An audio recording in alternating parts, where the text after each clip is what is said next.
Everyone, we'll start in just a minute, just waiting for all the board members to get back.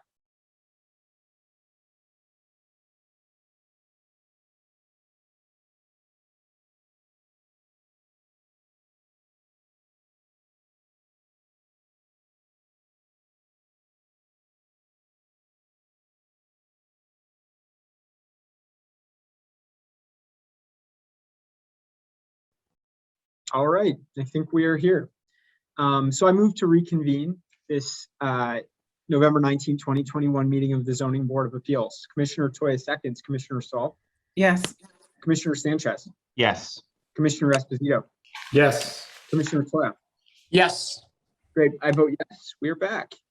Let's go right into calendar number 473-21-C. As we've been doing all day, please raise your hand if you are here to object on the matter.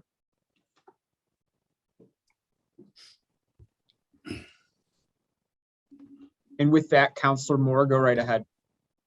Thank you. Hopefully we have Michael Clancy, the applicant, and Michael Ryan, his architect. Yes. Mr. Chairman, is there an echo? Is there an echo there? Yeah, there is. So everyone just make sure you're only signing on one device. That's Michael Clancy's device. I think, Michael, are you on two devices or something? No. Okay, see,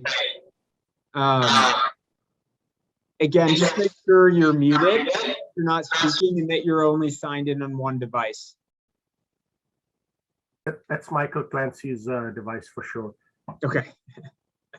Okay, good. I think we figured it out, Counselor. So go ahead. Could we have Mr. Michael Clancy and Mr. Michael Ryan sworn, please? Yes. So first up, Michael Clancy, will you please state your name and address?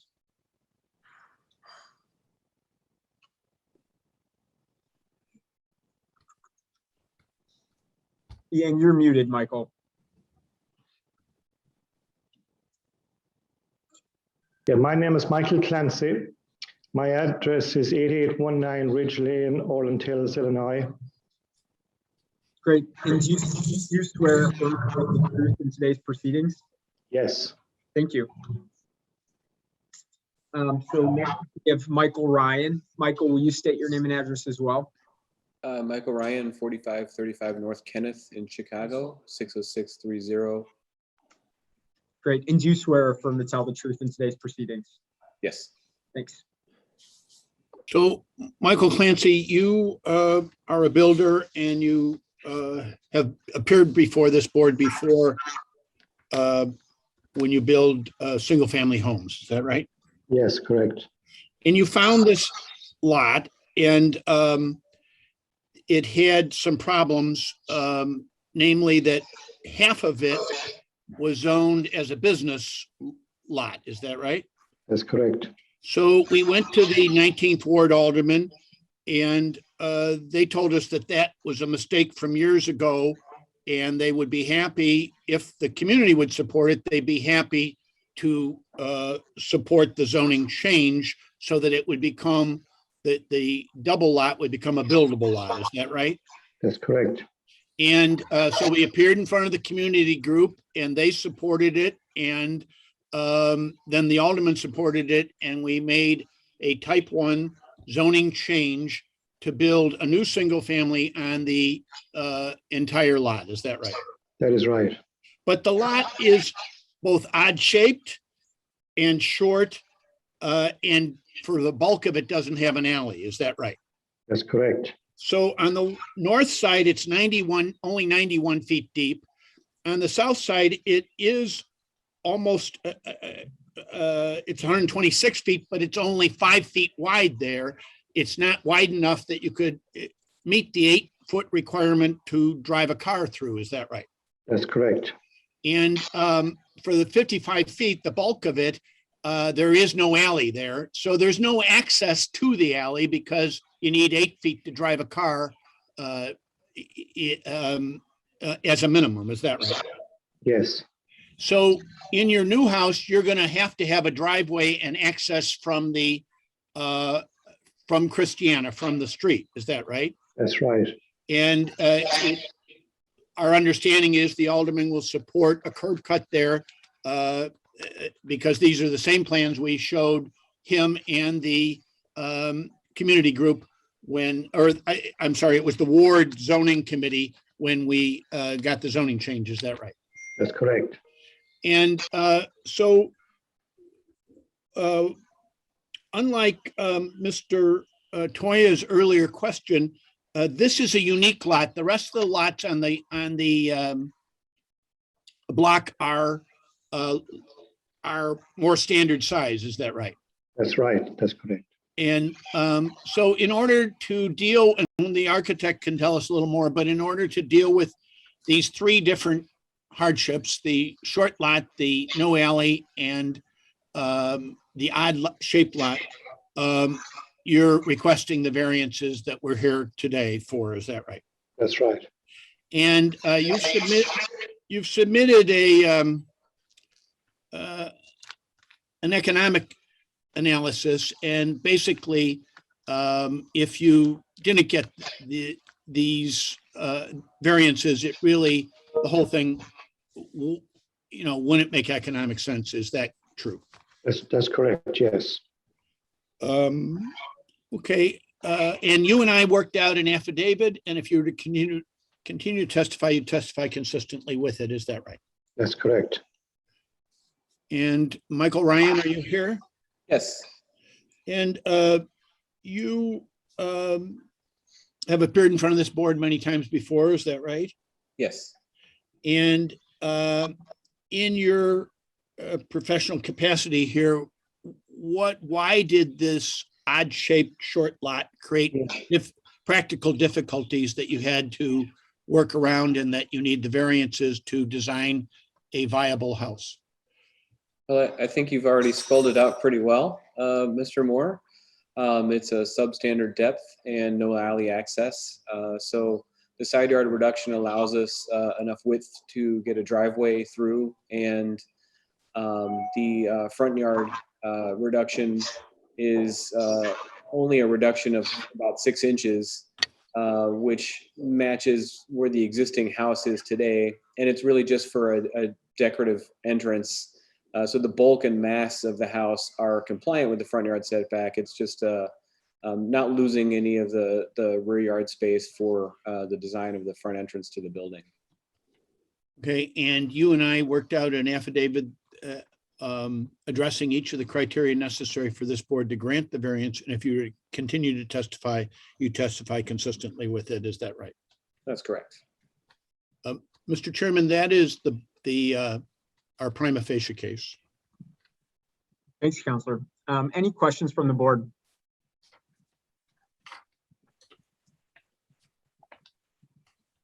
Okay, we got what we need here. So we'll take it under consideration, and I thank everyone for their time. Thank you. Yep, thank you. Yeah, thank you. Okay, let's go to calendar number 474-20S at 3324 North Clark Street. Mr. Chairman, hopefully we have a Jamie Chan and also Mr. Joe Ryan. Yep, I see. I'm here. Okay, great. Yep. Hi, Jamie. Hi. And let me see. Get Joe Ryan back. There he is. Well, we're fine. Oh, there's Joe. And any objectors again, please just raise your hand. With that, I will go ahead and read the department's recommendation. The Department of Planning and Development recommends approval to establish a hair salon. Mr. Chairman, if you would please swear Jamie, we could proceed. Yep, Jamie Chan, will you please state your name and address? Yes, Jamie Chan, and I currently live at 2536 South Wallace, Chicago, Illinois 60616. And do you swear or affirm to tell the truth in today's proceedings? I do. Thank you. And Joe Ryan is sworn in and acknowledged, so we can go forward. Thank you, Chairman. So Jamie, you've been a cosmetologist since you were 17 years old. Yes. But you've always worked for, and you have the credentials, you took the courses, and you've had on-the-job training, but you've always worked for other people, is that right? That's correct. And your dream is to have your own shop. And you found this shop that used to be a hair salon, so it has all the plumbing and connections that, you know, if you put the fixtures back in, so it would be relatively reasonable to open a shop there. Is that right? Yes. And you've been working with Jessica in the Alderman's office in terms of licensing. Is that right? Yes. And we have the Alderman's support to reestablish the salon at this location where there was one before. Is that right? Yes. And you and I worked out an affidavit where you addressed all the criteria necessary for the board to grant your special use to allow a salon at this address. And if you were to continue to testify, you'd testify consistently with it. Is that right? That is right. Joe Ryan, you looked into this and made a report as to whether or not this having a salon at this location would have a negative effect on the surrounding property values and whether it could meet all the other criteria necessary for a special use. Is that right? That's correct. And will you tell the board what you concluded in your report?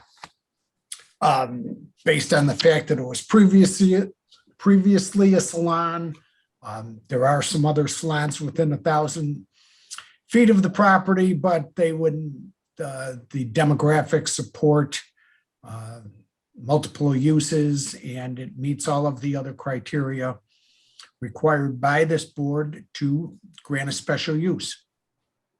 And if you were to continue to testify, you testify consistently with the report you made. Is that right? Yes. Mr. Chairman, that's our case in chief. Thank you. Questions from the board?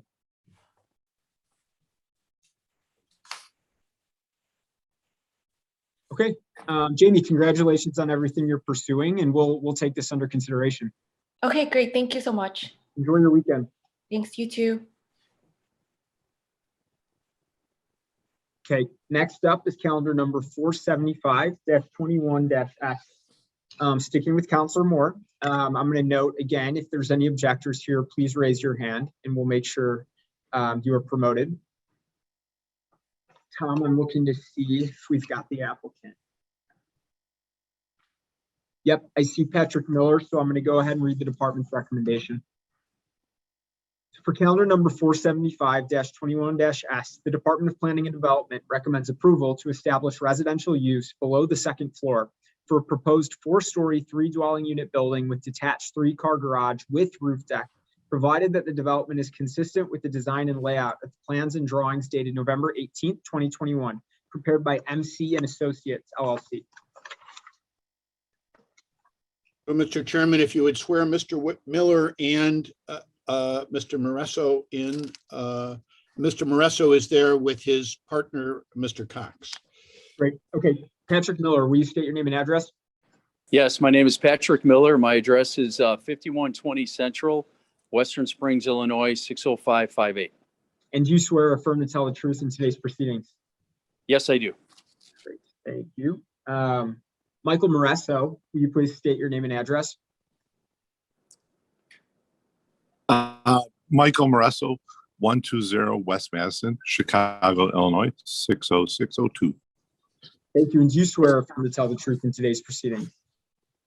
Yes. And is Michael Cox on? Is he going to be presenting? Yes, I'm here. Okay, great. Let's get you sworn in. Can you state your name and address, please? Yes, Michael Cox, 120 West Madison, Chicago, Illinois. And Michael, do you swear or affirm to tell the truth in today's proceedings? I do. Thank you. And again, Joe Ryan's been sworn in and acknowledged. So, Counselor, I think we've got everyone. Thank you. Patrick Miller, you've been appeared in front of this board many times, is that right? That's correct. And you specialize in building small multiple unit buildings, is that right? That is correct. And you were attracted to this site because it's right across from the park And although it's zoned as a B, there's really, it would be inappropriate to put a storefront on the ground floor here. Is that right? That is correct. It would be isolated and there'd be really no synergy with any other stores. Basically, the properties facing the park are mostly residential. Is that right? That is correct. And you're otherwise going to build a as of right. In other words, you need no other variances or anything. The only issue before the board is can you have an all residential building as opposed to a building with a storefront on the ground floor? That is correct. Yeah. Yes. And so in addition to sending out notice and notifying the alderman's office, you walked the up and down the street there, and we did have a few calls, and most of the concerns were about construction because someone else had constructed a building around there where they were not courteous to the existing homeowners. And you promised to give your cell phone and to be there anytime there was any problem or concern. Is that right? That is correct. Yes. And other than that, we're aware of nobody who objected to the idea of having a ground floor residential that is a 3-unit building there. Is that right? That is correct. Yes. And you and I worked out a affidavit where you addressed all the criteria necessary for the board to grant this special use. And if you were to continue to testify, you testify consistently with it. Is that right? Yes. Michael Moresso, are you here? Yes. So you have designed this building. It complies. It's an as of right building. It complies with all of the codes and ordinances of the city. Is that right? That is correct. And actually, the planning department, when we submitted it, Nancy Radovich had many proposed or suggested changes. And over the last several weeks, you've made all of them. Isn't that right? That is correct. So, we added windows, we changed the balconies from the back to the front. You did a whole series of things that the planning department thought were more appropriate right across from a park and would be make a better living situation for the people who will live there. Is that right? That is 100% correct. So, and you and I worked out an affidavit. If you were to continue to testify, you testify consistently with it. Is that right? Yes. Yeah. Okay. Joe Ryan, are you here? I am. And at my request, you did a study on whether or not it would be appropriate and desirable and not have a negative effect on surrounding property values to have a residential unit on the ground floor here instead of a store or commercial unit. Is that right? That's correct. And what did your report conclude? Well, in keeping with the character of the neighborhood, residential would be the appropriate use rather than retail, especially for the fact that it's located across from the park and that the residential units on the first floor are the predominant use on that block.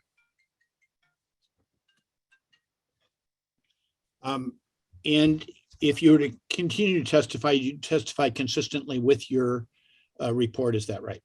Yes, I would. Mr. Chairman, that's our case in chief. Great, thank you. Questions from the board? Hi, this is Jolene Salt. Can someone share what the non-residential uses on the block are? Patrick, you've walked the block. Can you tell the commissioner what the other any other non-residential uses on that side of the block? Yes. To there's a few buildings to the east. There was a there's like a medical building, like a medical office. But that's down a couple past residential next to mine, next to the building in question. And any other non-residential uses from the river through to the next north-south street? I really, I don't know, to be honest. My notes here had only one non-residential use. Okay, yeah, that's what I'm thinking. The building, Across the Sorry. street. this is Jolene Saul again. The building along the river, is that residential or is that the medical? 2650 on this. It's been a while since I've been there. Let me get on my street view.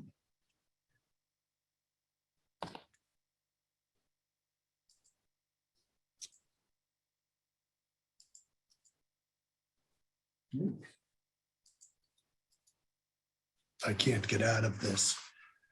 I believe that's the residential building. Patrick, where is the medical building? Which one? You see the screen? Which one of those buildings is the medical building? 2656 towards the east. 2656 towards the east. So to answer the commissioner's question, the medical building is the second building from the river. So, Right. which doesn't really answer a question, what is the building on the river? But the medical building is the one that you do know is not residential. That's correct.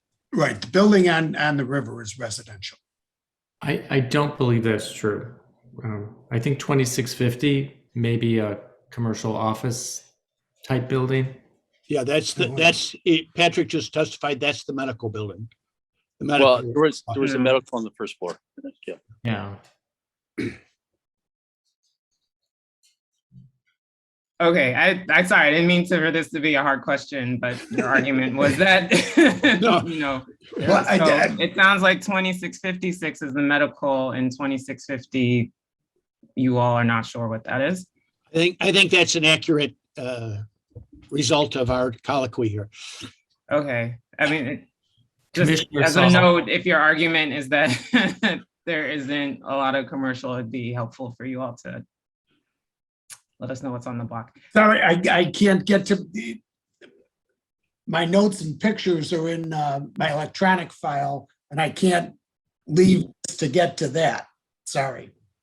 Next time I'll have two computers. And if I may, this is Mike Moresso. It appears that 2650 is like a office building made up of a bunch of little offices, a one-story building.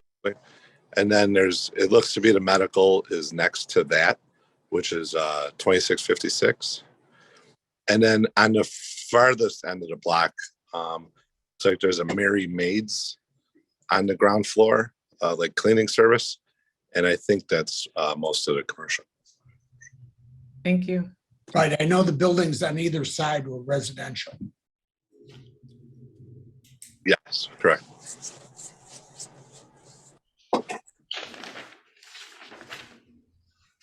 Additional questions from the board?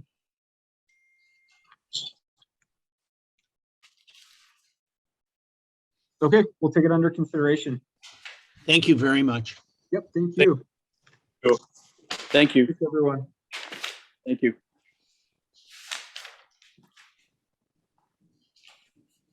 Okay, next up, we're going to calendar numbers 477-21-Z and 478-21-Z.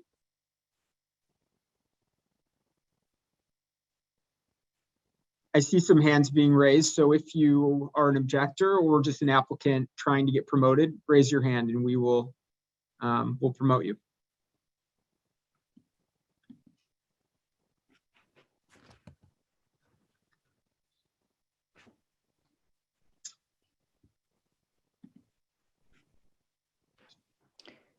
Good afternoon, Mr. Chairman. Can you hear me and can you see me? Yes, yes, we can. And I see Marcos Fernandez as well.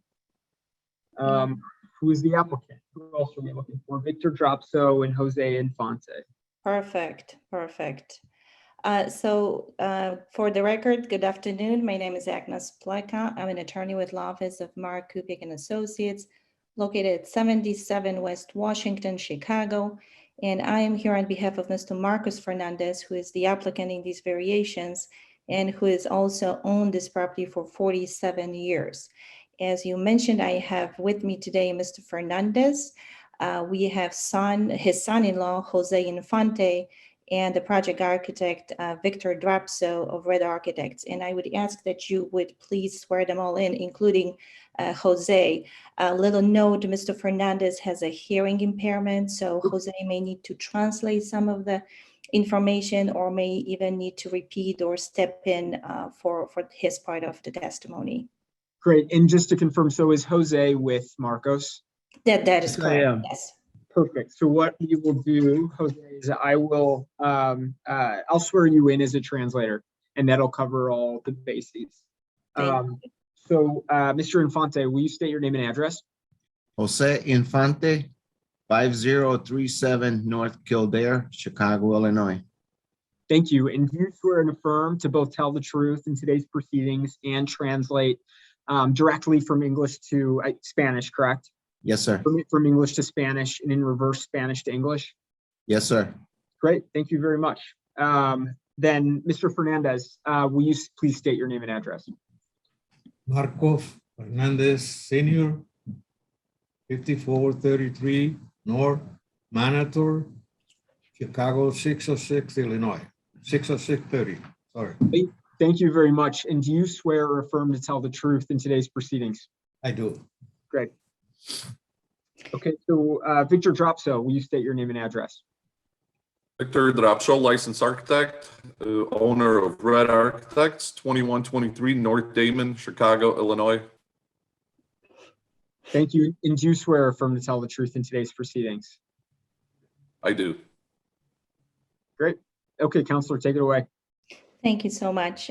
So by way of short summary, subject property consists of two lots, lot 61 and lot 62. Each parcel has a separate property index number, and it appears that originally both parcels were plotted as separate lots of records. I actually found an old Sandburn map, which I submitted as an exhibit, a map from 1914, which shows those two parcels as separate lots of record. The lot at 1922 North Wilmot had been improved with this existing residential building with 6 dwelling units, which was built 120 years ago with no parking. And the building, which was built prior to the zoning ordinance in effect, was compliant when it was built. However, under the current zoning ordinance, that existing building has non-conforming setbacks and legal parking deficit. The other lot, the vacant lot at 1924, has a garage at the rear of the lot. That garage was not built at the same time as the building. It was built about 50 years ago by the prior owner. And even though there is no permit record combining those two lots into one zoning lot, since both lots were under common ownership for more than 50 years, they are at this point considered to be one zoning lot. The applicant is proposing to separate them into two separate zoning lots as they were originally plotted, so that the vacant lot can be sold and separately redeveloped as a single family home with the existing 6-unit building to remain as is. And the hardship stems from the fact that, again, we have existing conditions, existing 100-year-old building, which was built on this substandard lot with no parking and non-conforming setbacks. So the proposed variations are needed to be able to basically preserve the status quo and continue occupying the building with no parking. Without this variation, he doesn't really have any viable alternative to separate those two lots. He would either have to demolish the existing building, or again, the vacant lot would just remain unbuildable. So to cure this technical deficiency, he needs the following variations. Number one, variation to reduce the required number of off-street parking spaces from 2 to 0, and then variations to reduce the front setback from 12 required to 0.07 existing, rear setback from 30 to 19.5 existing, east side setback from 2 to 0 existing, and combined side setbacks from 4.85 to 3.37 feet. And with that, I'd like to call Victor Drapso as my first witness. Victor, Yes, state your name and address for the record, please. Victor Drapso, 2123 North Damon. And you are a licensed architect in the state of Illinois? Yes, I am. And you were retained by the applicant to prepare plans for the 6-unit building? Yes, You've inspected the property, you know the neighborhood? yes, I do. So in your professional opinion, strict compliance with the setbacks and parking requirements for this particular property would create particular hardships because either the existing vacant lot at 1924 would remain unbuildable, or the existing 6-flat building would have to be demolished. That is correct. Okay. If the strict setback and parking requirements are applied, the applicant would not have any other viable alternative plan to effectuate this proposed division. Yes, that is true. Okay. And in your professional opinion, those requested variations are consistent with the stated purpose and intent of the zoning ordinance? Yes, they are, especially with a small lot like this, which is very common actually in that neighborhood. Okay. And actually, looking even at the maps and at the block, all the other lots are 24-foot lots, and all the existing buildings are built on those single 24-foot lots. That is correct. So actually, the proposed division maintains the existing land use and development pattern in the area. Yes, so there's multiple actually buildings of similar actually design located on a single lot like this, with front units and back units, similar number of units, which is 6. And there's a lot of buildings that are in that neighborhood that are single family homes, which we have similarly proposed on a site next door with 24 by 100 lot. Okay. So actually, because we have a double lot as opposed to single lot, these are some unique circumstances which generally are not applicable to other either similarly situated property or property in the same RM5 district, correct? That is true. Okay. And if the lot at 1922 North Wilmot was a vacant lot as opposed to lot with the 6-flat, these variations would not be needed. That is correct. Okay. Yeah, they would not. So if these variations are granted, they will not alter the essential character of the neighborhood? They would not alter the neighborhood at all, yes. Okay. And the board has actually granted similar setback relief for some nearby properties, and we submitted copies of those ZBA resolutions as exhibit. So since these other previously granted variations did not have an adverse effect on surrounding properties, again, similarly, these proposed variations will not alter the essential character of the area. That is correct. They will not Okay. alter it by any means. And they will not be detrimental to the public welfare or injurious to other property in the neighborhood? They will not. Okay. And Victor, we actually had a zoning change for the existing building. And part of that process, we had a very robust community review with the aldermen, with the neighbors, with Backtown Community Organization, and we actually received their support, correct? That is true. And they did ask for a couple of things which we had complied with, and they were happy with that, yes. And part of those changes was to install a new sidewalk with permeable pavers for the existing 6-flat and create some rear yard open space with grass and sod, correct? That is correct. And these will be installed as part of this pending permit for the 6-flat. That is what we have designed, and which is the side. The gangway has the permeable pavers. The rear currently has a concrete slab, which we will be removing and showing a grass area. Perfect. And true that these variations will not substantially increase the congestion in the public street.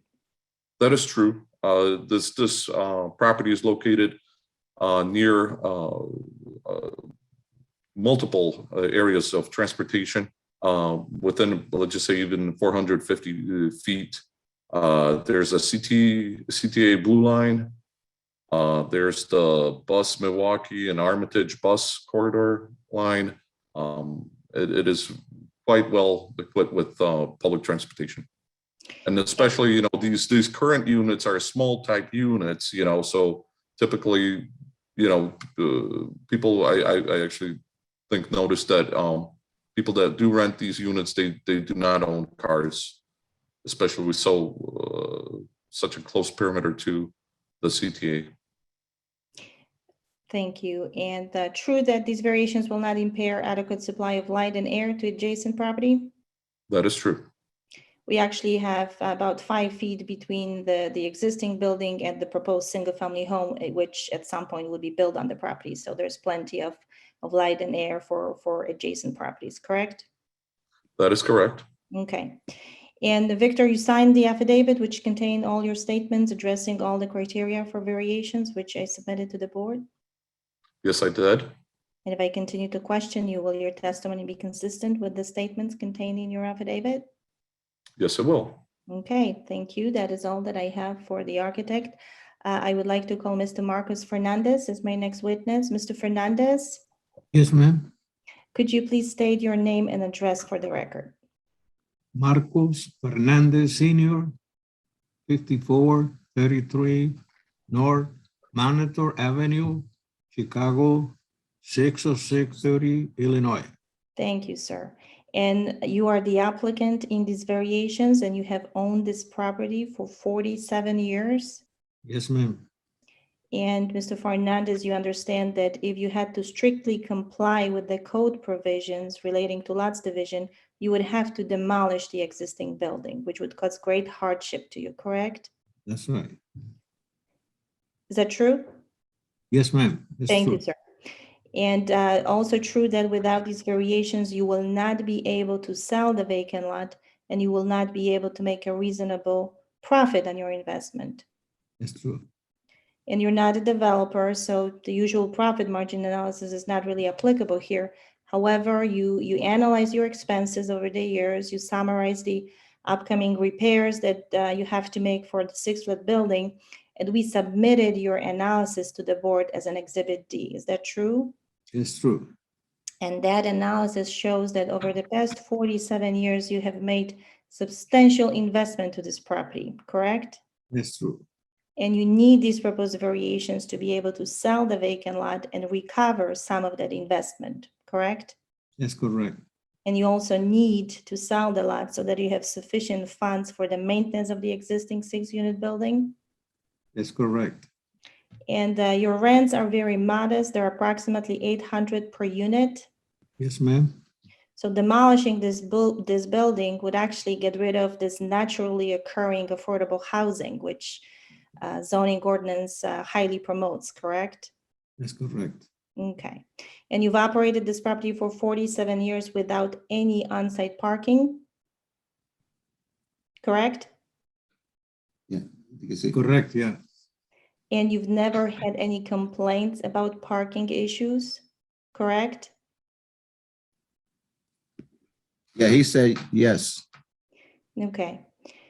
And obviously you did not create this hardship. This is a very old building. You didn't build the building. You didn't build the garage. You just bought the property as is, correct?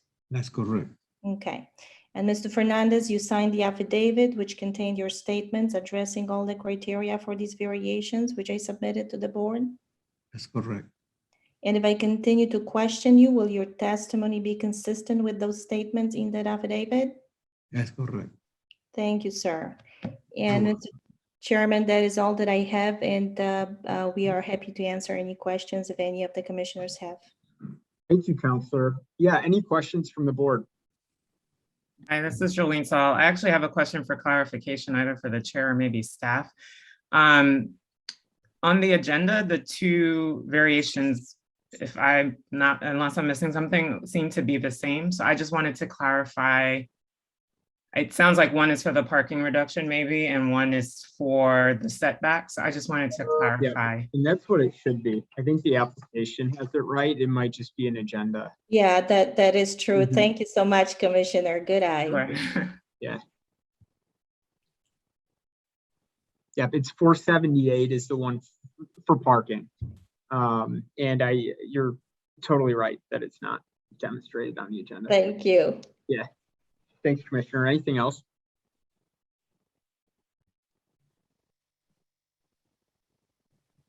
Okay, it sounds like we have what we need on this one. So thank you, everyone. And we'll take this under consideration. Thank you so much, everybody, and have a happy and safe and healthy Thanksgiving. Thank you. Thanks. You're welcome, Thank sir. you. Thank you. Happy Thanksgiving.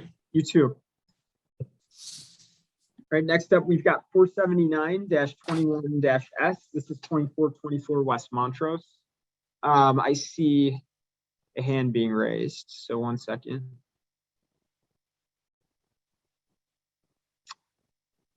Counselor, good. Rev Billy, getting you promoted, 1 second.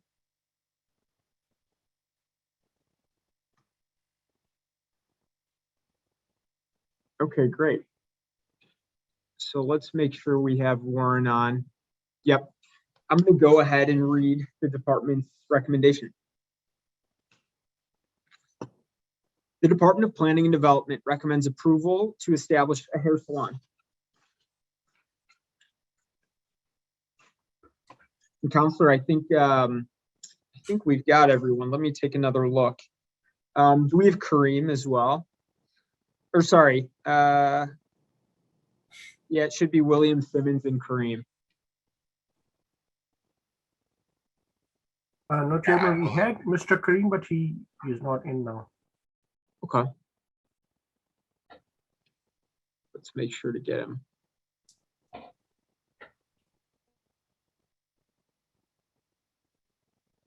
Okay, again, I'm a bit of a broken record, but new practice. If there's any objectors, please raise your hand.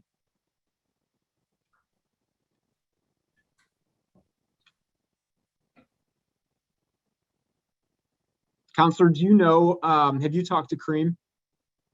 I have, but not today. And I did hear him on an earlier matter, so figured he's around. If you're having trouble finding him on the call, I can try reaching out. Yeah, if you can shoot him a text, we just want to get going and we should have your expert on. Okay. I will do that now. And if you want to pass to the next matter, do you have Mr. Simmons on? Have you found him? I'm here. Yeah, Mr. Simmons is on. Okay, great. So do you want to take one matter ahead of us while I reach out for Kareem? Yes. Yeah, because I just want to keep going and I don't see him as an attendee. So please get him and we'll circle back. Okay, thanks. Yep, thank you. Okay, we're going to go to calendar numbers 480-21-Z and 481-21-Z. On Michigan Avenue, and these are Counselor Barnes matters. So I will promote you, Counselor. And if there's any objectors on this one, please just raise your hand. And Counselor, when you're ready, we can get going.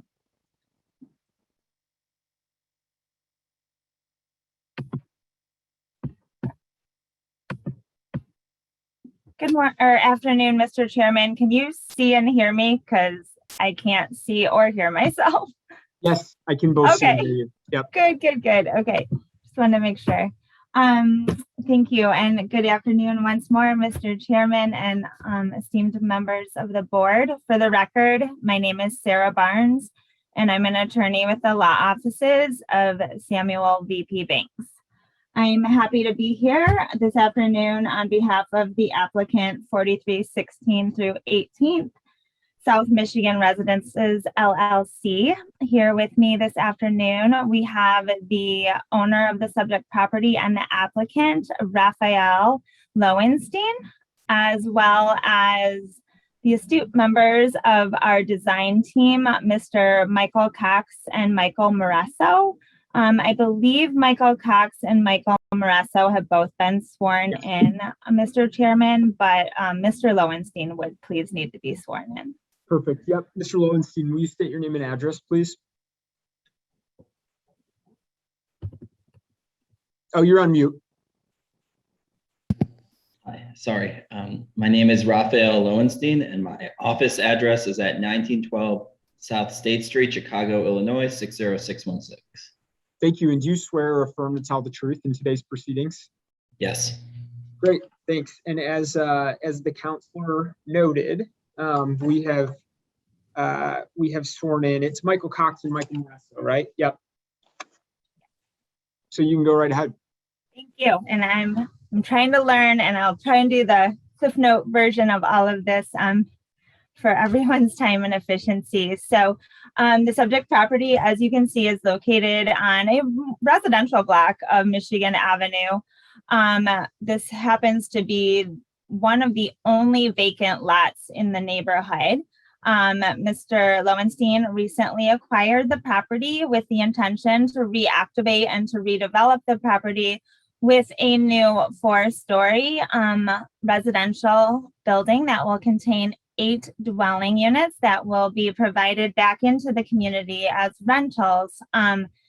The design for the building actually mimics purposefully. Mr. Lowenstein spent a lot of time with his design team to make sure that it captured the character of the neighborhood. So the design for the principal building was replicated after some of the other buildings on this particular stretch of Michigan Avenue, which was also important to Alderman Dowell, with whom we communicated and for this proposal, both before we filed the application and then as we worked through it. So actually, the principal building, that again will be 4 stories, 8 units, is generally complies with all of the strict standards, bulk and density standards of the zoning ordinance. The frustrating thing about the programming for this building and for the redevelopment of the site was actually the parking. And that was meeting the 1-to-1 parking requirement for each of the 8 units.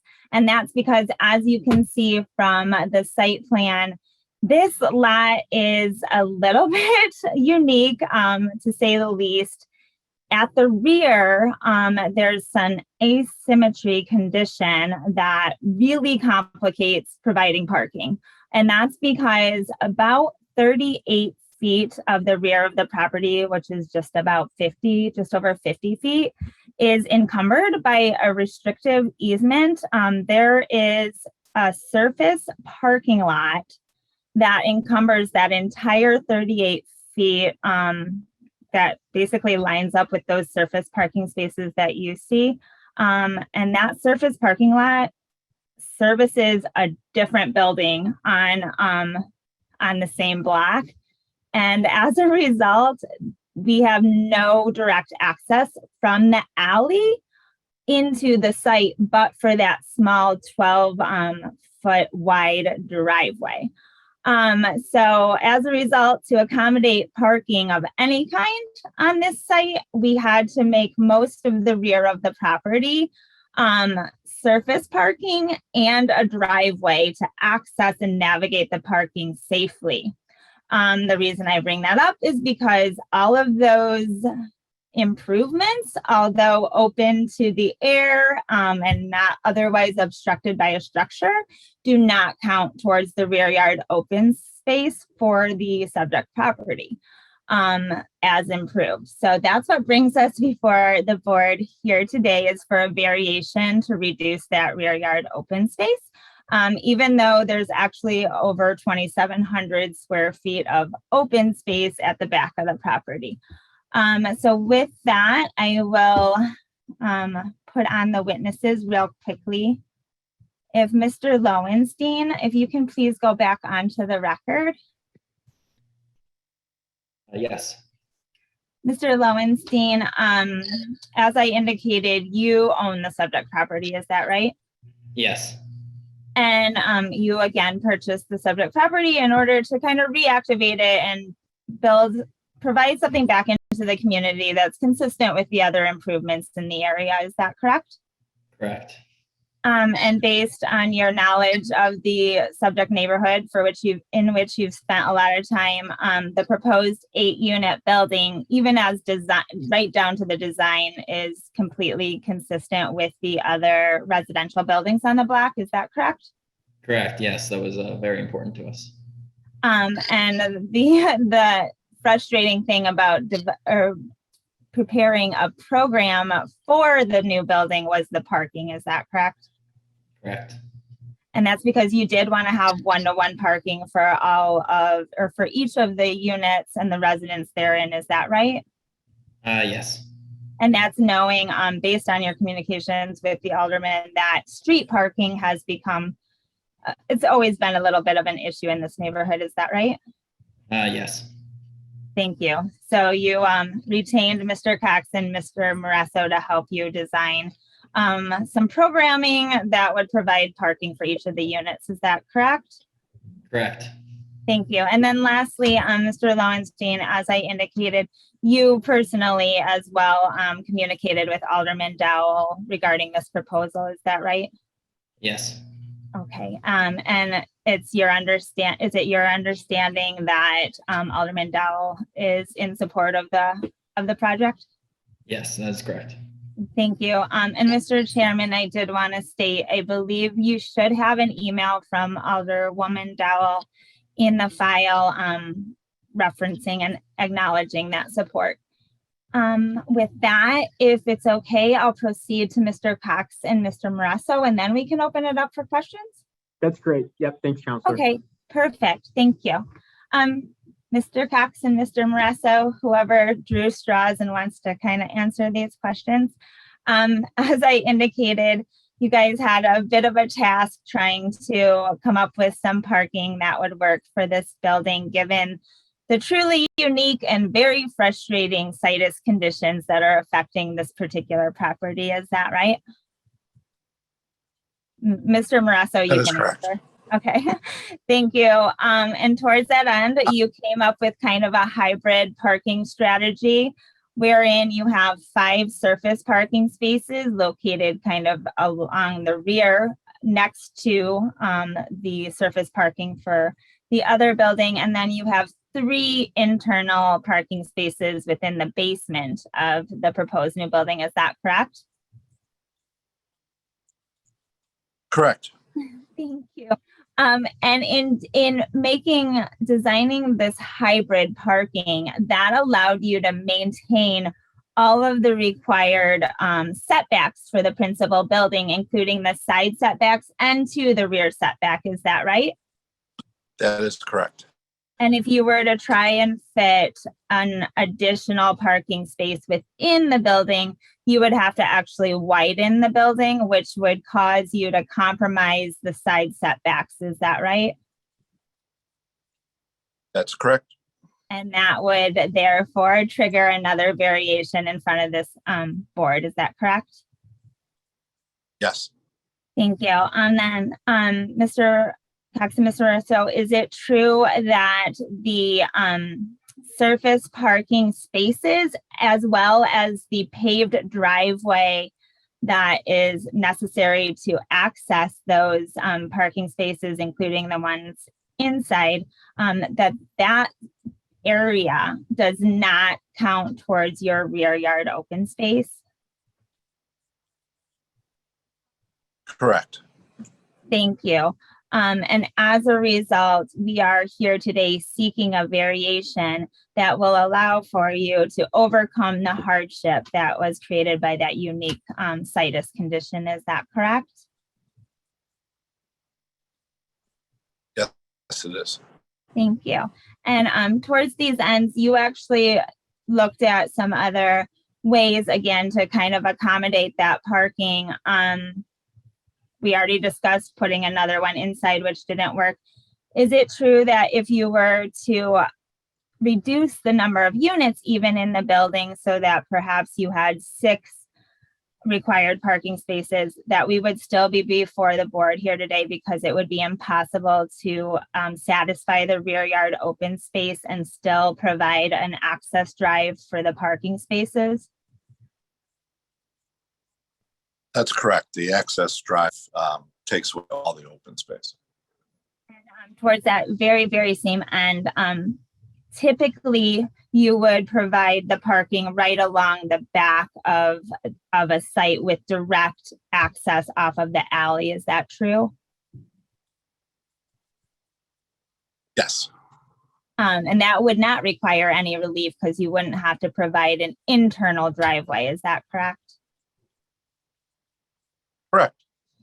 But here you cannot provide that kind of parking because our access off the alley is blocked by that other parking lot. Is that true? Yes. Thank you so much. So really, no matter what, we would be before the board here today on some sort of variation. Is that correct?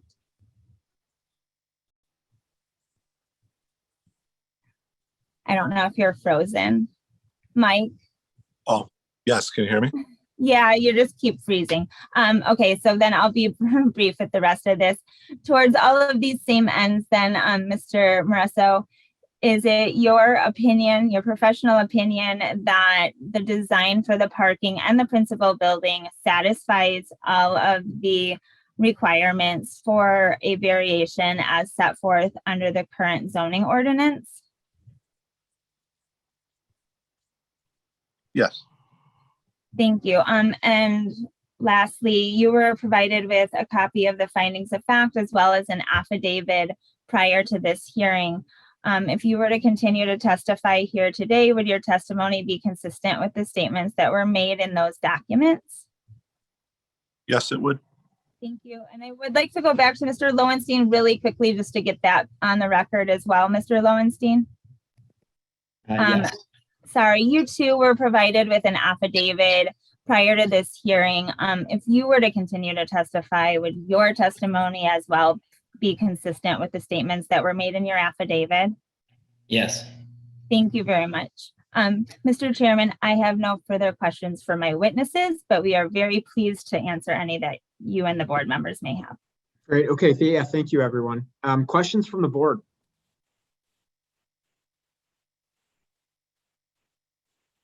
Okay. Sounds like we have plenty on this one, so we will take it under consideration. So much. Have a wonderful weekend, everyone. Yep. Thank you all. Thank you. Much. All right. We're going to circle back to Councilor Warren Silver on 479-21-S and see if we have everybody.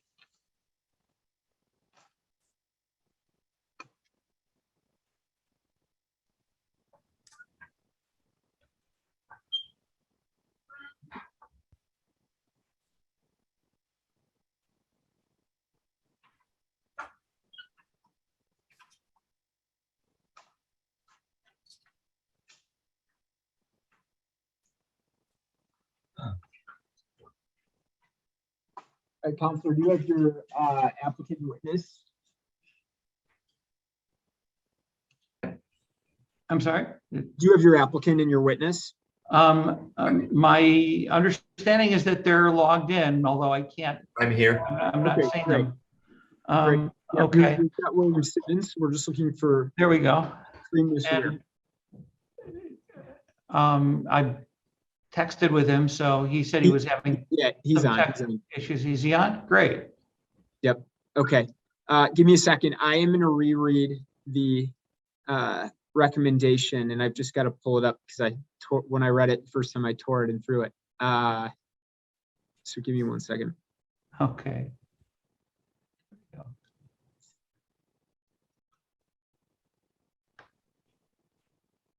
Okay. The Department of Planning and Development recommends approval to establish a hair salon. So again, if anyone's on to object, please raise your hand. And with that, Counselor, you can take it away. Okay, thanks very much, and thanks for your patience. For the record, I'm Warren Silver of Silver Law Office PC. Our offices are at 1700 West Irving Park Road, Suite 102 in Chicago, Illinois. And with me today are William Simmons, the president of our applicant, Rev Billy's Chop Shop, Inc., and our expert witness, Kareem Moussaouir. Mr. Chairman, would you like to swear the witnesses? That would be great. So William Simmons, can you please state your name and address?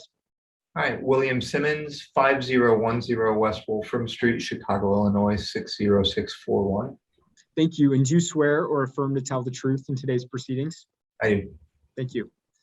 And Kareem Moussaouir Kareem, we've sworn you in, right? Oh, you're on mute. You're muted. Yeah. Let's see. Oh, Kareem, you're still on mute, but I do remember that we did swear you in on a previous matter. Okay, am I unmuted now? You're good now. We can hear you. You're good now. So you're sworn very in, and we've also acknowledged your expertise. So with that, Counselor, you can go right ahead. Okay, thank you. We're here today on behalf of the applicant to seek a special use to allow for the location of a hair salon within 1,000 feet of another personal service business. It's in a B32 zoning district at the subject property. This is an adaptive reuse of a former industrial building. The owner, Derek Montrose LLC, created some commercial spaces at the ground floor, one of which is the proposed site for Rev Billy's Chop Shop. With that, I would like to call first William Simmons. And please do state your name for the record. William Simmons, everybody calls me Rev Billy. Okay, and you stated your address already. You are the owner and president of Rev Billy's Chop Shop, Inc., who is the applicant in this matter, correct? Yes. And how long have you been in the hair care and personal service business? Since 1991, a couple of years. It's a long time. You currently operate Rev Billy's Chop Shop at 4314 North Lincoln, just a little ways around the corner from this site. Is that correct? Correct. How long have you been there? Well, we opened in 2014. Okay. And so you've been there quite a while and you have a following in the neighborhood? Yeah, we've got a really hearty following in the neighborhood and in the city, pretty much. And okay. people from- And what's the purpose of you seeking to relocate at this time? A larger space to more comfortably fit our clients and stylists and hopefully increase some growth for our stylists and availability for our clientele and the community.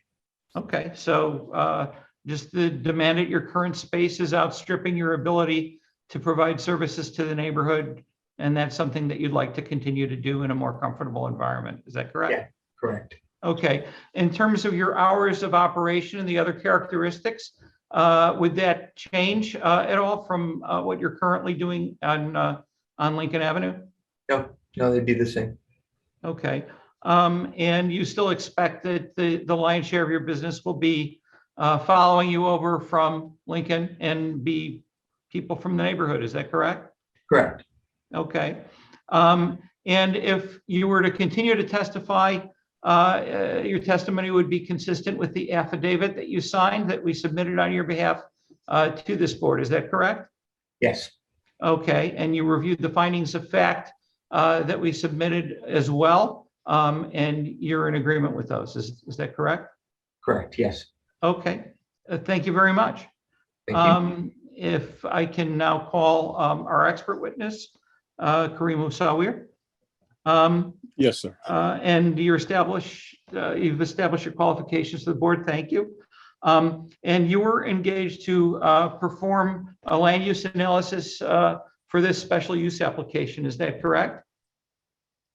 That's correct. Okay. And you submitted a copy of your report to this board? Yes, I did. I'm going to ask you to just very quickly summarize the principal findings of your report. First of all, was it your conclusion that the standards of the zoning ordinance for a special use had been met? Yes. Okay. And are there other factors in terms of the fitting into the neighborhood that you want to mention? Sure. Well, personal service uses now require more space because of COVID issues, and we don't know how long that's going to last. So all of the personal service uses that were in small shops are looking to get in larger spaces so they can continue to employ the same people who work there. And this is one of those times when he was able to find a nice spot that was just being rehabbed and in the same neighborhood that he can move that use that was established by the previous special use to this new location. Okay. And you've reviewed the findings of fact that were prepared for the applicant and the affidavit that you signed that we submitted on your behalf. Is it correct? That's correct. And if you were to continue to testify, your testimony would be consistent with the contents of your report and the contents of that affidavit. Is that correct? That's correct. Okay, we have no further questions, and if the board would like to ask any. Yeah, any questions from the board?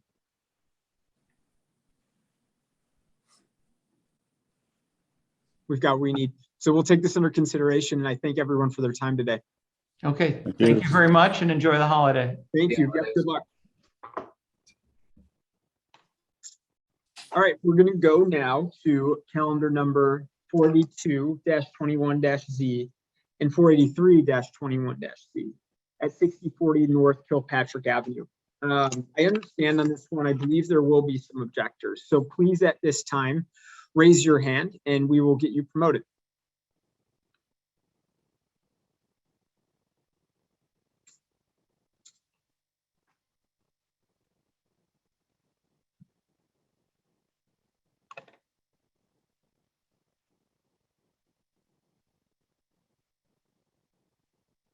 Okay, we just got quite a few promoted. Chairman, we also have Alderwoman Nugent with us. Oh, great. Okay.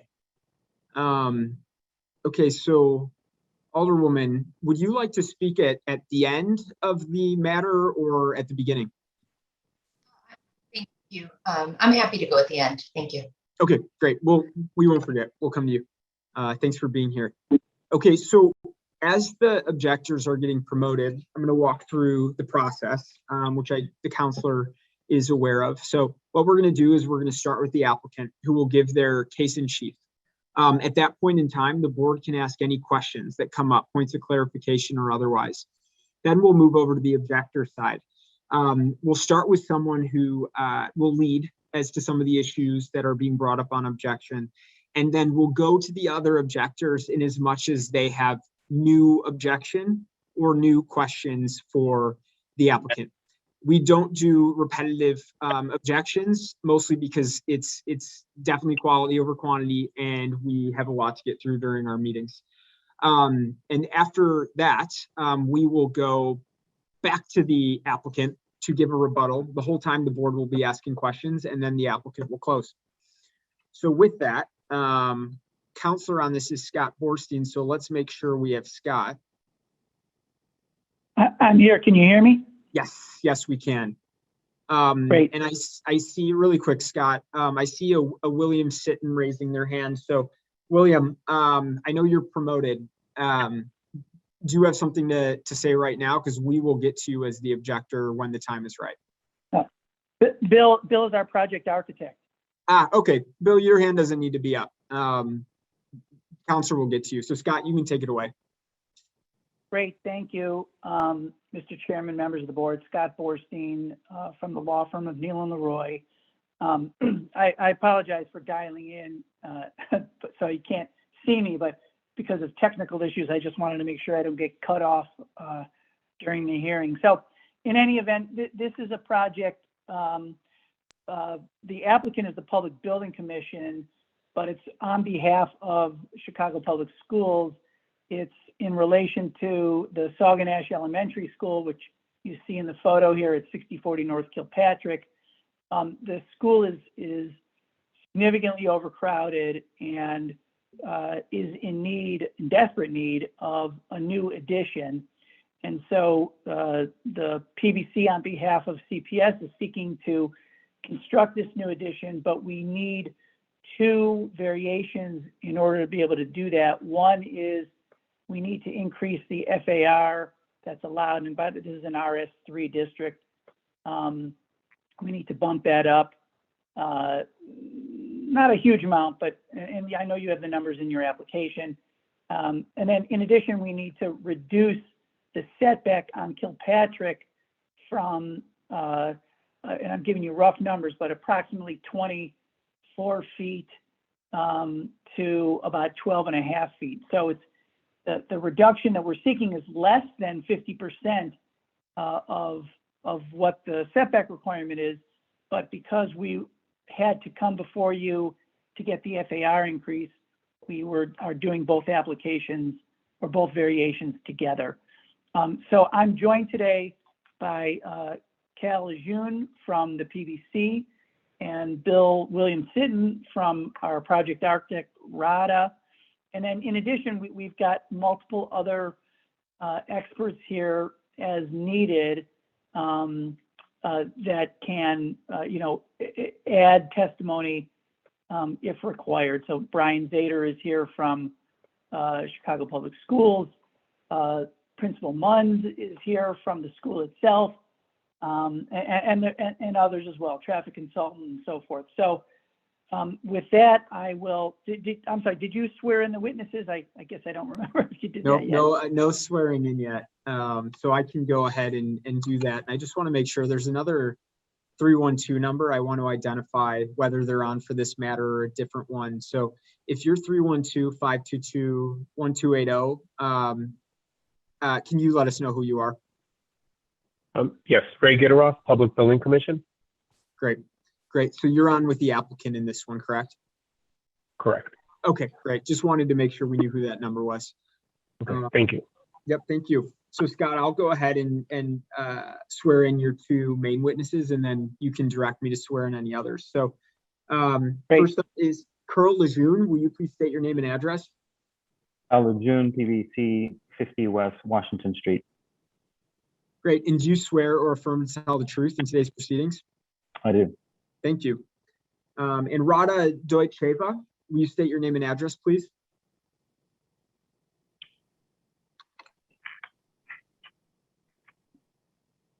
Excuse me, Chairman, it will be William Sutton that is representing the architect. Okay, great. So William Sutton, will you please state your name and address? I'm trying to promote William Sutton, but he has to accept the promotion. Okay. Now he just did. Okay.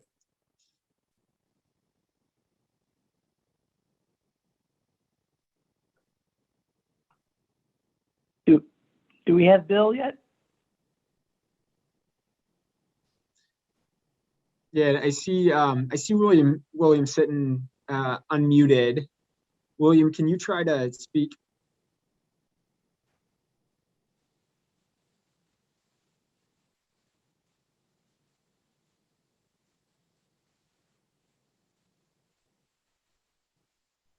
And now I see you. I just can't hear.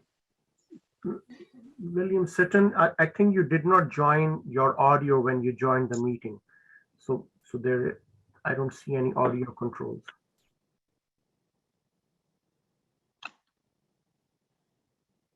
And on the lower left, you have a little microphone icon. You want to click on that on the Zoom window.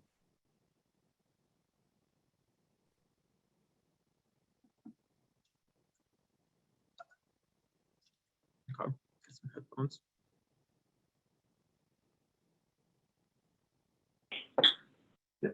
You just raise your hand. No, left of that.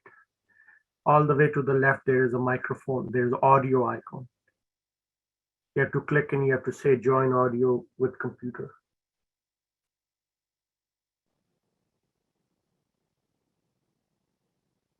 I think it might be easier if you leave the meeting and join back in again. And at that time, just say you want to use computer for audio.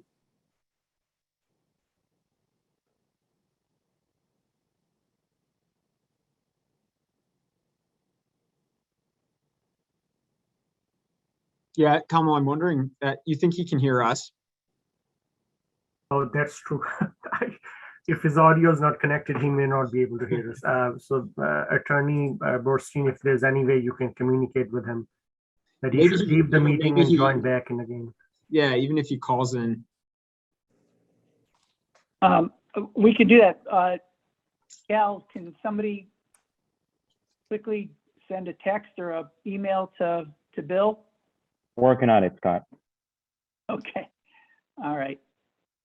While we're doing that, I guess we can start off with Cal because he's actually going to be a significant part of the testimony here, and then we can come back to Bill once he gets signed in. You want to do that, Mr. Chairman? Yeah, I'm okay with that as so long as we get Bill on at some point, because the board is probably going to have questions for him. So Sure. as he's working, we can talk to Mr. Lejeune. Great. He is Okay, working on relogging back in. Great, thanks, everyone. Okay, well, Cal, I'm sorry. Was Cal signed in? I am. Okay, great. All right, so, Cal, well, first of all, I know you're going to present testimony, but I just want to confirm for the board that we prepared an affidavit on your behalf that went over the various standards for approving a variation, including the hardship that the school is facing, the issues relating to whether it will impact the character of the neighborhood and so forth. And you read not only that, but you also read our findings of fact that we prepared in connection with this. And you're familiar with all of that information, correct? Correct. Right. And in addition to whatever testimony you provide, the testimony that you do provide will be consistent with those materials that we submitted, correct? Correct. Okay, great. Mr. Chairman, I think the best thing is Cal is really kind of the leader of the project here. So I think it's probably best for him to kind of go in and describe, what it is that we're trying to do, how we're trying to accomplish it, the issues that we confronted, and how we arrived at the design solution that you'll see. And then, right, we can get Bill in after that. So I'll turn it over to Cal and you can let the board know. Excuse me for interrupting. This is Bill Sittenrod, Architects. Can you hear me? Yes, okay, this is good. This is good. Bill, yep, we'll get to you. I got in on. We're going to start with Cal, so you can mute yourself and we'll get to you. Okay, thank you. Great. Thank you, Mr. Chairman, board members. This project is an addition to an existing school. The campus, I think if we can get the site plan, it'll be a lot easier to explain and follow through. It's a full campus that has to the south an existing turf field. It has an addition that PBC executed for CPS in 2011, which included about 12 classrooms along with some other programming. The existing school itself is the small bar that runs north-south that was built originally in 1929 and then thereafter in 1954 as an addition, which included a gymnasium. Between that 1954 and 2011 addition, there were 2 modulars on site as this neighborhood has been on the increasing level in terms of student participation at this school, and it continues to grow. The reason for this particular annex that is added to the project on the north end is dealing with existing overcrowding that is part of the school. It is currently at 124% capacity. Homerooms are maxed out and over the typical numbers of which now is about 30 students per classroom. They're operating at about 40. There are many spaces within the school that's being used there was storage for other purposes. The hallways are being utilized, the stairwells are being utilized. So there are a number of reasons why the overcrowding is the primary focus of this project.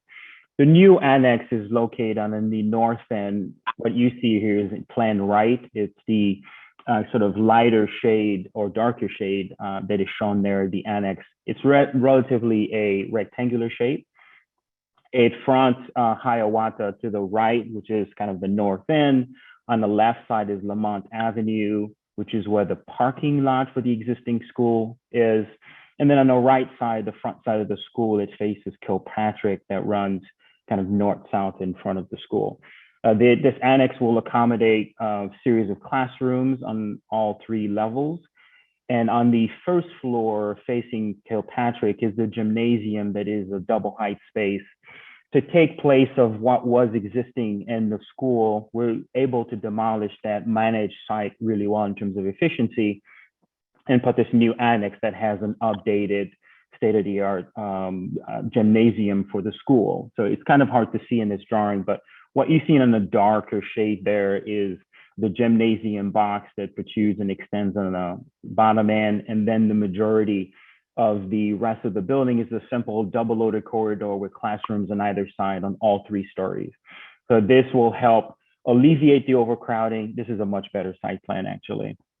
You can see in white there to the right is the annex, the surrounding landscaping to handle stormwater management. All of those systems have been worked out with the Department of Water Management. We've worked with CDOT in terms of traffic. We have a traffic study that was generated for this project, coordinated not just for the school site, but also with Queen of All Saints, which is another school that's just northwest of this property. In terms of operations, site pickup, drop off with our particular site.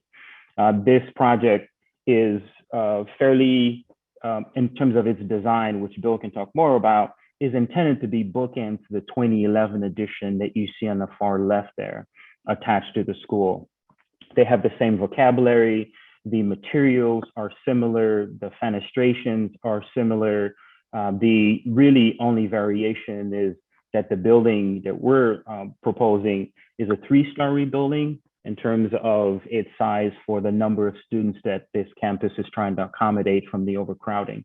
But the architecture is sympathetic to itself, and it will, I don't know if the renderings are there, we can show that at some point, to show the relationship of existing to new. I think if you forward on the far end, you'll be able to see that. But our proposal has an impact to having this annex. We are increasing the FAR of the site. So adding this annex, now you can see as the bookend, sort of 3 buildings of 3 eras, but really the last 2 eras will be consistent. So it impacts the FAR, and then the other impact is the encroachment on the side yard off of Kilpatrick.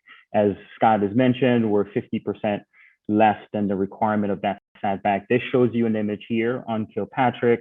The school, the 1929 and 54 is to the left there. That's the 2-story, and then our new proposal is the 3-story that's on the foreground.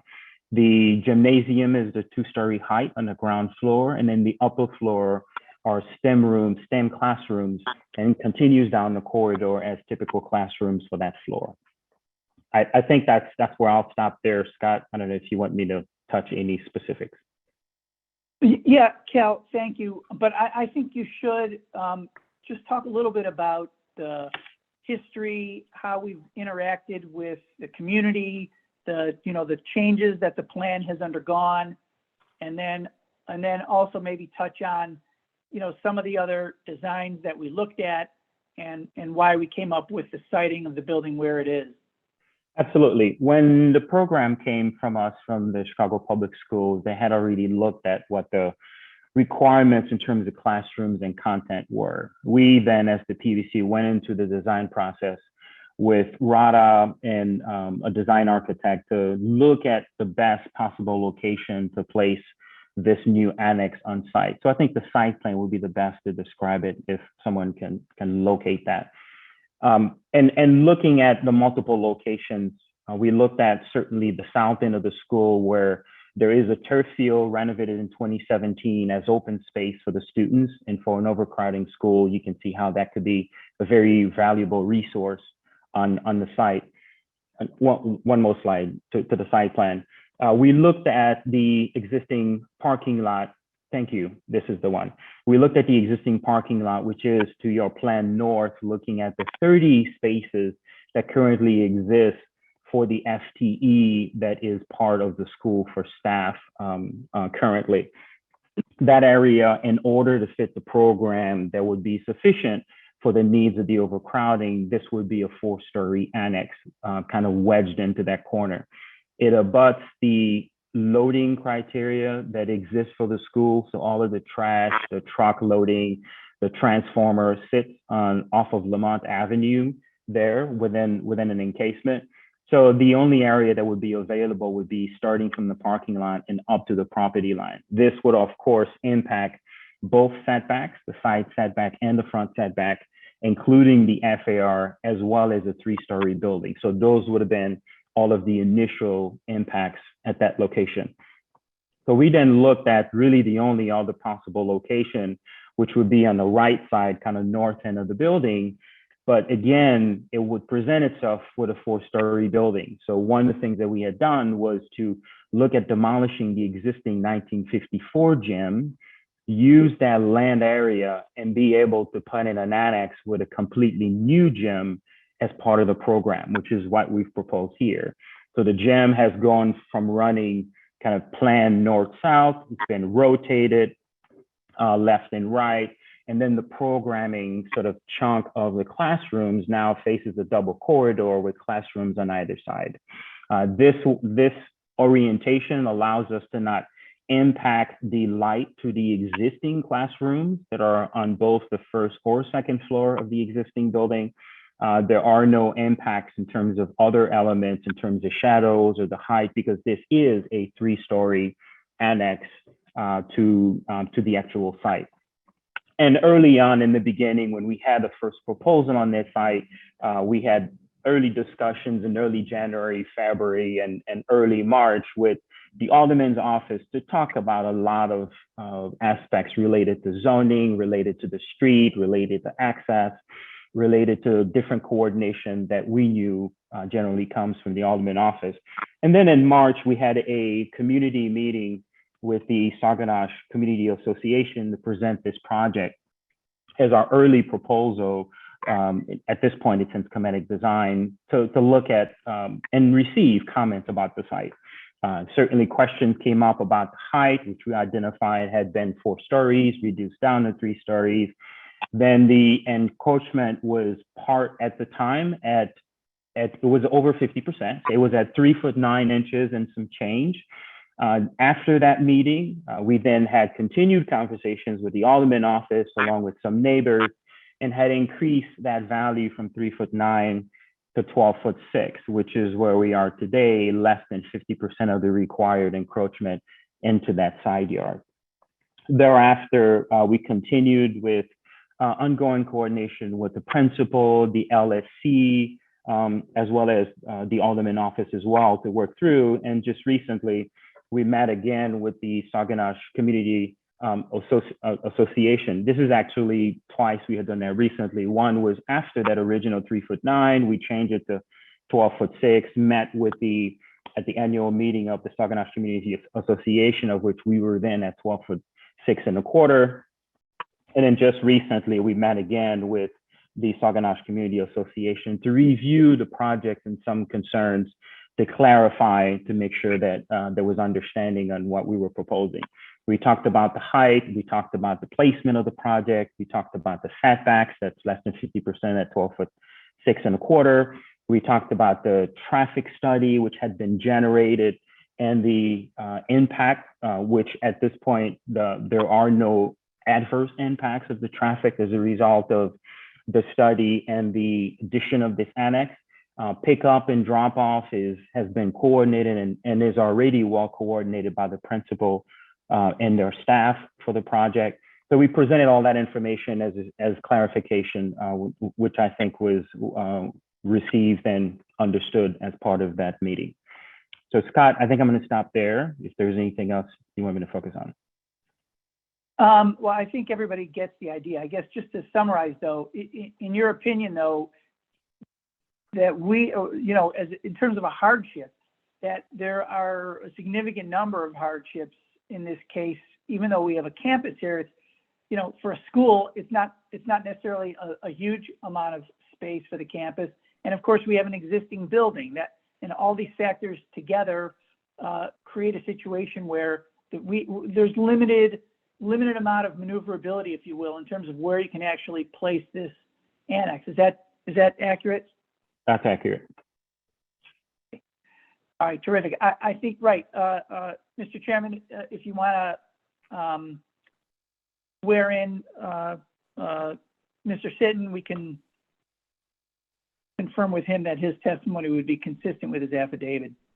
Okay, yep, let's swear in William Sitton. And really quick, there's a 312-543-3363. You should be able to That's speak. me. Who is it? Can you hear me? This is William Sitton, 9801 Grosse Point Road, Skokie, Illinois, 60076. Great, thanks, Mr. Sitton. And do you swear or affirm to tell the truth in today's proceedings? I do. Thank you. Okay, thanks, Mr. Chairman. And so, Bill, just we've heard a lot from Cal. So I think for you, for now, just confirming that you are aware that an affidavit was prepared for your architecture firm discussing how the project satisfies the various standards required for variation. And then there was also a series of findings of facts that we also prepared, and your office reviewed all those. And if you were to testify today, would your testimony be consistent with those materials? Yes. Okay, terrific. So, Mr. Chairman, given the objectors, I think probably makes sense then just to stop here and hear what they have to say, and then we can respond as needed with our various experts. Yep. Questions from the board before we move over to the objectors? Okay, good. So let's go over to the objectors. And I'm hoping one person can kind of lead things off. So if you are that person, feel free to speak up now and we will get you sworn in.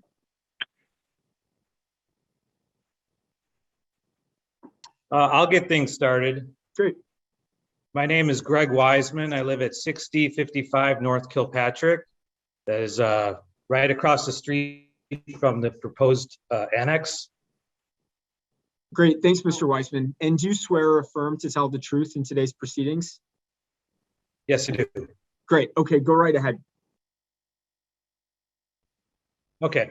Well, first and foremost, I think most people are in favor of an addition at the school. There seems to have been kind of a narrative that a group of people around the school weren't in favor of an addition. That's definitely not the case. Everyone I've talked to is in favor of an addition. And I myself have two children, one of which is a third grader, the other will be in kindergarten soon. So I have a vested interest in making sure the school has all the amenities and the best amenities over the next decade. Excuse me. The issue at hand, I think, is the size and placement of the actual addition. Now, after I've heard everything that the architects have to say, I do have to contest some of those claims. One of the biggest concerns for myself and my neighbors has been the traffic situation. There's a very busy intersection here that where Hiawatha is used as a cutoff through the neighborhood. And, we're concerned about putting a large building at that intersection and reducing the setback significantly, and that causing obstruction of sight lines to the opposing streets. And I know that there was a traffic study done, but I'm not sure how accurate that traffic study would be when it was done in the midst of early on in the pandemic, when there was very little traffic going on in this area, period. And I believe there was even a holiday at that time too. But I would question the accuracy of that traffic study. And as a resident here, I can attest to how many people blow through that stop sign on an hourly basis. So, people that are used to that, I think we would find a dangerous situation in the future where people aren't able to see oncoming pedestrians or traffic. So that would be probably the main concern. The second one would be the setback not being far enough. So, the people I've talked to, we all moved to Sauganash for a reason. We like the charm and the character of the community and the neighborhood. And by looking at the renderings in the vignette, I feel like this particular structure is obtrusive and will significantly diminish the character of our neighborhood. I think to say that the design is sympathetic to the original building is a stretch at the very least. I know they're trying to match the color, but the size, the height, the scale, all seems to be incongruous with the rest of the campus. So I'm concerned about that aspect. And lastly, is more on a personal note, me and my surrounding neighbors, that this project will throw shade, both metaphorically and realistically on our property. And that may sound like a selfish concern, but based on the renderings, that's going to reduce our sunlight hours significantly for 4 or 5 houses surrounding the addition. And that's about all I would just wish that the designers would, take a little more time to consider other options that wouldn't be so close to the sidewalk, and maybe consider using that parking lot area instead. Thank you. Yep. Thank you. Mr. Chairman, I'd like to be heard too. Yep. Who's speaking? This is James Murphy. I'm at 6049 North Kilpatrick. Perfect, Mr. Murphy. We can have you next. We're gonna get to everyone who wants to speak. So, all right, don't thank need you. to worry about that. Let me just confirm that Mr. Weissman is ready to pass the mic. Yes. Thank you for your time. Yep. Thank you. Okay, Mr. Murphy, can you state your name and address, please? It's James Murphy, 6049 North Kilpatrick. Thank you. And do you swear or affirm to tell the truth in today's proceedings? I do. Okay, go right ahead. In keeping with what Greg said, first of all, the traffic study, I don't know if the board members are aware, but Hiawatha is a major conduit for traffic that comes between Cicero and Peterson. People use it to avoid the Cicero and Peterson congestion. They use it to avoid the Edens. When the Edens get stopped up, people get off at 2A and come down and hook over onto Hiawatha.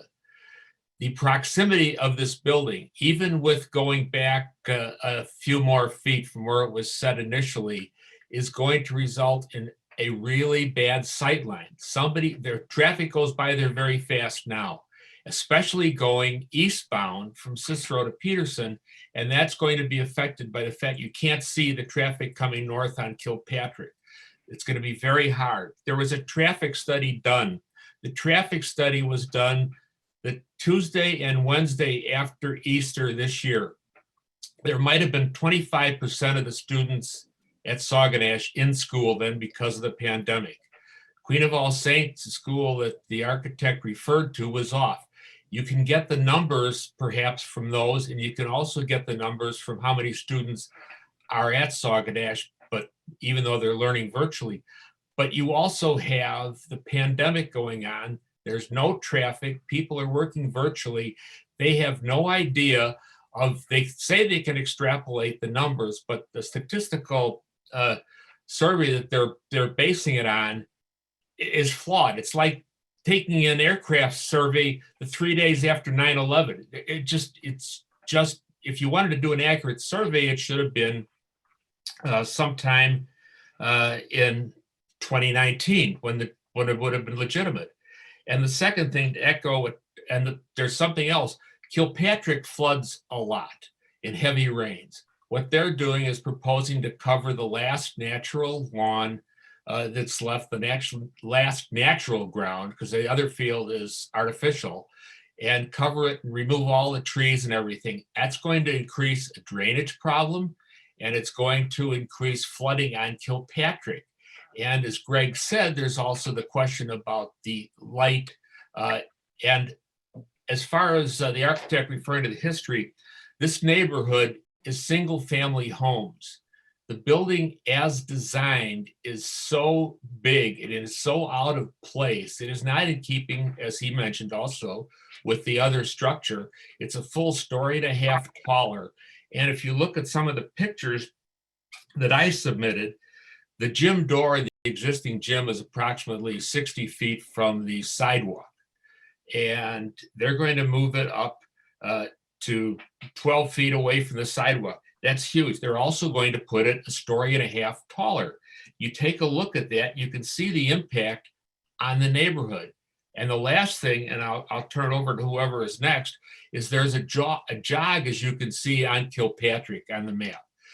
If the building comes out, it is going to impact the sight lines. They can say that's fine, but I wouldn't want to trust, people get on it pretty fast now, and I wouldn't want to trust their saying it when they don't have any experience with the actual traffic, or in fact, with the neighborhood. We've been talking about this for a long time. I understand he thinks the community has that input, but it's been virtual.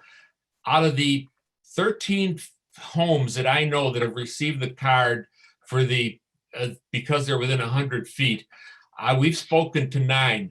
Not one single person is in favor of the variance. Nobody is against the addition. We need it. The principal's been great. The assistant principal's great. The staff over there are terrific. And they do a nice job of policing the campus. But we don't want to get stuck with something like this. We think at the very least, the variance should be upheld for the 25 feet, which will at least give a little bit more perspective for the sight lines.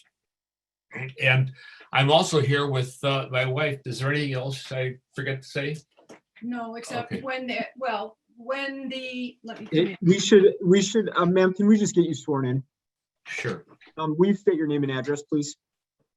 Carol Murphy, and Yeah. it's 6049 North Kilpatrick. Thank you. And do you swear or affirm to tell the truth in today's proceedings? Do I swear what? To tell the truth. Of course. Okay, thank you. Go right ahead. With the flooding in the last, with all the heavy rains that would come just this year in the spring and in the summer and in the fall, we've had heavy rains, and every time it rained right in front of where the addition is and 30 to 40 feet south of that, it floods all the way up to the top of the curb from side to side. It literally is a little canal side to side every single time it rains heavy. And it's been doing that because of whatever, climate change, whatever.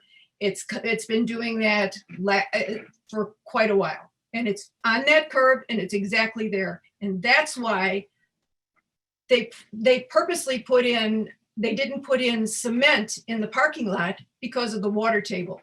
But what you're doing is putting this big structure with all the cement in the structure, and you're taking away anything else that could possibly help the water table. Yeah, Mr. Chairman, one other thing before I echoing what my wife, what Greg said, it's like tearing your hair out trying to get somebody to come out and look. It looks nice on a drawing, but if you envision how close that's going to be and how much higher than the existing structure, and nobody will come out and meet with you here. I mean, it's amazing. Not that I'm supposed to be the architect, but we're all neighbors. Every single person on Kilpatrick on this block does not want the variance granted. And that also extends into part of the next block of the 6100. And considering that and the traffic issues and the height and size of this building, we've made several suggestions, but we're not architects, but all we've got an answer for is we can't do that, or there's mechanicals, or there's this and there's that. Okay, the Public Building Commission built a 2-story structure, totally flat. Apparently they didn't build it good enough that it can have a 3rd story on it, a part of a 3rd story, and be recessed so it doesn't block everybody's view. It's very hard to deal with it. Now I know most people think this is a fait accompli, but I certainly want to extend how the neighbors on this street feel. So, and thank you. And I would like to say that we heard about this. The architect said it was a preliminary plan in March. It wasn't preliminary, it was final. It was the plan. We called right after that. We were on that Zoom meeting, which we were, all our mics, all the community mics were muted for that community meeting. So we didn't have a lot of interaction or anything in that March meeting. And when we had it, we called the next day and we were told it's too late. It's all the plans are done. That's what we were told. And we didn't have any other community involvement except community involvement. My husband got in and saw somebody taking measurements and went over and talked. And we're having a phone call all the time, sorry. No, that's okay. So I would like to potentially, and if you could just mute, please, I'd like to direct a question while we're on this topic to the architect as to what type of thought has gone into the flooding and how you foresee this working if and when there is the building there. Okay, very well. I wrote down a few notes. I mean, I think that first and foremost, all rainwater that is collected off the footprint of the new annex proposed addition is collected and first goes into an underground storage tank, which is obviously sized for code requirements and 100-year storms, etc. And that stormwater that is collected then has a controlled release to the storm sewer that is in the street utility. So in addition to that, there are catch basin yard drains which do not exist in the present lawn area. The present lawn area sheds slopes towards Kilpatrick and Hiawatha, so what is not absorbed in a storm actually will shed and storm and into those two streets. So if anything, the stormwater issues are much improved by the project. So with respect to storm, I'm sorry? I said, that's great. I think. Sorry, you who's speaking? Who's speaking? This is Scott Orstein. Oh, okay. Okay, got it. So please just identify yourself as we can't see you. Oh, sorry about that. Yeah. Okay. The other question I think that I'm gonna pose based on the Murphy's objection is what kind of consideration went into obeying the 24-foot setback? What would the building look like? So, Mr. Chairman, I can respond to this. This is Cal from PBC. Great. Part of the early development of the project, again, we started with the existing gymnasium and having the annex wrap around the existing school. In order to have done that, the parking would have been impacted, the front yard on Hiawatha, as well as the side yard of Kilpatrick would all be affected, so the variance will multiply to 4. We then looked at a great idea of looking at demolishing the existing gymnasium, which allows us that footprint and to relocate it as part of the annex, which you see that faces on the south end of the annex building there. So it's sort of closest to us on the southern end. So that volume there is the gymnasium box that has to the left side of it a stage for multifunction of the school.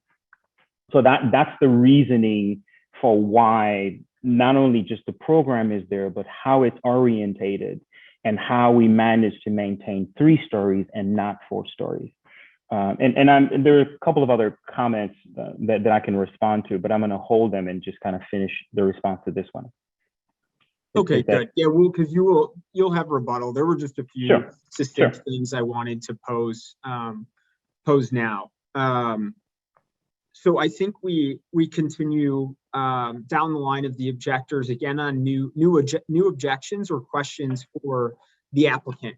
So I understand we have a few more on. So please just speak if you would like to be next.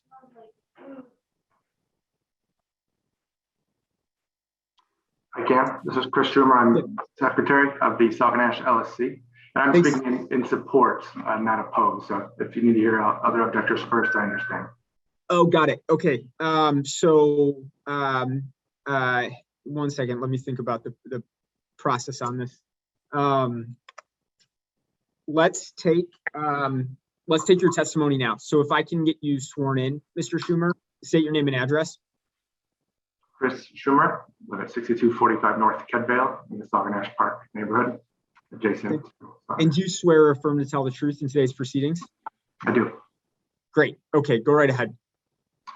Great. Thank you. I'd like to just speak a bit to the need and hardship driving this level of expansion. Like I said, I'm an elected school council member of the Sauganash Elementary School and serving as LSC secretary currently. I have 2 children as well at Sauganash Elementary. And just to give you a little background, it's a neighborhood school, meaning there's no cap. Also, it has a large diverse population coming from a number of neighborhoods: Sauganash, Sauganash Park, Sauganash Woods, Brentford Park. And there's been some recent residential developments, Sauganash Glen, that have been ultimately driving this increased student body and this overcrowding issue. And I understand there's by and large great support for the annex, but how big is the ultimate question. So I'd just like to speak a little bit about what doing just a small addition would do to the problem, which really wouldn't address the project goal. So just to speak a little bit to that, our capacity is 540 students. Over the past few years, we've greatly outstripped that. In 2019, we hit 126% with 660 students out of in the school for 540. So that was prior to the pandemic. And as you can see, the community worked with the Board of Education, attending monthly meetings to highlight some of the facilities that have been given up. It includes a library, a music room, a STEM lab, a special ed room, and most recently the art room, to make more space and keep classes under 40. So that's the need. I just want to speak a little bit to that.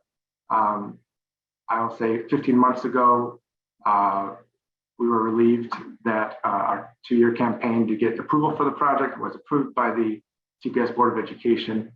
I understand in this 15 months, there's been a pandemic as well as all that design work. I'm aware of some of the community efforts. I'm not always involved in that, but I do recall the spring session.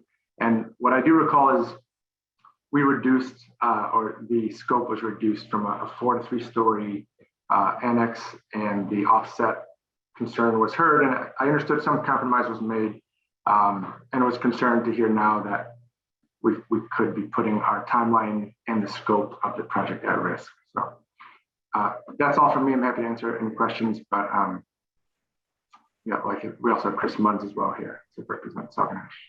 Okay, thanks, Mr. Schimmer. Did you say the name is Christy Mush? Christine Munns. Christine Munns, sorry. Are they going to just reiterate what you said? Because we can get them sworn in for support unless they have something new and different to say. We just don't like repetition. I would like to say some things. I will not repeat. Okay, great. So can you give your name and address, please? Hi, my name is Christine Munns. I'm the principal at Sauganash Elementary School at 6040 North Kilpatrick Avenue. And do you swear or affirm to tell the truth in today's proceedings? I do. Great, thanks. So again, reiterating, I don't want to go into that. We've had an addition back in 2011 that was never built in accordance to preceding additional students. So just to give a little bit more of a history, we have been on an increase of 6% student population each year and continue to grow.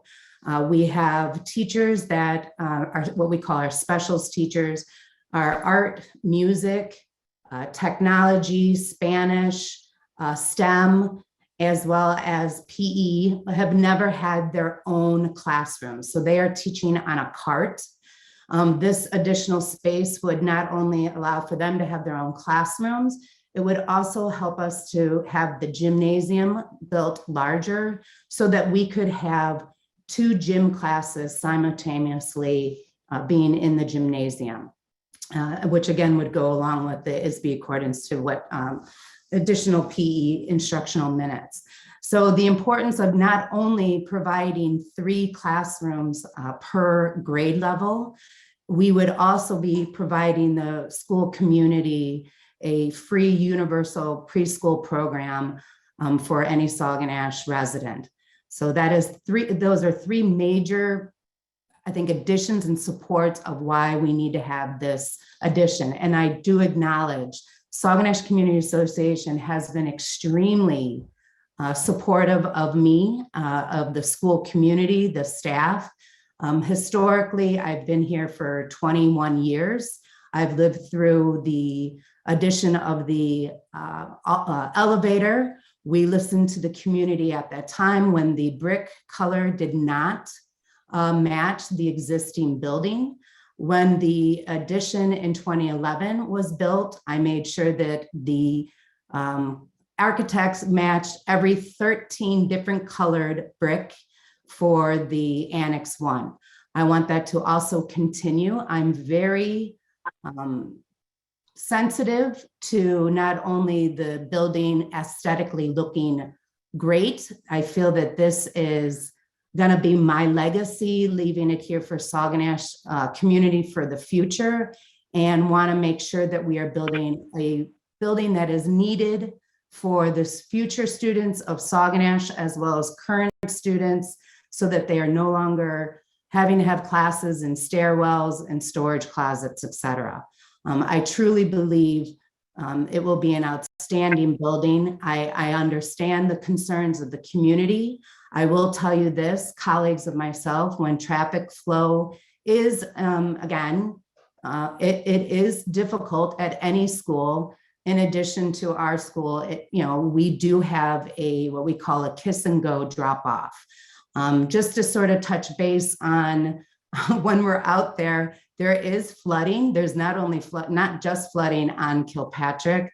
When I've done kiss and go, there is flooding around the perimeter, and I do believe it's really left to a lot of leaves covering up the drainage. So we try to do our part in keeping those clear, and I'm happy to hear the architect state that there will be additional drainage with this building. So I'm hoping that the flooding will no longer exist. Okay, great. Thank you. Thank you very much, Ms. Munz. Okay, so I'm going to go. I know we have a few more objectors, and even if you're not going to speak because your objection's already been stated, I want to get you just sworn in on the record for your objection. So there's a James Murphy III on, I believe. Yes, hi. Hi, James. Can you state your name and address, please? Sure. I'm James Murphy, and for the record, so there's no confusion, I'm James Murphy III. I live at 6280 North Knox in Chicago. Thank you. And do you swear affirm to tell the truth in today's proceedings? I do. Okay. Do you want to make a separate objection? This would be your time. I do. And not to reiterate everything, but I've lived in this area, Sauganash, my entire life. I grew up across the street from the school. As you know, my parents still have a home there. They've had a home there for, I believe, about 45 years. I was a former student of Sauganash myself. The first thing that I want to say and stress, and has been stressed before, is that this is not about an addition. This is not about an addition. This is about the variance.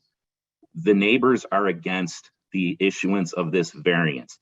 Everybody agrees that there's a need, there's overcrowding, there's a need for an addition. This isn't about how big the building is, whether it's needed, what it's going to bring. It's about where it's going. That's the issue. And I just heard, apparently I wasn't aware of this, but I guess over 15 months ago, these plans were being presented to individuals, I guess the school council. This was published in the local paper, March 27th of this year, 2021. That's not over 15 months ago for the neighbors. That's the first input or the first notice that was given in regards to these plans, as my parents have already set out. So if there was more input from the neighbors from the start, we wouldn't be in this position today. As I said, this is not about the type of building it is, it's about where it's going. The alderman did a great job after the original setback was the 3 feet. That was then pushed back to the 12 feet. It's still another 12 feet. I don't understand why it can't go the other side. I don't understand why there can't be 12 feet on the other side. I don't understand why this is a story and a half bigger. This is going to be a 3-story building. As my dad said, the other annex that was done 10 years ago, 11 years ago on the left is a 2-story building. Why can't you put the space up there?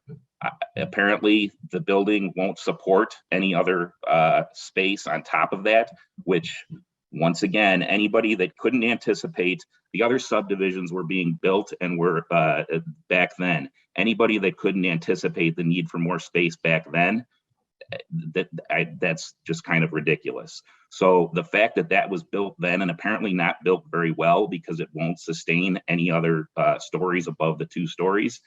Well, if you're already going to be demolishing the older building, which has been there, the gymnasium, why not demolish the annex that's apparently not very well built anyways, and just build the state-of-the-art facility there. It could take place there. I still don't understand why it can't be moved 12 feet in the opposite direction. I don't know why you can't put extra space in the middle portion and extend it 12 feet there if you need extra space. There's a number of other things that can be done and can be discussed, but there hasn't been this discussion with the neighbors. And there isn't one person within 100 feet of this, of the affected location that's in favor of this variance. And once again, it's the issuance of the variance. Put it 24 feet back and it's fine, but you can move this. There's any number of different things that can be done. This was never discussed. And to counter the point in regards to the traffic study and this extrapolation, Queens was not in school. There was no traffic at Queens. Queen of All Saints was on spring break. This was also at that time. So anybody thinks that that traffic study has a good data source, it just belies all common sense. In regards to the meetings, and I know, I believe Mr. Lejeune mentioned the meeting just last Wednesday with the Community Association. That was a presentation by Mr. Lejeune and the other parties in regards to these plans.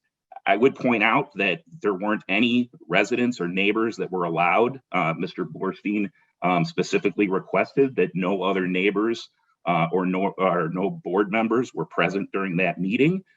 So it once again just goes towards the lack of community involvement from the start, lack of meaningful input from the start. And as I said, this was the original 3 feet setback. And the alderman did a great job getting it back to 12 feet. But I think that there's more things that could be done here. This has just been a rushed proposal. And especially now that I'm hearing that this was already being done over 15 months ago, but the neighbors are not hearing about this since March, or that's the first time they're hearing about it. So I'm not asking to cancel the project. Obviously we need the addition, but certainly some sort of postponement so we can come to some sort of not agreement, but at least see if there's alternatives that realistically, and not just make comments and say, well, there's mechanicals here or this can't do. There's so many other things that can be done to get the extra 12 feet.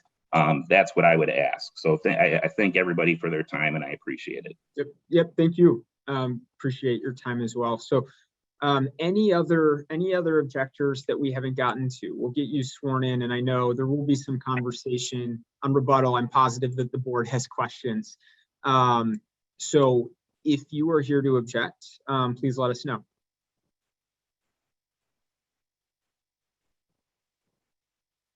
Great. So I think now we move back to the applicant, and this is the time where the applicant will give rebuttal. And then I want to set, after rebuttal, time for the board to ask questions before a closing. So with that, Counselor, can you please do a concise rebuttal? Sure, Mr. Chairman. And again, can you hear me? This is Scott Borstein. Yep, we hear you. Okay, great. So based on the objections, I sort of categorized 6 different issues. And I can sort of give color on some of them, but then I will ask various witnesses to respond in more detail. But the first one was the sightline issue and the fact that the building would potentially create some kind of site obstruction, which would create a safety issue.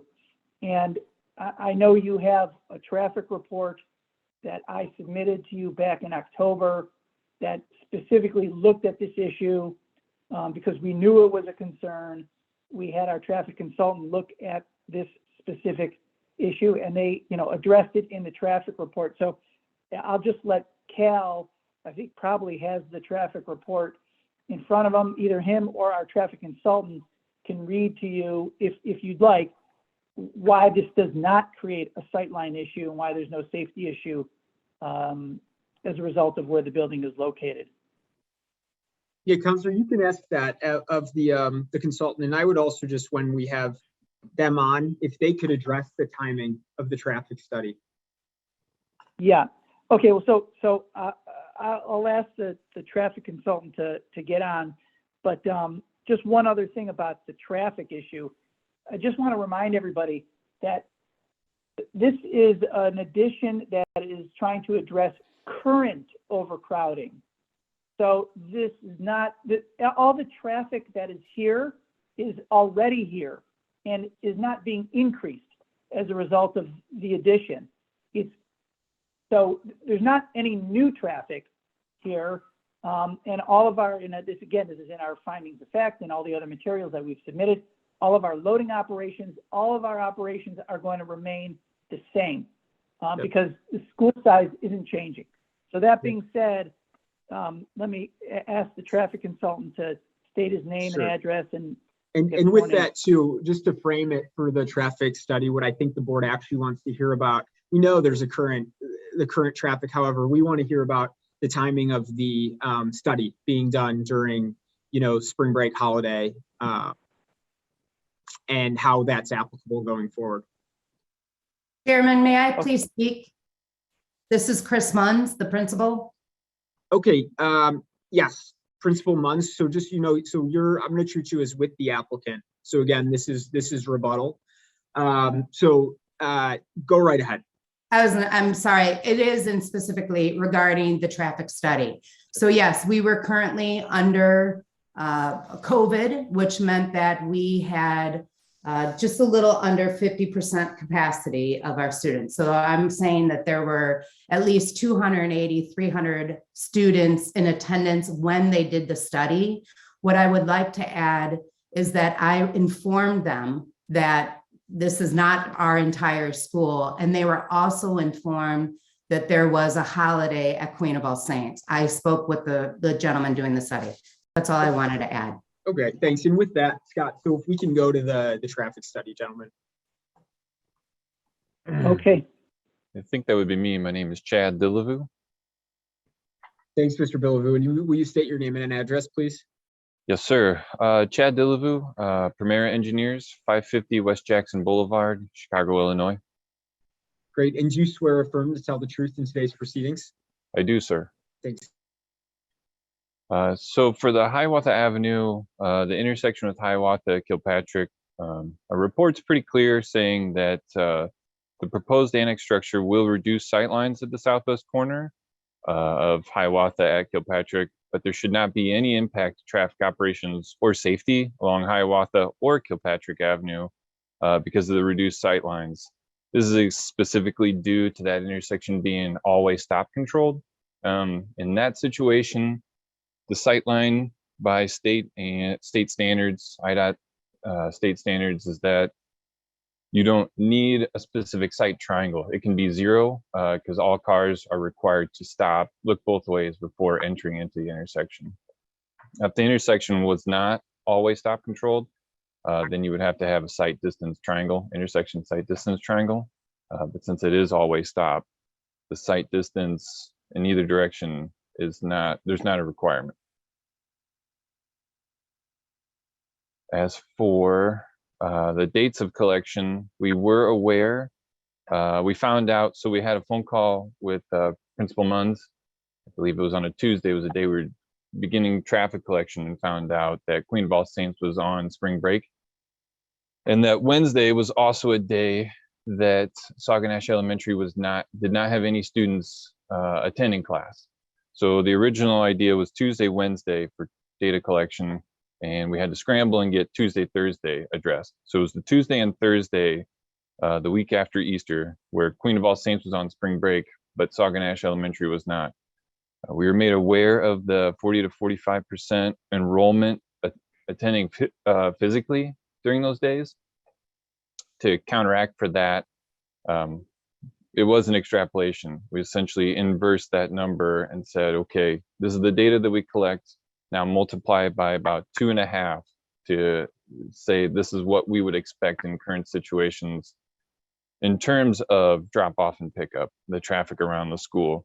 There has been some pretty recent research put out that existing peak hour volume traffic, peak hour being between 7 a.m. and 9 a.m. and then 3 to 5 p.m. or 5 to 6 p.m. depending on where you're at, is actually normalizing now that offices are opening back up and people are allowed to come back to work in an office or wherever they're headed.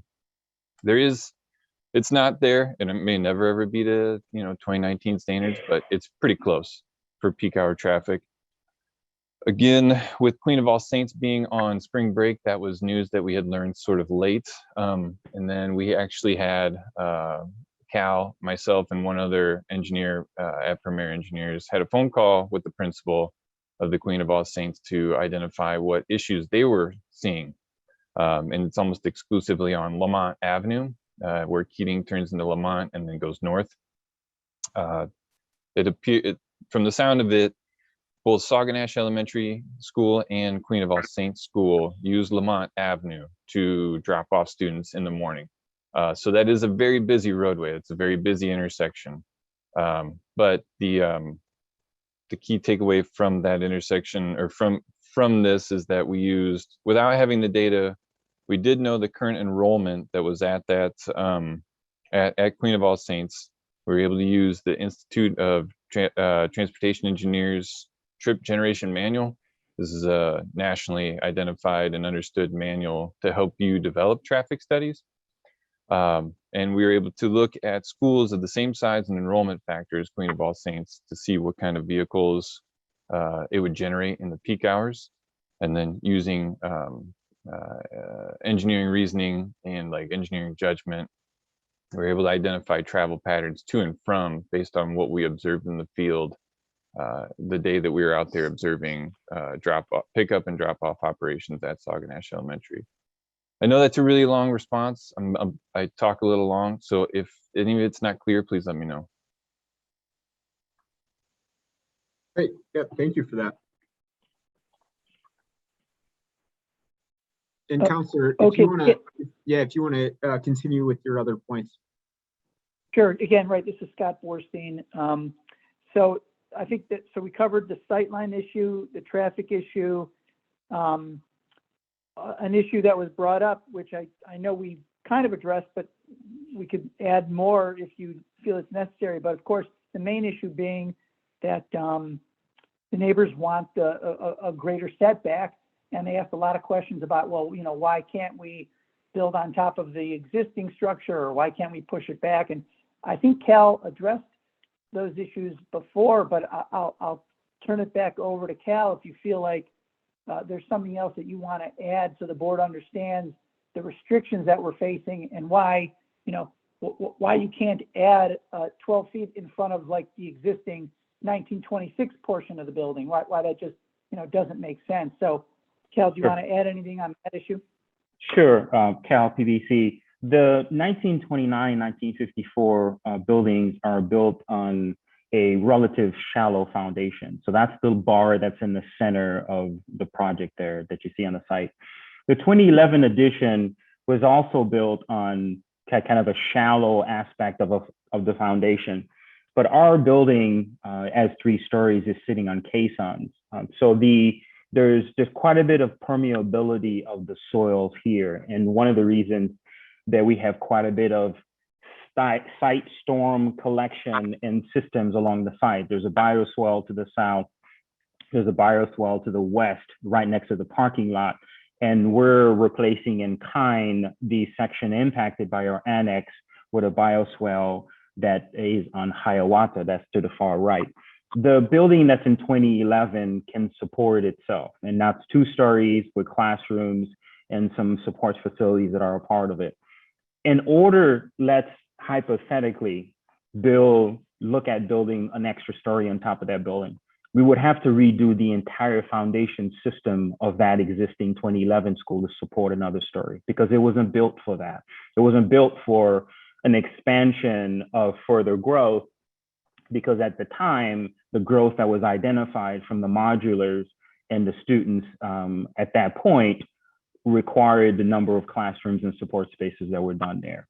So the 2011 edition, the 29 and the 64 simply cannot support any more loads on top of them, so much that even the chiller that we're putting in the existing building, because we don't have site area to put it on the ground, is on the roof of the 1954 portion. You can sort of see it identified there in the middle of the project. In order to do that, we're not resting directly on walls that would increase the load. We're spreading that load accordingly to make sure that we can actually do that, because again, the building is not designed for these extra loads. We would love to, and we looked at the opportunity of potentially adding a third story to that 2011 addition, but the structural analysis came back that you would have to rehaul the foundation system in order for that to happen. Go ahead, Scott. Well, thanks, Cal. Again, Scott Borstein. So, Mr. Chairman and members of the board, do you want any further explanation about why the building can't be pushed further towards Lamont, where our parking lot is, or was that clear? Because I know Cal covered that in his initial comments.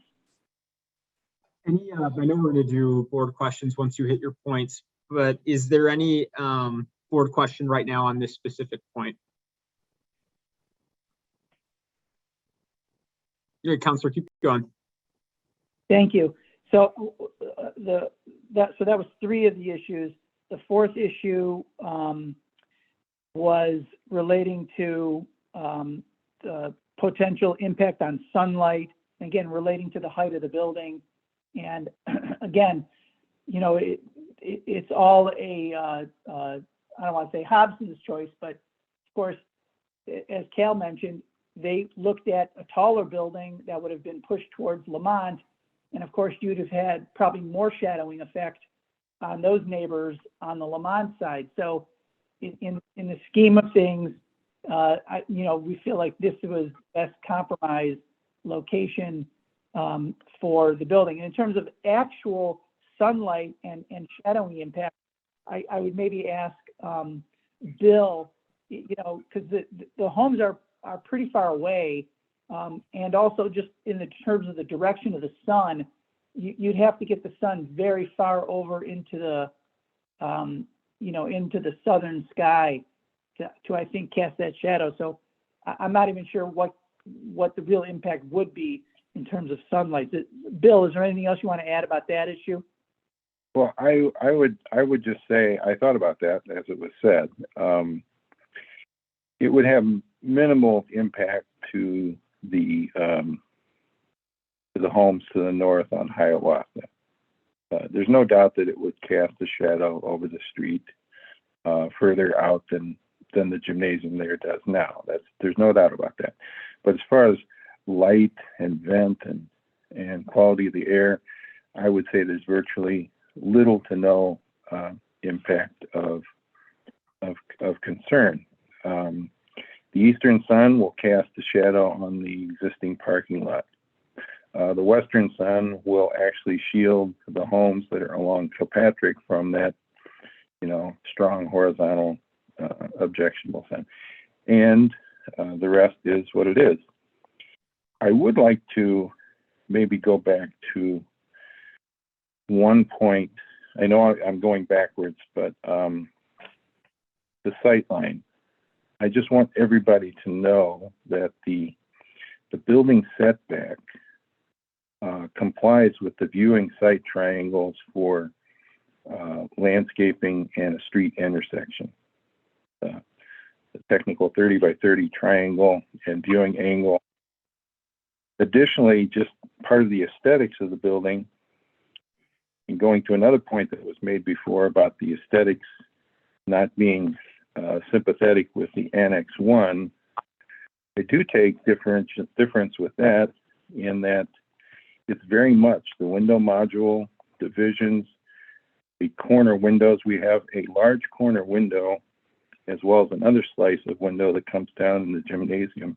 But the corner window, the corner at the gymnasium at the intersection of Hiawatha and Kilpatrick is a totally glazed corner. So it's not an opaque wall. It is a wall of glass. But visually and in some degree sightlines, that's totally in back of the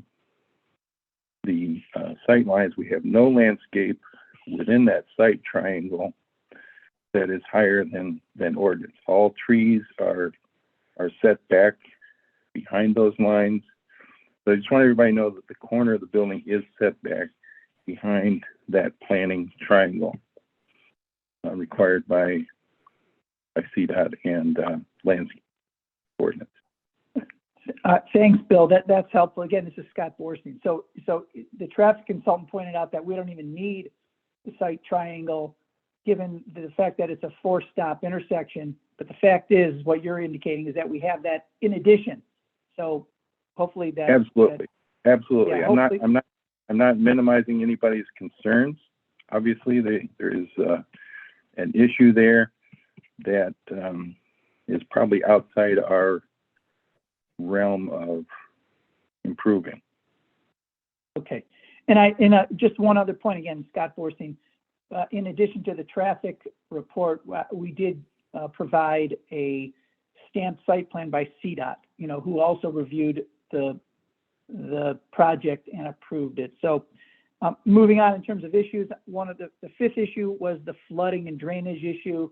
And I think Bill adequately addressed that in indicating that the flooding and drainage is actually be an improved situation here than what you currently have. And then the last issue that I have at least was an indication that there has been little community involvement. And again, you've heard from multiple witnesses about how often we've met. There's been a revision to the plans specifically in response to our communications with the neighbors.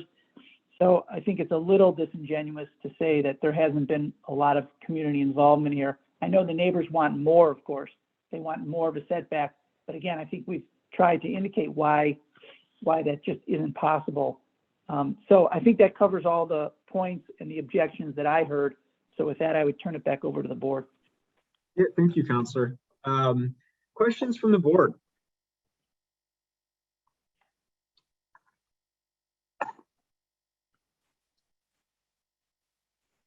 Sounds like we collected a lot of information, and I know the alder person's on. So, Alderwoman Nugent, if you are still here, can we get your take?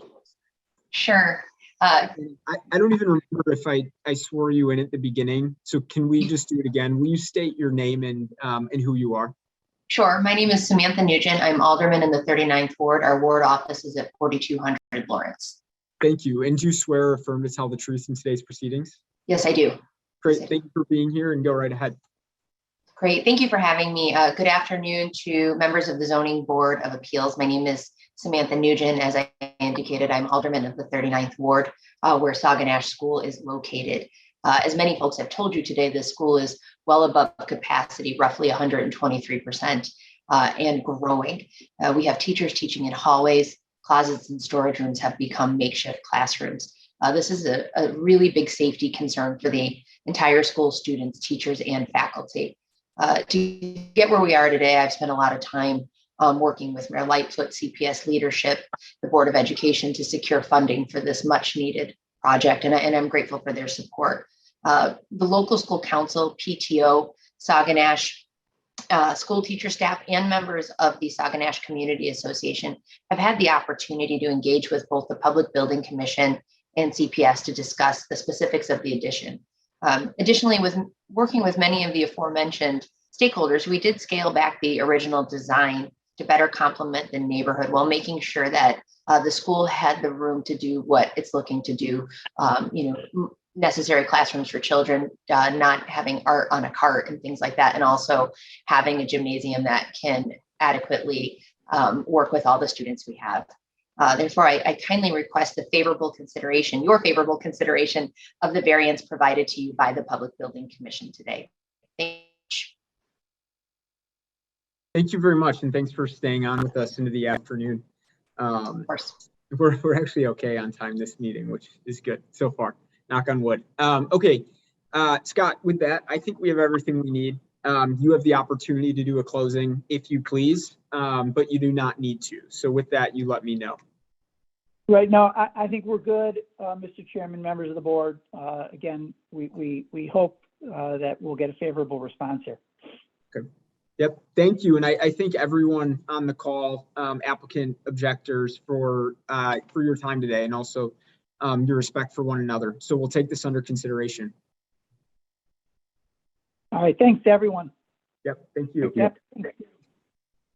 Okay, let's call a 15-minute recess. I'm positive that the board is ready. So we will reconvene at 4:10 p.m. Central Standard Time.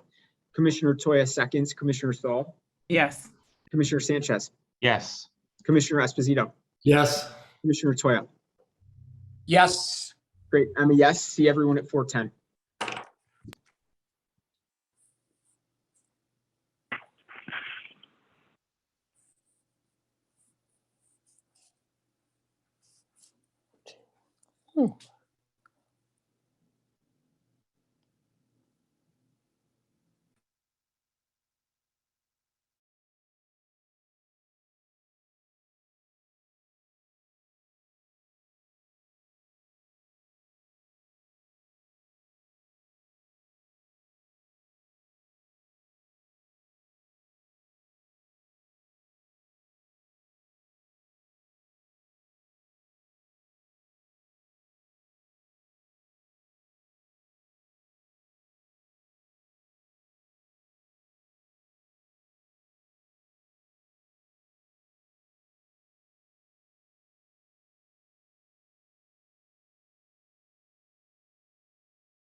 Okay, good afternoon, everyone, and welcome back to this November meeting of the Zoning Board of Appeals. I move that we reconvene. Commissioner Toya seconds, Commissioner Saul, Yes. Commissioner Sanchez, Yes. Commissioner Esposito, Yes. Commissioner Toya. Yes. Great, I vote yes, and we're back. We're now moving into tail end of our regular call today, and I think there's a few matters that we can speed through. So counselors, when you're not seeing objection, if you can streamline your process, that would be helpful for us. So with that, I'm going to call calendar number 484-21-Z, and this is with Counselor John Pekarski.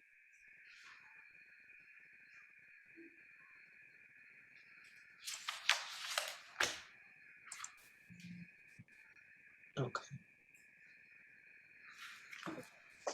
Hello. Hey, is this John Pekarski? It certainly is. Great. Hi, John. Happy Friday to you.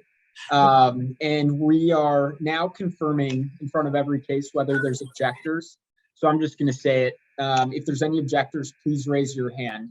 I don't intend for any on this one, but if you're here, just raise your hand. And with that, Counselor, you can take it away. Okay. This is the two cases. Two succeeding cases are the brothers Hogan, who I've had the pleasure of knowing the family since a long time ago when Judge Hogan, now retired, was a friend and still is a friend. And we have Timothy Hogan, an attorney at 6601 North Newgard, and Michael Hogan, a judge at 1414 Albion, living next door to each other. This family has owned these houses and lived in them since 1910. They are historically important to Rogers Park. And both of the Hogans, if I may take them together, want to stay in these houses, but need a little help to improve the quality of life. At 6601 Newgard, Tim Hogan and his family are seeking to put an addition to the rear, the east part of their home. And it will go directly on top of where the existing back porch is. The existing porch does not have a foundation. It's on stilts. They're going to take that down and build a two-story with basement addition.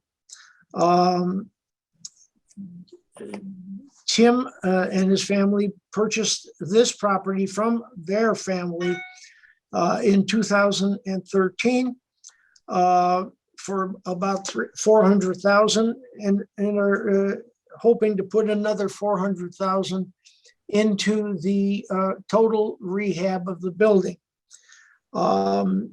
The total enhancement is about 418 square feet. I have with me Tim Hogan. Are you there, Tim? Yes, I'm here along with my wife, Lindsay Hogan. Great. Okay. Great. And John, really quick, just to touch on something you said, I think I agree on taking these together.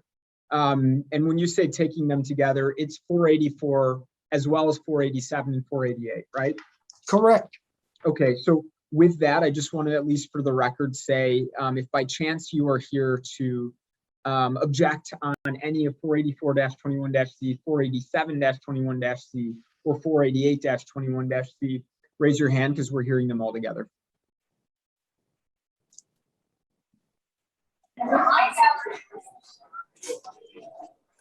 Counselor, do you want me to swear everyone in? Okay, Tim and Lindsay, please state your names and addresses. Hi, I'm Timothy Hogan. I live at 6601 North Newgard in Chicago, Illinois. Lindsay Hogan, 6601 North Newgard, Chicago, Illinois. Great, thank you both. And I'll start with Lindsay. Lindsay, do you swear or affirm to tell the truth in today's proceedings? I do. Thank you. And Tim, do you swear or affirm to tell the truth in today's proceedings? I do. Thank you. And with us also is Brian Griffin, the architect. Brian, are you there? Yes, I am. Okay. Please state your name, address, and occupation. Brian Griffin, 3257 West 111th Street. I'm the architect with IJM Group on this project. Brian, and do you swear or affirm to tell the truth in today's proceedings? Yes, I do. Great. I will address my questions to Tim. Were you here when I made the opening statement concerning this case? I was, yes. Okay. And did I prepare an affidavit on your behalf stating essentially the same thing? Yes. And if I asked you the questions that appear on that affidavit, would your answers be the same or substantially similar? Yes. I have no further questions of Tim. I would call Brian Griffin. Yes. Okay, Brian, were you here when I made the opening statement concerning the addition to the Yes. home? Yes, I was. Did I also prepare an affidavit on your behalf? Yes, you did. Okay, and does your affidavit, if I asked you the same questions that appear in the affidavit, would your answers be the same or substantially similar? The same. Mr. Chairman, with that, I would indicate to you that we're talking about a two-story addition on top of where the old addition was. We are not increasing the footprint of the building, but we are going up one and completely rehabbing the existing building. With that, I would rest.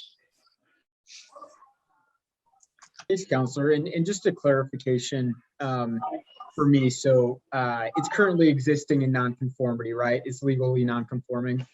Correct. And the addition is really, as you mentioned, it's not growing outwards at all. It's just carrying with what is already there in the main building. Correct. Okay. Any additional questions from the board? Okay, and Counselor, I think we should go to Michael Hogan, right? That was, yes, I'm doing Michael Hogan now. Perfect, perfect. Okay, thanks, Tim and Lindsay. Thank you. Thank you, everybody. Take care.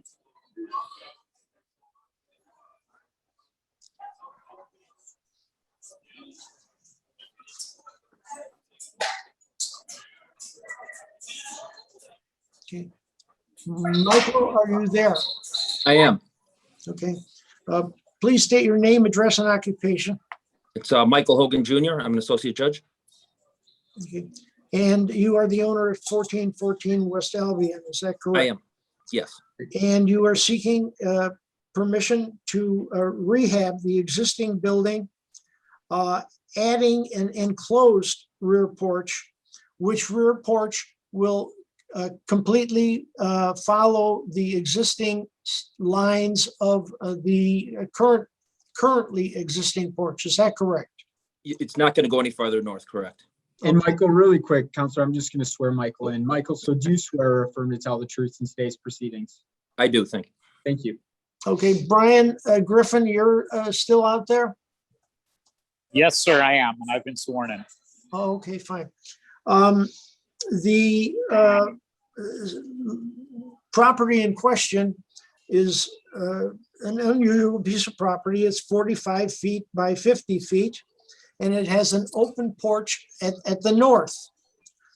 My client is seeking to remove that existing porch and replace it with a one-story enclosed porch with a basement. The entire home will be rehabbed, and with that, we are seeking a 2.8 foot rear yard variation. As you can see on the drawing, the variation is at the north end of the lot. Now, Mike, did I prepare an affidavit on your behalf concerning this variation? Yes. And if I ask you the same questions that appear in that affidavit, would your answers be the same or substantially similar? Yes. Okay, I have no further questions of Michael Hogan. I would call Brian Griffin. Brian, you're the project architect for the proposed addition. Correct. And is it true that the addition will simply go where the open porch is currently located? Correct. We have the same setback on the north, like Michael said. Okay, and there will be a basement with a first floor addition, is that correct? Plus a total rehab of the interior. Now, did I prepare an affidavit on your behalf? You did. And you've read that affidavit, of course. If I ask you the same or the same questions, would your answers be the same or substantially similar? The same. If I have no further questions of either Michael or Brian Griffin. Thank you, Counselor. Questions from the board?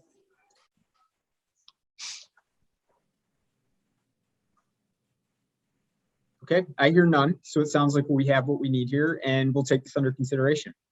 Okay. Thank you. Have a good Thanksgiving. Thank you, everybody. Have a great Thanksgiving. Thanks, everybody. Bye.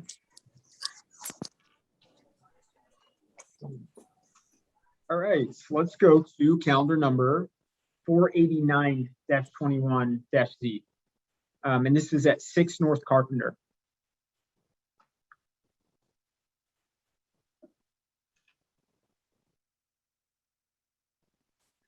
So again, if you're here as an objector for 489-21-Z, please just raise your hand.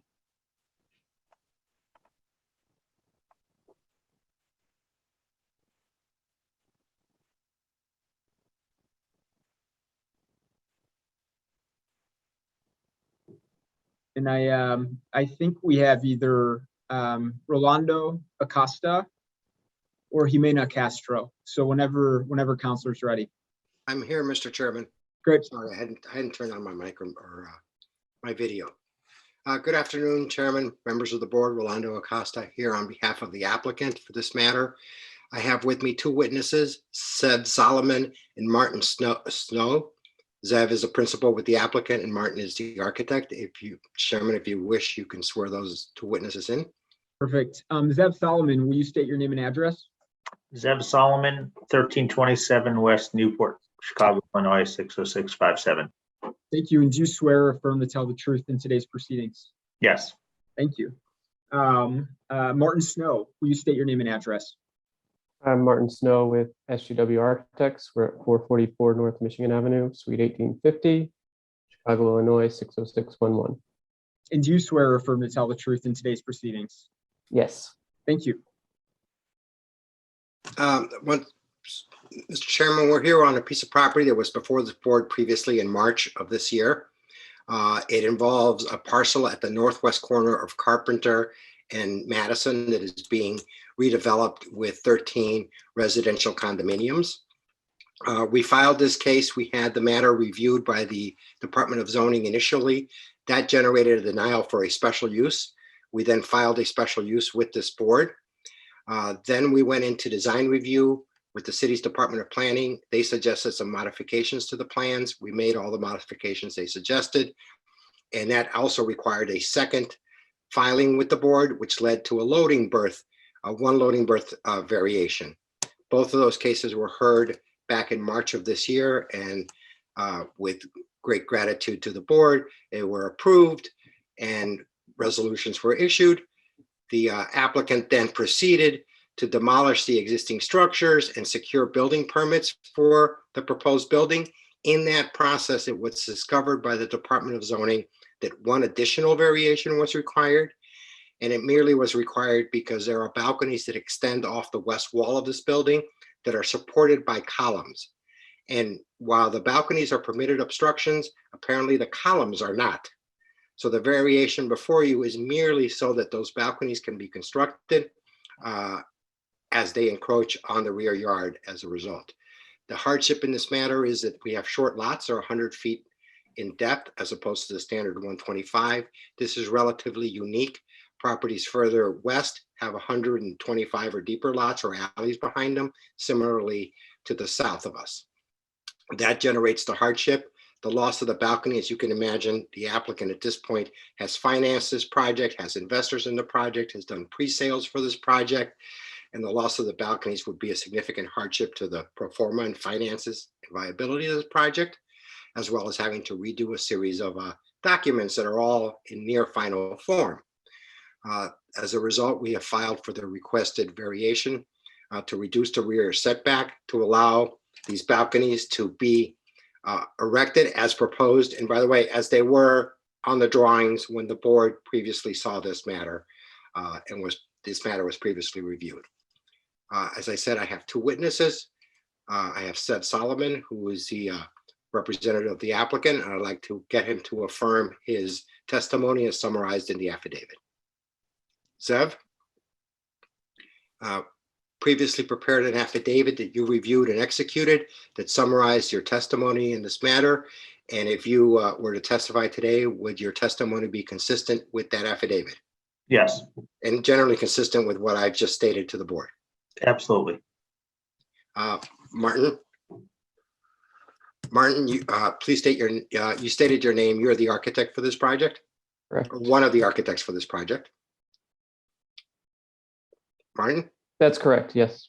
And previously prepared an affidavit that you reviewed and executed summarizing your testimony on this matter. And if you were to testify today, would your testimony be consistent with that affidavit? Yes. And generally consistent with my prior statements? Yes. Mr. Chairman, I'd also like to point out to the board that we've submitted letters of support from the West Loop Community Organization and the West Central Association. They were previously very supportive of the project, and of course are then supportive of this proposed variation. With that, we will stand for any questions the board may have. Yep, thank you, Counselor. Any questions from the board? I had one. So this is Sam Toya. Counselor, you did. I understand the short lots very well. When cases bring it up, I always have a question. You said that obviously lots to the west and lots to the south are at 125 feet. The lot you're on is a short lot. How far to the south and how far to the west? Is it like really close, or is it, So on the same block? What is it? I just get my head around that. Okay, so immediately across the street, so on the south side of Madison, across from this project, and stretching for blocks to the east and west, the lots are 120 feet deep with an alley to their rear. Across the street. Across the street, you said. Immediately across the street. Okay. Immediately to the west of us is one lot that is a short lot, similar conditions to ours. But then when you cross Aberdeen going to the west, as well as you proceed further east, you find lots that are either deeper or have alleys behind us. We have neither condition. So it's basically your lot and then one lot to the west of you, and everyone else is either, 125 or larger. Is that what you're saying? 120 or larger, yes. 120 or larger. I'm sorry.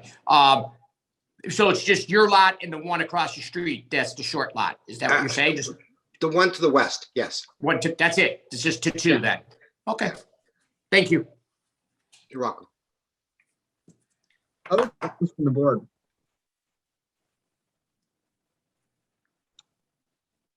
Okay, we'll take this under consideration, and thanks, everyone. Thank you. Have a good holiday. Yep. Thank you. Enjoy your weekend. Thank you. All right, let's go to the last matter of our regular call before we go to a bunch of continuances. So 490-21-S.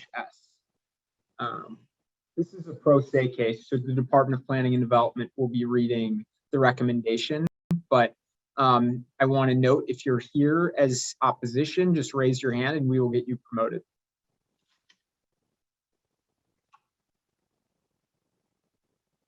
Good afternoon, everyone.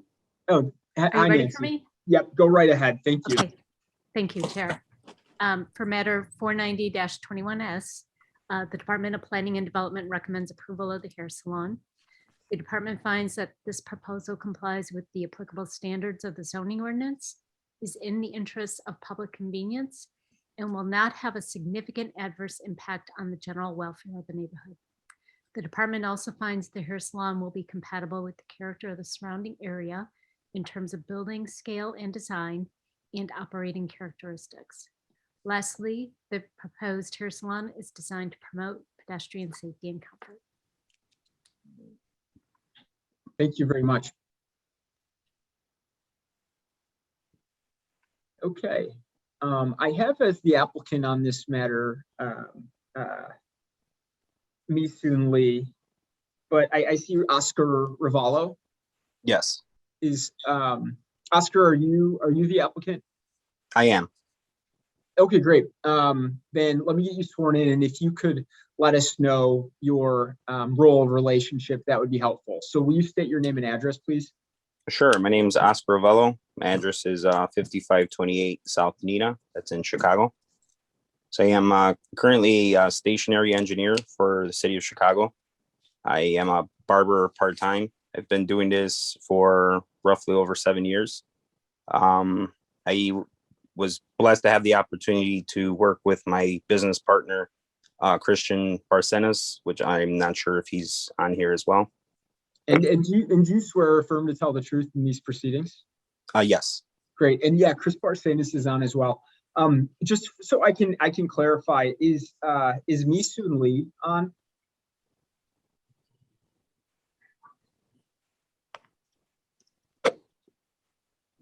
Or Oscar, do you know Mi-Soon Lee? Yes, she is the landlord. Okay, great. Oh, I see. I see. But you're the applicant for Yes. this. Got it. Okay. Go right ahead then. Telling us what brings you here. So we've, like I was saying about Christian Barcenas, we worked together combined. We have over 20-year experience with the barbershop business. We come, especially since I work for the city, I do have a lot of union and first responder clients to get their haircuts.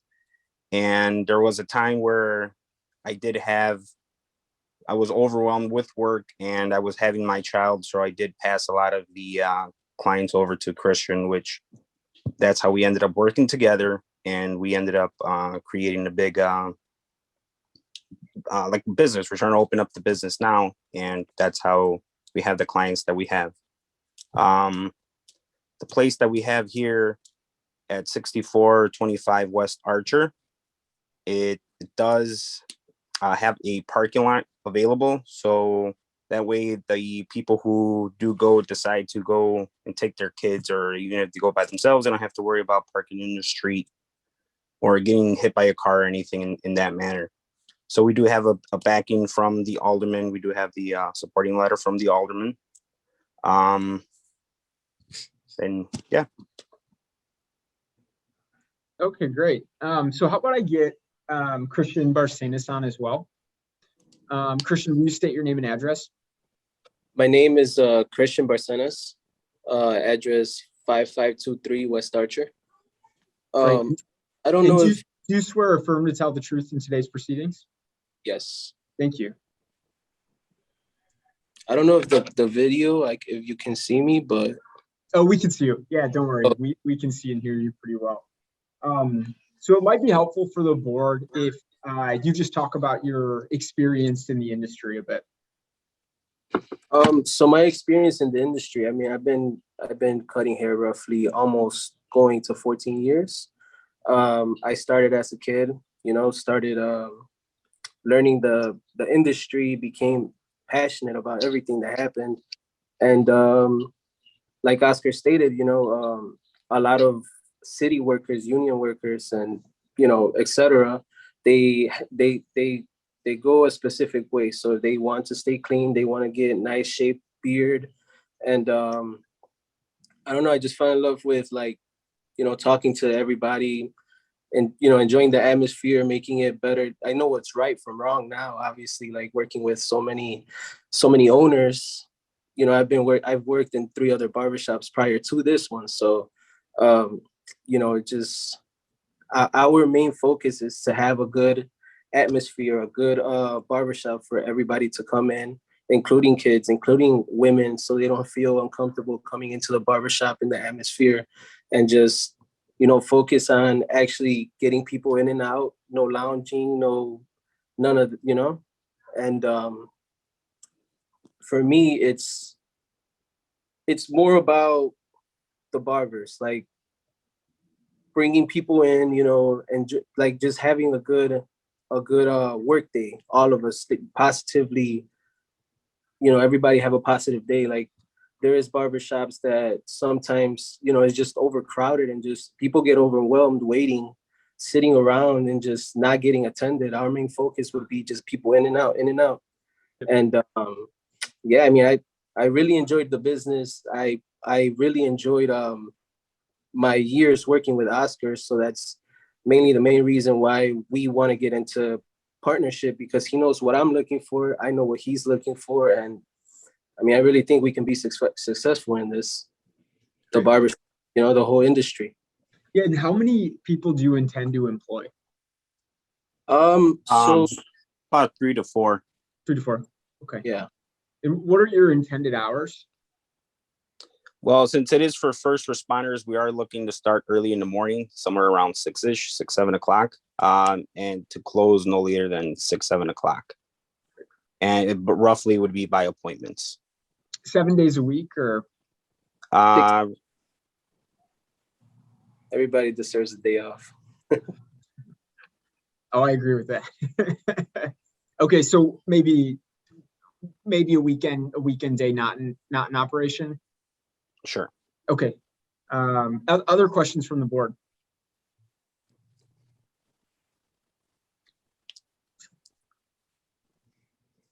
All right, we'll take it under consideration. Actually, sorry, so you brought an expert, right? Is Jacqueline Rodriguez here?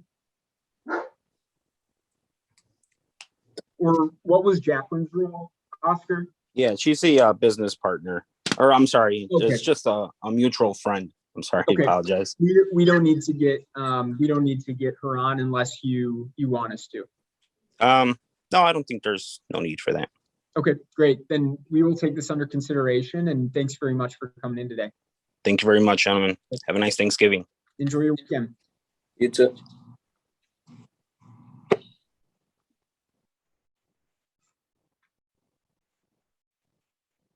Okay, let's move into the continuances. So the first up will be calendar numbers 305-21-S and 306-21-Z. So if you are here as an objector on this matter, please raise your hand and we will get you promoted. As Councilor Paul Kolpak gets situated, I'm going to read the department's recommendation. The Department of Planning and Development recommends approval of the proposed gas station, provided that the special use is issued solely to the applicant, Community United Development Group, LLC, and the development is consistent with the design and layout of the site, landscape, and tree removal plans, elevations, and associated landscaping and site details dated November 17, 2021, with elevations dated February 11, 2021, all prepared by Project Studio, LLC.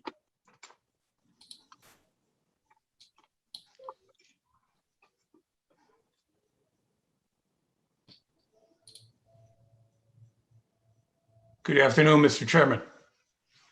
Good afternoon, Paul. So I am not seeing any objectors, just so I can confirm. If you are an objector, it's 305-21-S or 306-21-Z. Please raise your hand. Okay, Paul, go right ahead. Thank you. My name is Paul Kolpak with offices at 6767 North Milwaukee Avenue. I represent Community United Development Group, LLC. Mr. Mohammed Abdullah is the member manager. His partner is Mr. Pastor Harrell. We're here today. I'd like to consolidate both the variation and the special use into one hearing, if that's okay, Mr. Chairman. Yes, definitely. Thank you. Thank you.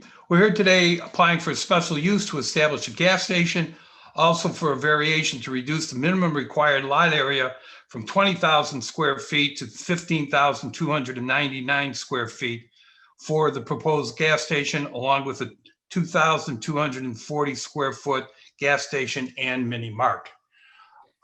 Mohammed, are you available? The property is currently, as you can see, vacant. It has been vacant for approximately 15 years. We had 2 in-person community meetings at the request of Alderman Sawyer.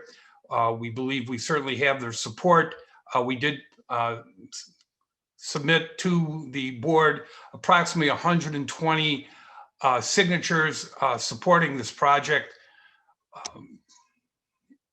Mohammed, are you available?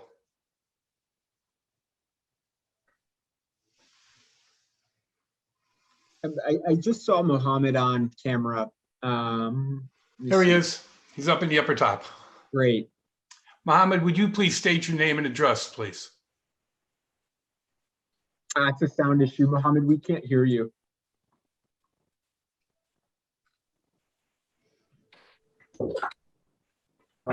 Sure, Abdullah, I think your microphone is muted. Maybe you have another microphone switch or something. Otherwise, you can leave the meeting and join back in again. Sometimes that helps.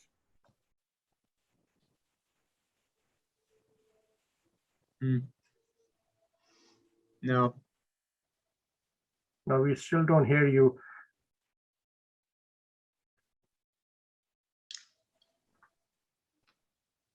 Mohammed, we can't hear you.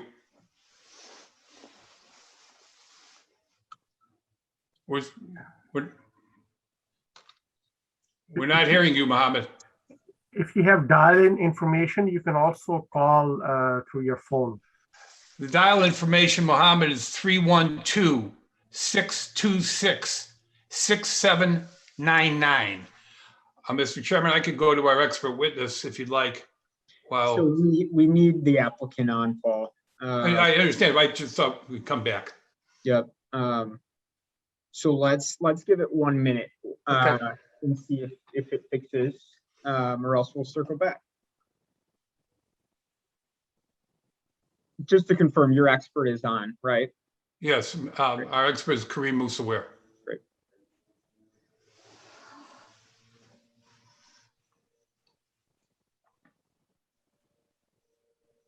Also, Chairman, just to let you know that Reverend John Harrell is not here either. Correct. I don't know. Yeah. What was his role, Counselor?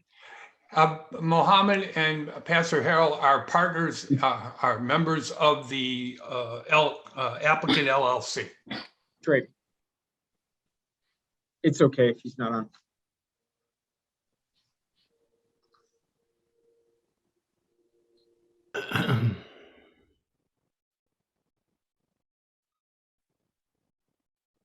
I'm sure that, Mr. Chairman, that they're both member managers of the LLC. If it pleases you, we could have Pastor Harrell testify substantially similar to Mr. Abdallah. Yeah, is he on? I thought he was not on. He's on. Oh, okay. He appears to be.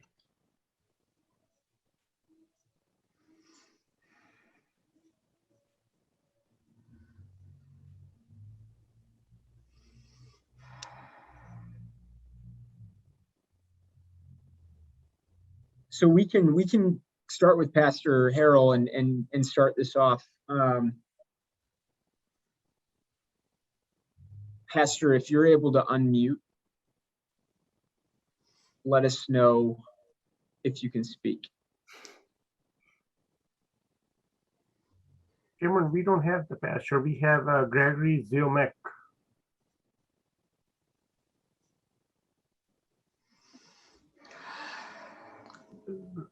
We don't have Pastor John Harrell is not here. Okay. Let's see, before we go forward, just because we're getting near the end, let's see if Mohammed is restarting and gets back.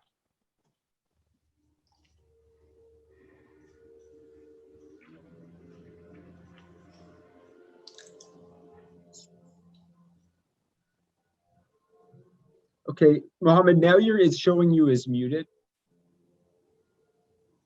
Okay. There we go. Here we go. Wonderful. Yeah, I'm really sorry that I just have to log in from the desktop, so I was on the laptop. It happens to us quite frequently, so don't worry. Mohammed, would you please state your name and address? Muhammad Abdullah, 1210 South Indiana, Chicago, Illinois, 60405. Thank you. And you and Pastor Harold are, I'm sorry. Do you swear or affirm to tell the truth in today's proceedings? Yes, I do. Thank you.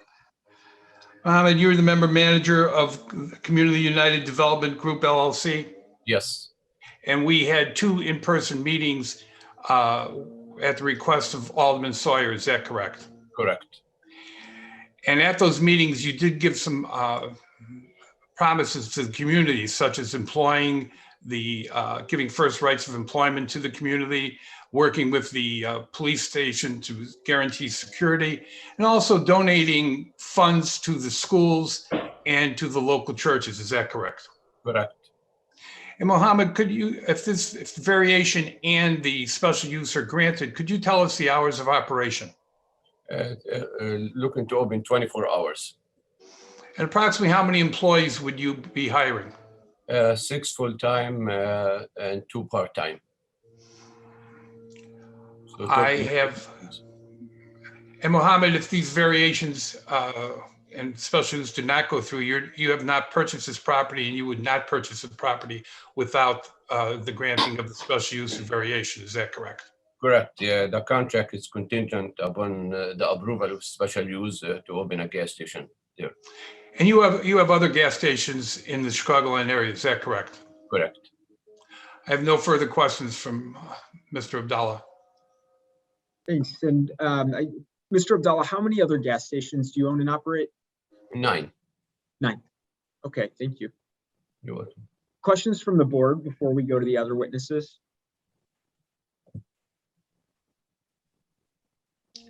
Okay, Counselor, you can keep going. At this time, I'd like to call our expert witness, Mr. Kareem Musawir. And Kareem is sworn in and his expertise has been acknowledged. Am I unmuted? Yep, we hear. Thank you. Mr. Musawir, would you please state your name and address? Yes, Kareem Musawir with Land Use Consultants at 221 North LaSalle Street in Chicago. And part of your assignment in this case was to look at the site and determine whether or not the requested special use and variations met the criterion of the City of Chicago zoning code. Is that correct? That's correct. And you in fact visited the site. Is that correct? Yes, actually, I grew up in the neighborhood. I know it very well. And you were at both of the community meetings with me. Is that correct? Yes. I'm going to take it one by one. In your opinion, does the proposed development meet all the criteria set forth in the Chicago zoning code for special use? Is that correct? Yes, that's correct. And you submitted a findings of fact setting forth your reasoning for that. Is that correct? Yes. And if you were called to testify, you testified substantial compliance with that affidavit. Is that correct? Yes, I would. Regarding the variation, isn't it true that there's a gas station approximately across the street that is less than 20,000 square feet? Is that correct? That is correct. And again, if you were called, you submitted an affidavit detailing your responses to the criterion set forth in the Chicago zoning code for variation. And if you were asked to testify any further, you would testify in substantial compliance. Is that correct? Yes, I would. And in your opinion, this development meets all the criterion set forth for variation. Is that correct? Yes, sir. That's correct. I have no further questions. Thanks. And Counselor, do you have a Greg Ziomek here as well? Pardon? I'm sorry? You have another witness called Greg Ziomek? Yeah. He's here if there's any questions regarding the building, I'm happy to have him in, but So is he the architect? yes, he is. Okay, great. Okay, any questions from the board?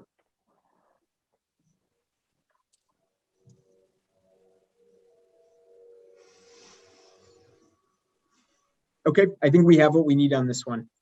Thank you very much. Yep. Happy Thanksgiving, everyone. Yep, enjoy your weekend. Thanks everyone for your time. All right, next we've got calendar numbers 353-21-Z and 354-21-Z with Greg Mills. So if you are on for either 353 or 354 to object, please raise your hand and we'll get you promoted.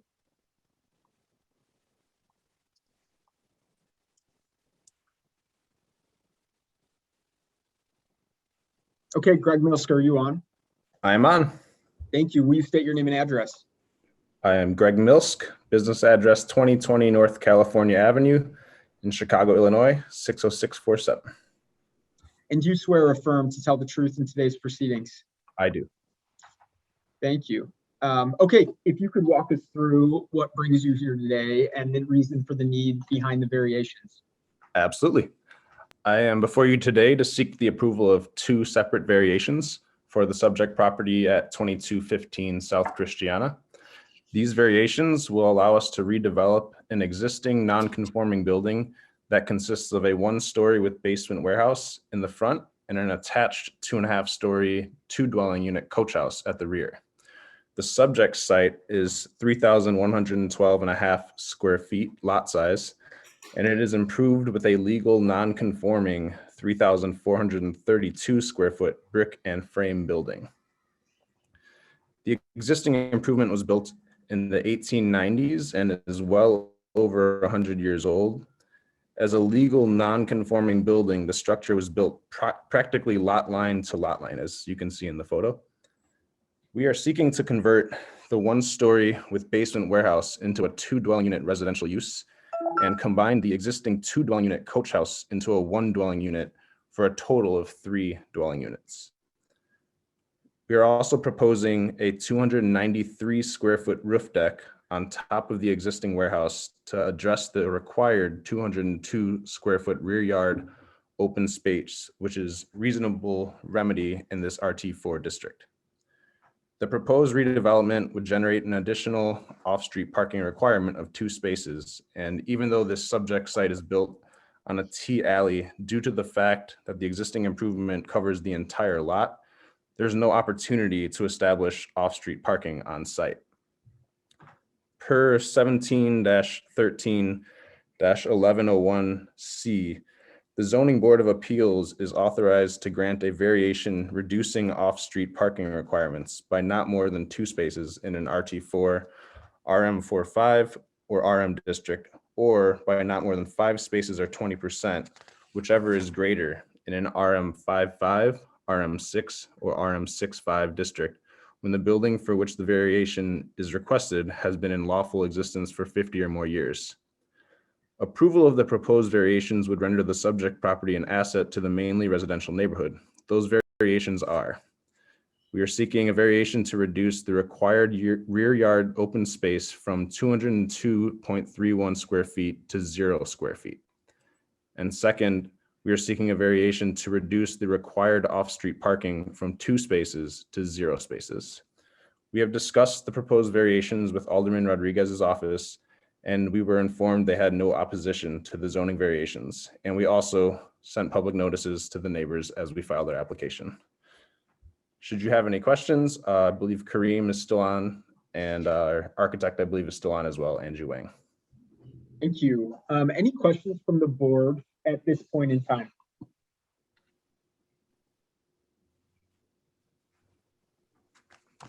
Okay, let's go to Kareem, and then we will circle back again for questions in case there's questions for the architects as well, but we should make sure that Kareem gets on. Thank you, Chairman. Yep. And Kareem has been sworn in and his expertise has been acknowledged. So with that, Kareem, go right ahead.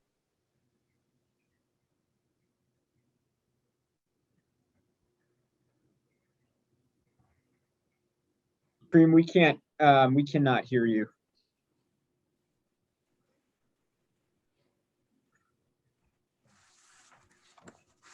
Oh, that is because he's disappeared. 1 second.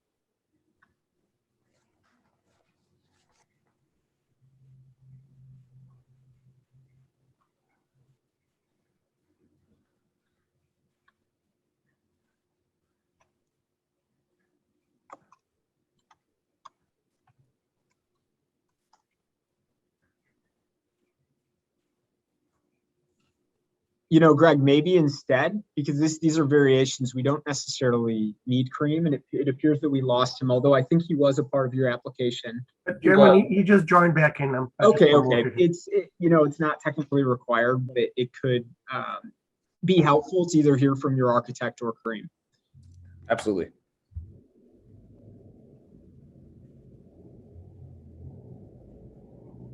All right.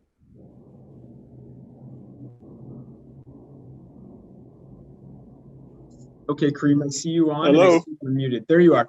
So we're discussing 353-21-Z and 354-21-Z. And we just thought it would be helpful, since Greg is pro se, to hear from you on the matter as well. Yes. So there are two variations that are being requested. One is for a reduction of an off-street parking space, and the other is for the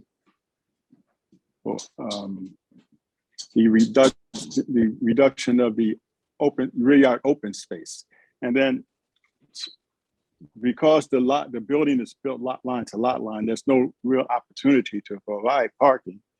And because again, for the same reason, there's a proposed deck on top of the first floor for open space, but there's no opportunity on the lot to provide that either. This is a commercial use that's being converted to residential. There was one unit there already, so this is adding a second unit, and that's what the proposal is for.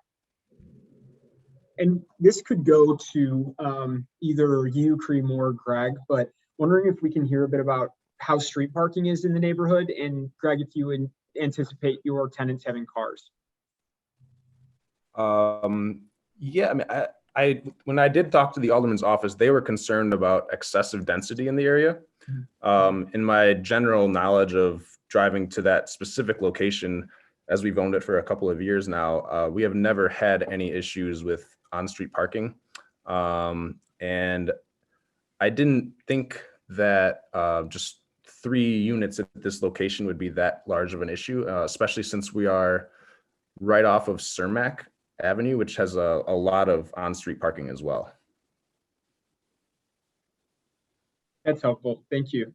And the previous, Mr. Chairman. Yep. Kareem again. The previous use was, like I indicated, was a business use and much more intense than having just 3 dwelling units. There was coach house in the rear and the business in the front.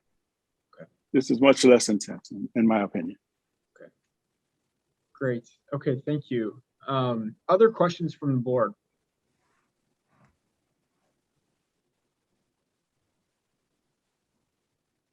All right. Thank you, everyone, and we'll take this under consideration. Thank you. Yep. Enjoy your weekend. Thank you very much. Have a good weekend. Thank you. You too. Okay, moving right along, we're going to go to calendar numbers 387-21-S and 388-21-Z.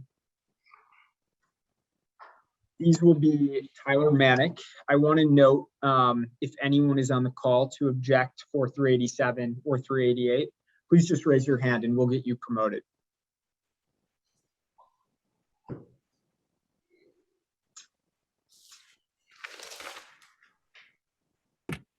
Great. I see I'm promoting Sheikh Moed Hussein.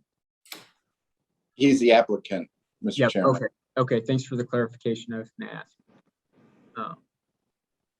Okay, Tyler, I'm going to go ahead and read the department's recommendation. Thank you. The Department of Planning and Development recommends approval of a gas station with a one-story mini mart, provided that the special use is issued solely to the applicant, Roosevelt Operations, Inc., and the development is consistent with the design and layout of the plans and drawings dated October 14th, 2021, prepared by Nick Scarlatus and Associates Limited.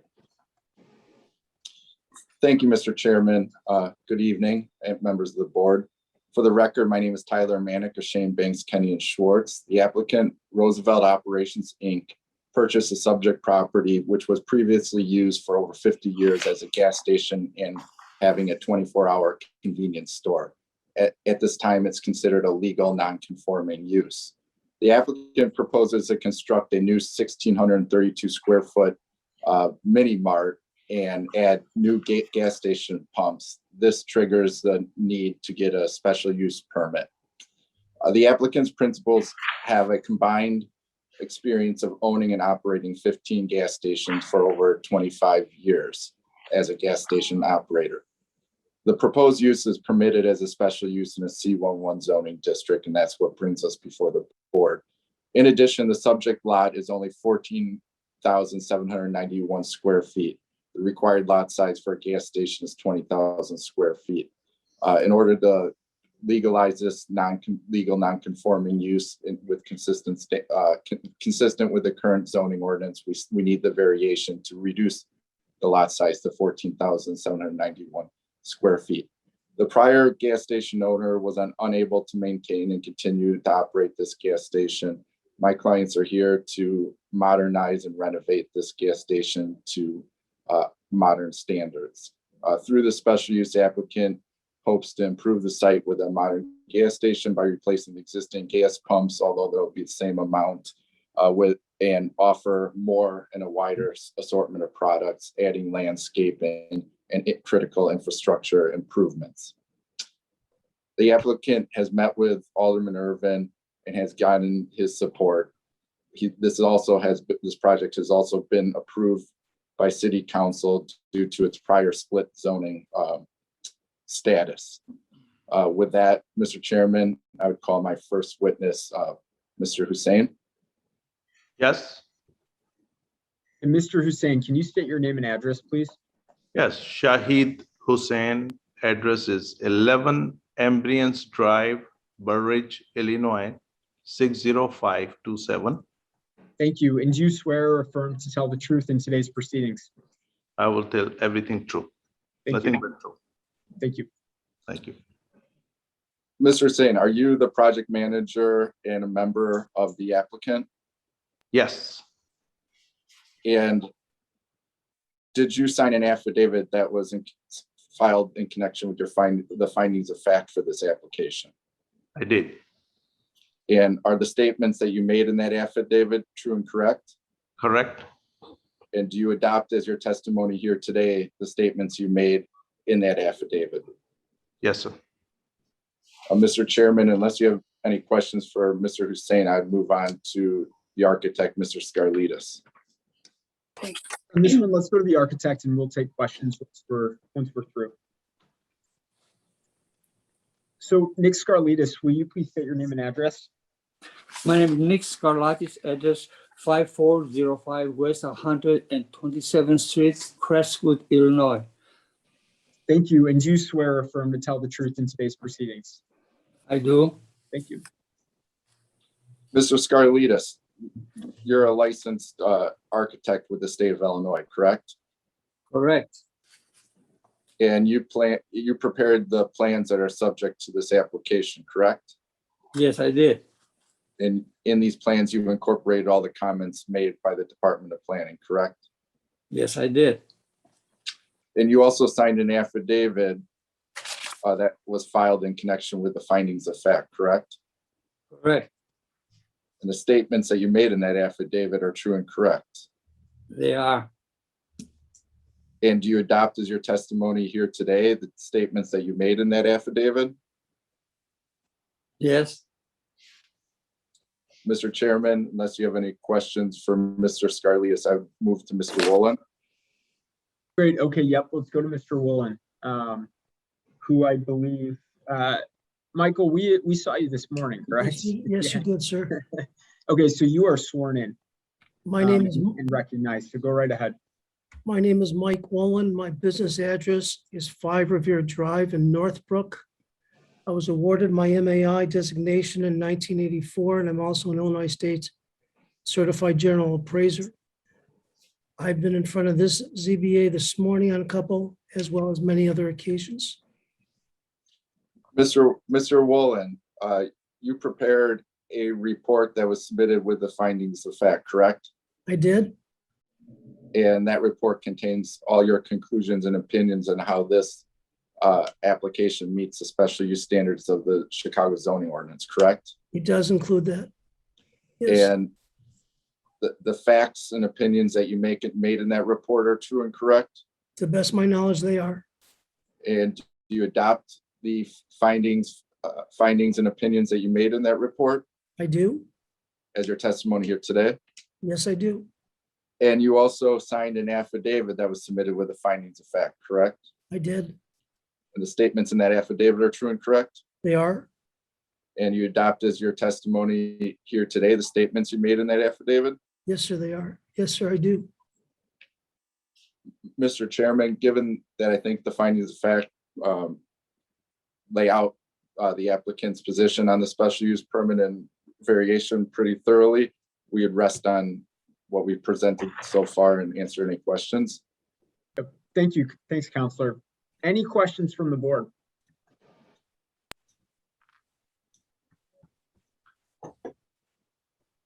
Okay, we've got a lot of information on this one, so we'll take it under consideration. Thank you, Mr. Chairman. Thank you. Have a good night. You too. Thank you. Thank you. Yep, thanks, everyone. Thanks, everyone. Okay, we're gonna go to calendar number 395-21-B. This is with Counselor Moore, and I know there are objectors on this one. So again, it's 395-21-Z. If you're here in objection, just raise your hand and we will get you promoted.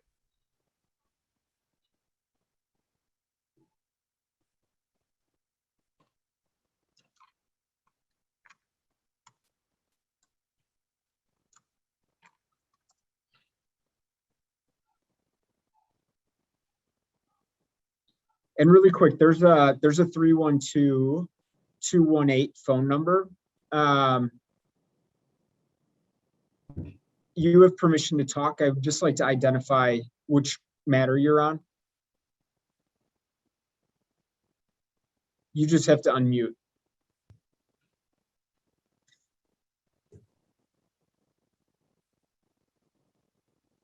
There we go. Yes, Chairman. Good afternoon. My name is Lenny Asaro. I'm an attorney. I represent Dr. Louis Moretti, who is objecting to the application. That is my telephone number who's indicated there. Okay, great. So you have permission to talk, and now we know you're on. So should that happen, because this is the matter Louis Moretti is on. Yes. Great. Yes, that is correct. We represent Dr. Moretti. Perfect. Okay, I think we got a lot of people promoted. I'm going to say again, if you're here to object for 395-21-C, just raise your hand and we will get you promoted. Before we get going, I will walk through the process and how this should run.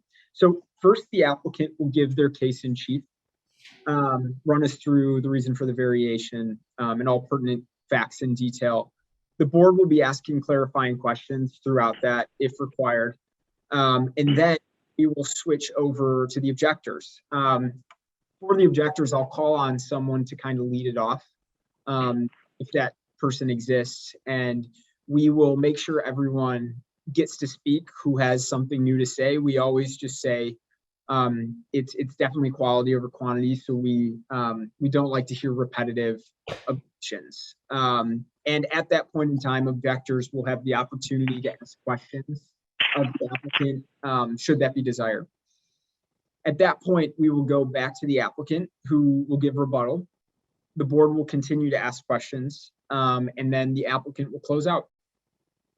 So with that, Councilor Moore, you can get us started. Thank you, Mr. Chairman. And I have three witnesses, Lisa, Cullen Davis, and Gary Barrell, if you'd like to swear them in. Lisa Forbes. Yep, I'll get them all sworn in. So Lisa Forbes, will you please state your name and address? Yes, hi, my name is Lisa Forbes and my address is 369 West Grand, Unit 3107, Chicago, Illinois, 60654. Thank you. And do you swear or affirm to tell the truth in today's proceedings? I do. Thank you. Gary Barrell, Yes. will you state your name and address? Gary Barrell, spelled Beyerl, 1010 South Wabash, Chicago. Thank you. And do you swear or affirm to tell the truth in today's proceedings? Yes. Thank you. And then we've got Cullen Davis. Cullen, will you state your name and address? Cullen Davis, 1512 North Point. Thank you. And do you swear or affirm to tell the truth in today's proceedings? I do. Great. Okay, Counselor, take it away. Thank you. Lisa, will you tell the board who you are and how you relate to this case? Yes, I am Cullen Davis's girlfriend and I relate to this case because we intend to move into the new home with our blended family once it's constructed. Okay, and the blended family, that's you and Cullen and how many children? 4. Okay, and right now the existing house is not big enough for that family, is that right? That's right. Okay, and so you hired an architect, Gary Barrell, and what problems did you have in terms of initially getting approval for this property before we could come to the zoning board? Well, because the property is located in a historic district, we had to first go through landmarks approval. So there were some challenges there, just making sure that the design conformed to the character of the neighborhood and was something that the Landmarks Commission was comfortable with. And so Gary will tell us in detail about that process, but basically what's your understanding about it with of what landmarks would approve and what they wouldn't approve? My understanding is that Landmarks wanted us to build an addition that would look like a standalone single-family home of the character generally found on the block and in the historic district. And so the design that Gary came up with and that Landmarks approved appears from the street to be another single-family home next to 15, the structure that's currently on 1512, and it's connected towards the back of the house in a way that's not very visible from the street. And before you came up with that design, which he worked with Landmarks on, you had previous designs which were not approved, is that right? Yes, that's right. And that's because if you just put an addition on a house that can be seen from the front, Landmarks, in their view, it doesn't appear to be historic. And this plan now with a building that looks to be like another row house, they approved as looking to fit into the way the neighborhood would have been in the 1800s. Is that right? Is that your understanding? Yes, that's my understanding. Okay. And did you, as the chairman said, we have some opposition. What's your understanding of what the neighborhood or some of the neighbors were upset about? My understanding of the opposition is just that the neighborhood was sad to see the green space gone. This was a vacant lot before next to the existing structure. And I think that they're sad to see it gone.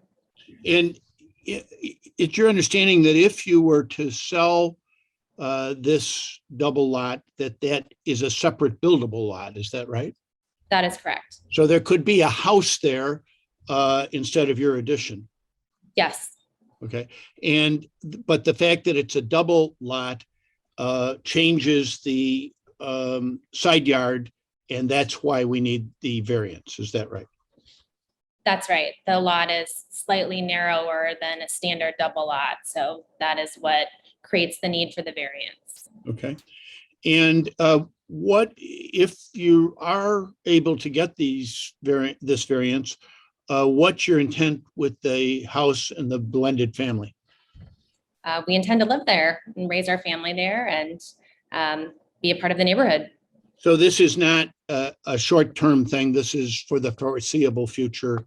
This is where you hope to make the stand. Is that right? Yes, that's right. Okay.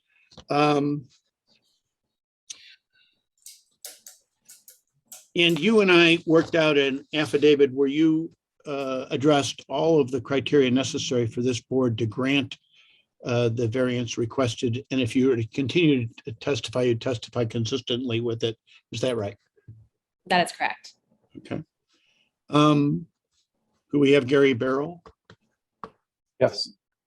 I don't know if Jeanette is able to put on the exhibit, Gary's slide exhibit that was entered as our hearing exhibit.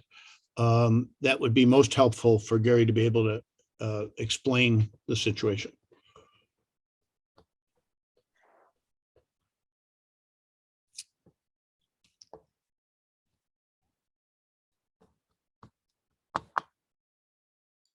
So Gary, you prepared a slide presentation for landmarks, is that right? Yes, and this one was modified for the zoning hearing today. Okay. And why, will you tell the board what the practical difficulties were in adding an addition that would take care of this 2 adults and 4 children requested addition? This site, 1512 and the adjacent 1514 property combined would allow us to build a substantial home. The addition that we're proposing is about 1,000 square feet less than what would be allowed as of right. But in the landmark district, there are requirements and limitations and guidelines to build appropriately to the neighborhood. And our request took into account the character and nature of the neighborhood and community, and we believe are proposing a building wholly consistent with the tenets of the landmark ordinance, and as such, we were granted approval from landmarks with unanimous approval. And how can you tell the board a little bit about that process and what you first proposed and why you ended up with the proposal that we are presenting to the board? So initially we talked about alternatives to this project, but one of the characteristics of a traditional neighborhood like this is the buildings face forward. And there was a long discussion about the appropriateness of building on 1514. And that was clearly established in the zoning, or probably in the landmark review. And so we looked about how we might add to this building, and it's possible to build further back on the lot. But in the exhibit that I've prepared, I'll show you what the conditions look like on the side of the home. It's really a side that's begging for a neighbor. It was really never intended to be left exposed for the 100+ years that the site was unbuilt upon. So that, part of the conversation with landmarks is what are appropriate responses to a site like this? And one of the things that became very clear, David Messina prepared a very detailed report in the late 1980s when the landmark district was established, and 64 sites were identified as buildable lots, and this was one of them. And one of the goals for that was to recognize that new homes would be constructed in a historic community. And as such, parameters were set up about what's appropriate. And we worked extensively with landmark staff over quite a few months to identify this design. And So will you tell us a little bit about how you then ended up with this building that looks like another building and the placement of it? So when you look at, Janet, maybe you could move ahead to another page.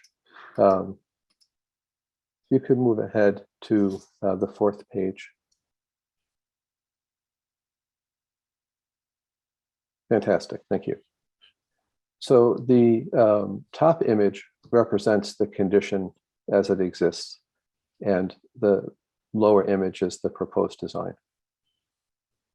In the course of conversations with Landmarks, one of the things that they're looking for is that you build in scale an appropriate structure. So in those discussions, one comment was you could build a new single-family home on this site. And in essence, that's what we have proposed.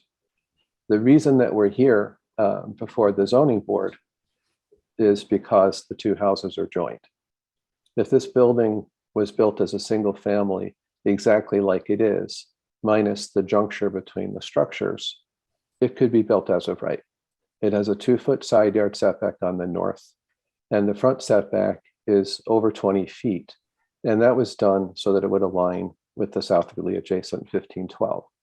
So as of right, on a site like this, you could build 15 feet, but the tenets of what Landmarks is after is to build appropriately. And so the building's pushed back the 5'9".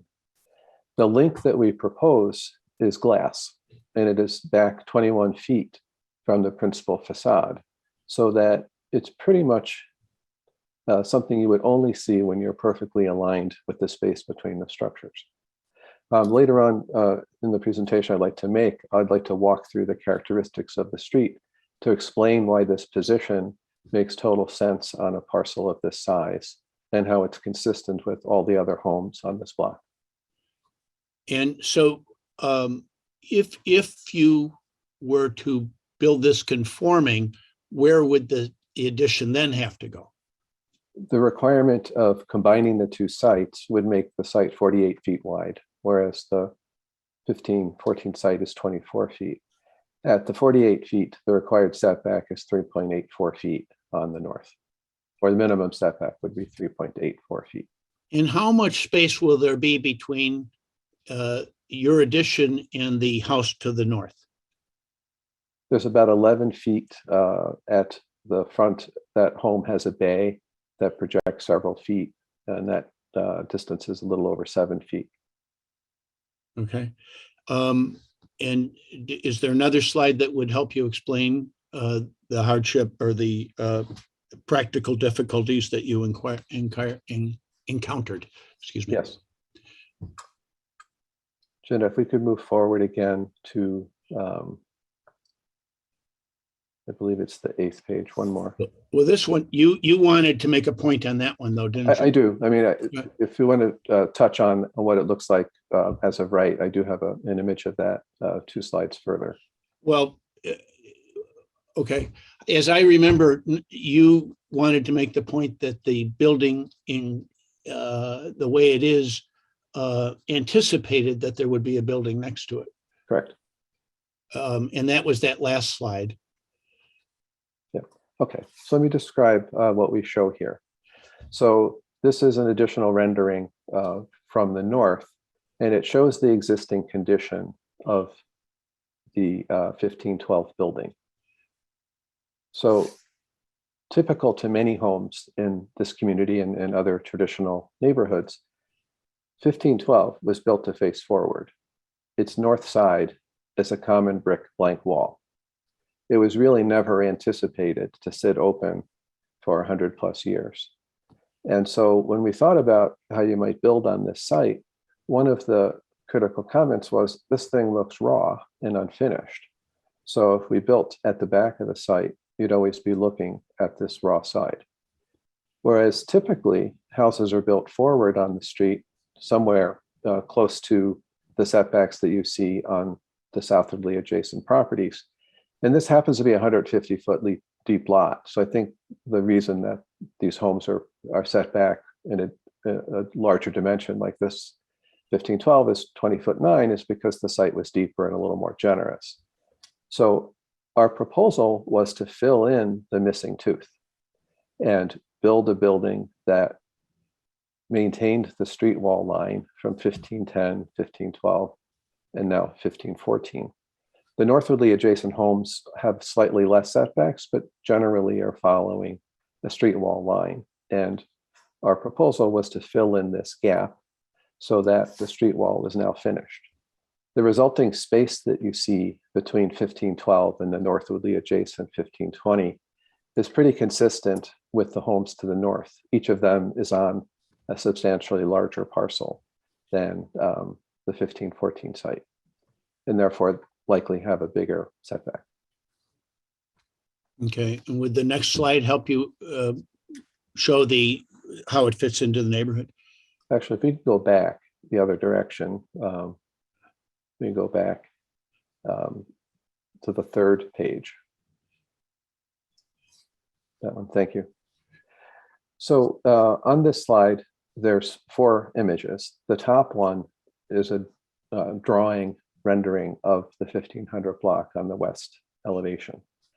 And in the center is 1512 and 1514. And what you see in this context at the south end of the block, there's a large church that was built around the turn of the century. Preceding it were single family homes, much like 1510 and 1512. What you can see from this image is generally the homes have a cornice line at a very similar height. And in conversations with Landmarks, we were asked to obviously maintain that. You could build a much taller building on this site than we show, but in recognition of the requirements for landmark approval, we chose this particular height.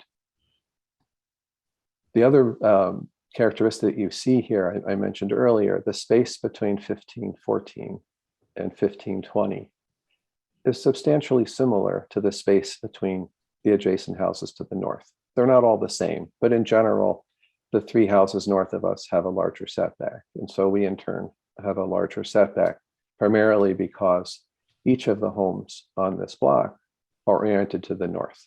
And I have another slide to show specifically how the homes are oriented. So the following 3 images, you can kind of pass through them quickly, show you the conditions on the block. First one's the church. The second one is our 1512 and adjacent 1514 site and its flanking neighbors. And then the third image shows you the homes to the north. So you can see that the spaces between the larger homes is more generous than the ones on the single lot homes. And then would the next slide help you explain the character of the neighborhood? Yeah, actually, if we can just follow through them sequentially, it'd probably be a little bit easier. So the next slide, what I wanted to show here, and I won't dwell on this because this is much more a landmark subject. But as I said, we worked extensively to satisfy and cooperate with landmarks. We've done a lot of projects in landmark districts and understand what their goals are. And the intent with landmarks is to build a new structure that is reasonably consistent with the character of the neighborhood without necessarily slavishly copying history. So the cornice line height, the cornice itself, the window heights, the belt courses, and the proportion of the singular components are relatively similar to either our adjacent home or other ones that we found in the neighborhood. And we went to great lengths to show examples of each of the conditions that we proposed for the property and presented those to landmarks to show that the context of the design we proposed was consistent with other characteristics in the neighborhood. And one of the critical decisions was, how do you deal with this idea of a standalone home next to another? And we thought about putting a second doorway with a prominent stair, which is characteristic of the 2 homes to the south of our proposed addition.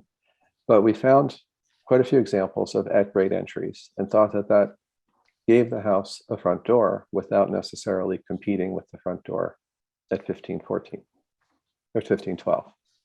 So each of these decisions were somewhat singular in nature, but what we looked for was a combination of the right mix to make a home that looked like it belonged in the community without necessarily being built exactly like a traditional house. And would the next slide help you explain your difficulties? I think we actually touched on the next one. If we could actually go ahead 2 slides. I wanted to point out the characteristics of the existing homes on the block. So in this slide, we have taken a segment of the zoning map of the 1500 block, and we called out all of the north side yards of the homes, as well as the front yards, as well as the spaces in between. And all of the homes, with that exception, have a north side yard of 2 feet or less. So our ask for a 2-foot side yard makes us consistent with all of the others. And traditional houses typically favored the north so that the sunlight and natural light, which was obviously very critical when these houses were built, the houses favored the north and stepped away from the south. On a more narrow site, like 1510, 1512, or 1514, that wasn't necessarily practical, but they too favor the north and have a larger setback on the south. So our ask for 2 feet makes us consistent with the others. And as I said earlier, if this was a single family home we were asking for, we wouldn't actually be having this hearing because it would be as of right. And the building could be built consistently with a 2-foot setback. The front yard setback on our proposed addition matches the 1512 setback, and it's a little over 21 feet, which, aside from the home immediately to the south, is the largest setback of each of these houses. But the combination of the existing homes and our proposed addition provide a consistent street wall that characteristically is typical of a traditional neighborhood, and made total sense to us that the building would align with our south neighbor, and it preserved this street wall. Anything else on the process? I'd like to actually move to the next slide. I think it's important to understand what we worked through with Landmarks and the kind of addition that they would recommend. So there's 2 images on this page. The top one shows the proposed project with a 2-foot north setback. The second slide shows what would happen if we took that proposed building and moved it southward on the site to have a 3.84 foot setback.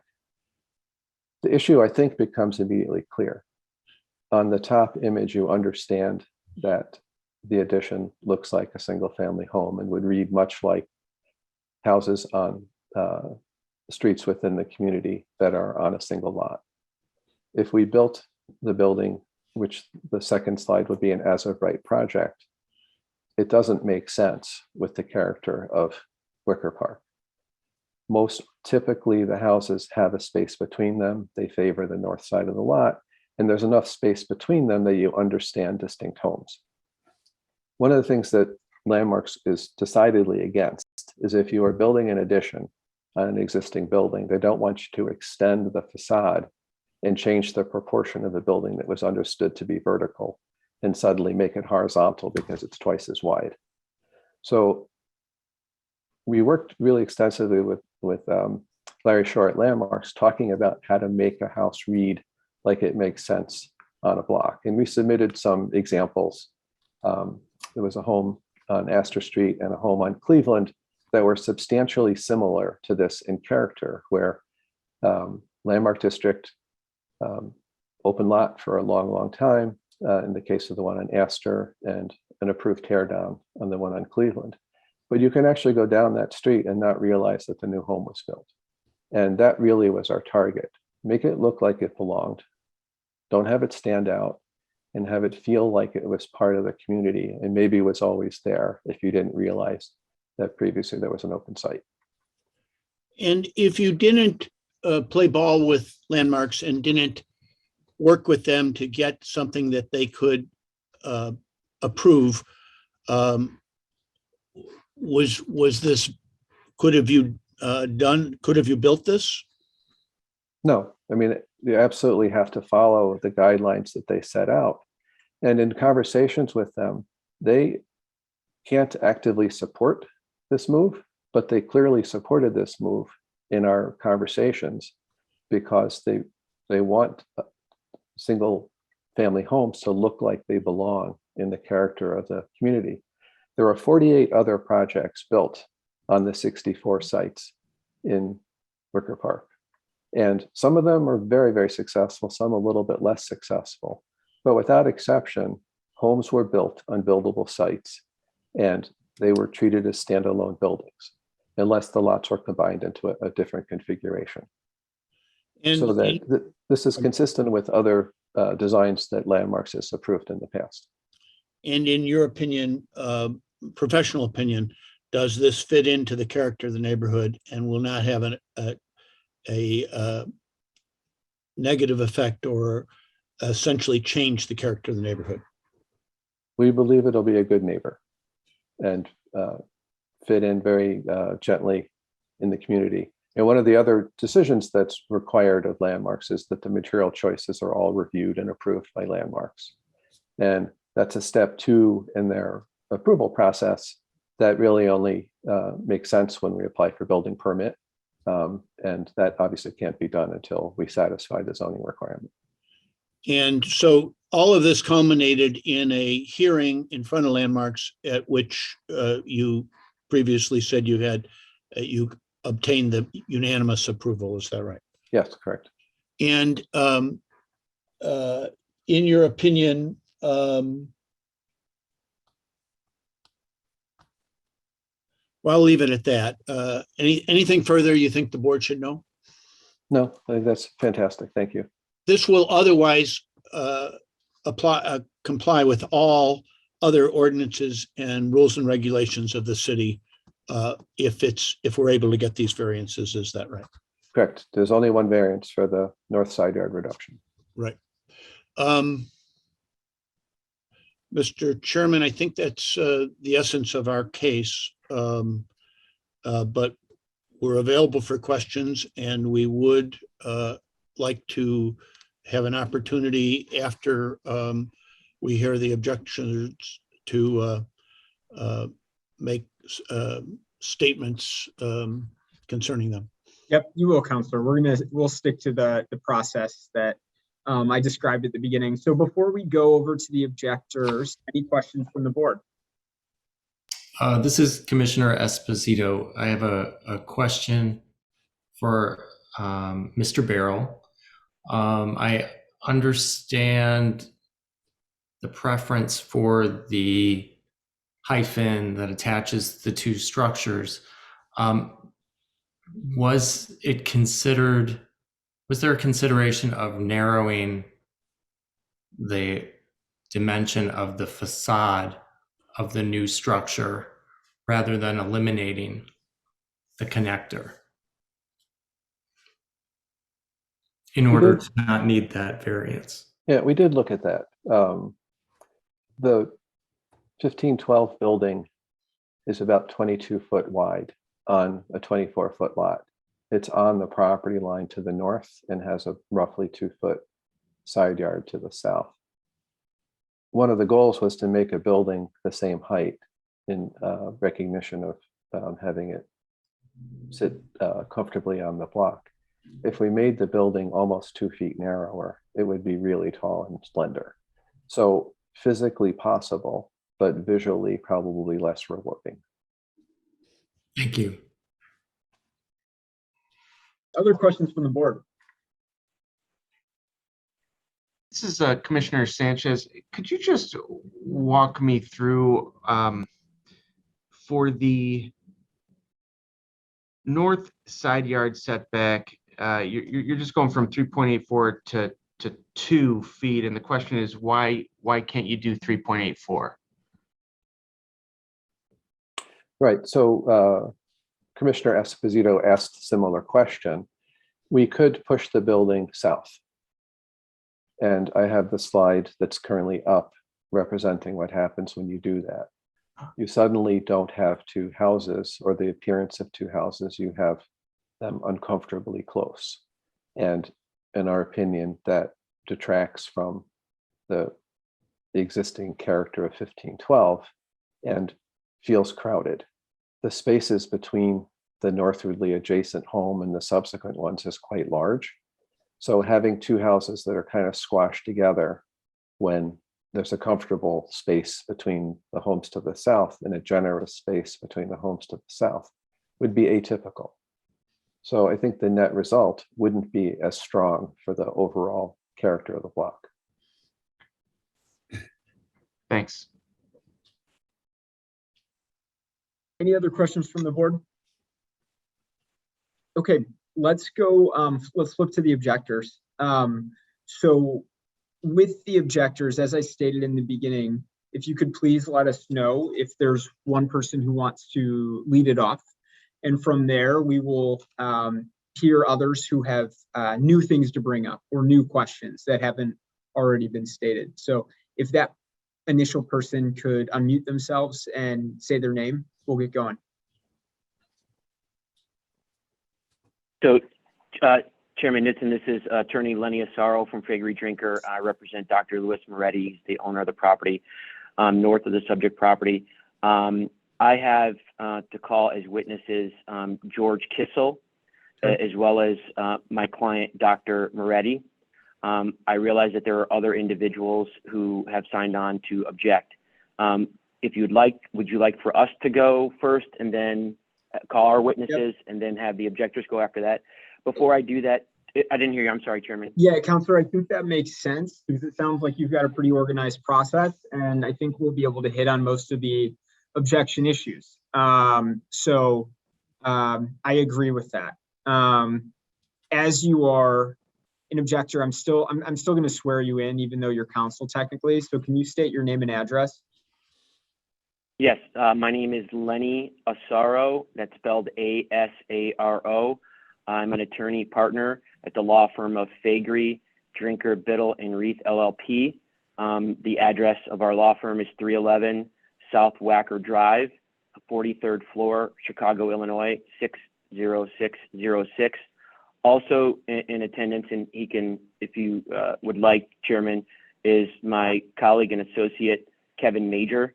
Do you want to swear him in or just one by one? Can you just for the record, swear or affirm to tell the truth in today's proceedings? I do. Okay, let's get going with your witnesses, because I'd love to get to the substance of the objections. There's a bunch of lawyers on the call, I know, but. Thank you, Chairman. The only question before I start with our case, are we given the opportunity to cross-examine the two witnesses that testified in support of the application? I have approximately 8 questions for Ms. Forbes and approximately 8 or 9 questions for Mr. Barrow. You are able to. A part of this is definitely asking questions to the witnesses. Okay, so should I start with that first before I call my witnesses? This is up to you. You can run it how you all have planned. So go right ahead. Okay. Well, like in court, I always ask the judge what the judge prefers. So you're the chairman. So that's why I asked. So thank you very much. And I'm not a litigator. Thank you. So different process. Go right ahead. You're lucky. Thank you. So if I might, I just wanted to start with Ms. Forbes. Okay. Yep. Ms. Forbes. If you are, I'm just making sure you're. I'm here. Great. Yep. Okay. Go right ahead. Yep. Thank you. Ms. Forbes, I just want to direct your attention to the affidavit that you signed that was submitted to the Zoning Board of Appeals, in particular, paragraph 5, and in particular, the very first sentence in paragraph 5. Do you need a moment to get to that? I can pull it up, but I can't have both on my screen at the same time. Could you read it? Yeah, could you please read it? Because we have a lot of listeners. Again, this is not court. I'm going to probably remind you that a few times. So if you could explain it in an easy way. That is fine. And I was trying to actually move it a little quickly, but I'll quote it. So quotes in paragraph 5, quote, understanding all of these conditions, it is clear the subject property cannot yield a reasonable return if permitted to be used only in strict accordance with the Chicago zoning ordinance, because the narrow lot and existing orange rated building are immutable conditions which must be accommodated in the design of the new addition, close quote. I just wanted to ask you a question about, in particular, the reference to reasonable return. Is the subject property being used in strict accordance with the zoning ordinance right now? The 1512 building? That's correct. Yes, Okay. And my knowledge, yes. Right. And will the subject property be used for a rental? No, Will the subject property be marketed for sale in the event that the Zoning Board of Appeals approves the application for variation? no, Okay. And would you agree that the statement that I just read to you with respect to the reference to reasonable return, would that be your opinion? I suppose that is an opinion. That's an opinion that I came to with the help of our attorney and architect. So I'm happy for Okay. them to chime in if they have And other. Ms. Forbes, you can definitely lean and call on your attorney, just so you know. Thank you. Okay. And thank you, Ms. Forbes. Can you, what was the basis of that opinion?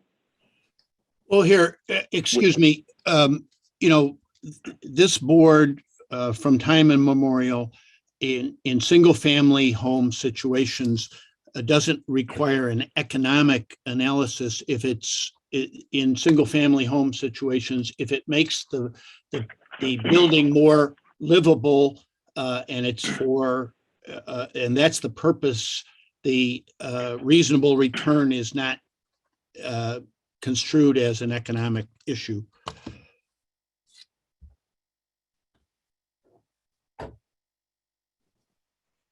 Counselor, you can keep going. Okay, thank you. So, Ms. Forbes, what was the basis for your opinion? I'm not sure how you want me to answer that. As I said, it was in discussions with the architect and the attorney. So if they have something else to offer, I'm happy to lean on them. But that was the guidance I was given. Okay, thank you.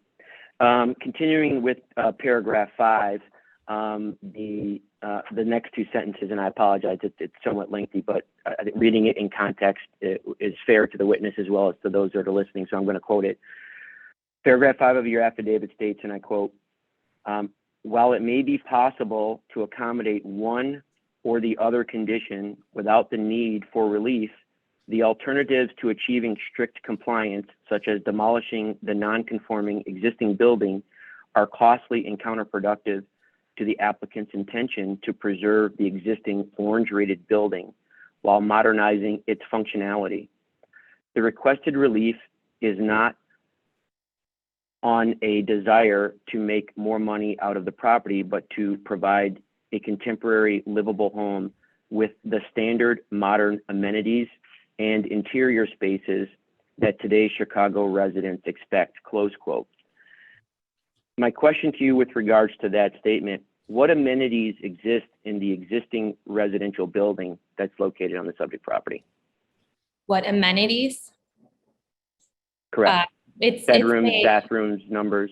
Yes, it's a single family home. As you know, there are 3 bedrooms, 2.5 bathrooms in the house, has a finished basement.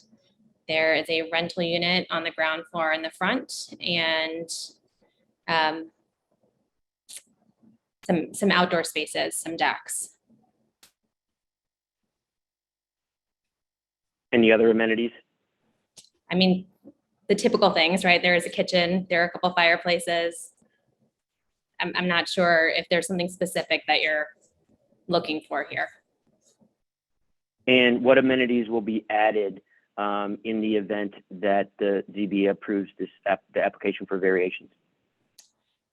We will be increasing the number of bedrooms. So we'll go from 3 bedrooms to 6 bedrooms, which will allow us to have our bedroom, a bedroom for each of the children, a guest room.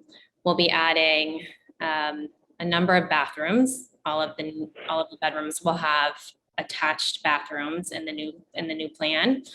There will also be some additional outdoor space and a roof deck. And thank you. And then with respect to the exhibit that was actually just put up, I don't know if somebody moved it, but if somebody can just go back to the exhibit that's up, in particular PDF page 8 of 10. Thank you. Ms. Forbes, Yes. do you see this exhibit? Yes. With respect to the drawing, that's the bottom drawing there, which I believe it's called zoning compliant design connected. Yes. You see that? Was that particular scheme presented to the Landmarks Commission? I'm going to let Gary answer that question about whether this particular drawing went in front of Landmarks, but this, as Gary said, is the representation of what the addition would look like if the setback were, per the zoning requirements without any sort of relief. Gary, do you have something to add here? Yeah, Mr. Sorrow, when we went through this process with Landmarks, the decision that was made and through their advice and counsel was building a single family like structure on 1514 was fundamental to their approval. There's no chance that the lower drawing would be approved. I simply include it here to show you what happens when you don't follow what Landmarks proposed. The building looks squished. And if you think about the context of the full block, each of the houses stands apart and has an identity. And typical of this block, and quite a few, single family homes don't touch each other and have an identity. And so that was the context from which this design was created. Did you present the drawing that is at the bottom on PDF page 8 of 10 that states zoning compliant design? No, that was done for zoning. To the Landmarks Commission? No, because it was done for zoning. There's no reason to show that to Landmarks Commission because the advice and recommendation from Landmarks, and if you'd like to read their approval, it's predicated on the design at the top of the page. Okay, thank you. Chairman, I have no further questions of Ms. Forbes, but I would like to continue and complete my cross-examination of Mr. Barrow. Yep, go right ahead. Thank you, Chairman. Mr. Barrow, directing your attention to your affidavit, in particular paragraph 2, I'm just going to quote to you, quote, "We worked in close cooperation with the Landmark Department staff to assure that the proposed design was consistent with the historic character of the neighborhood. During those repeated discussions, it became clear that the current plan, which makes the addition appear as a separate single-family home, was the best way to reflect and fit into the existing character of the block, and the only way to get, as we did, the unanimous approval of the Landmark Permit Review Committee," close quote. What did Landmark Department staff specifically ask you to do with respect to your statement there? This design was their recommendation.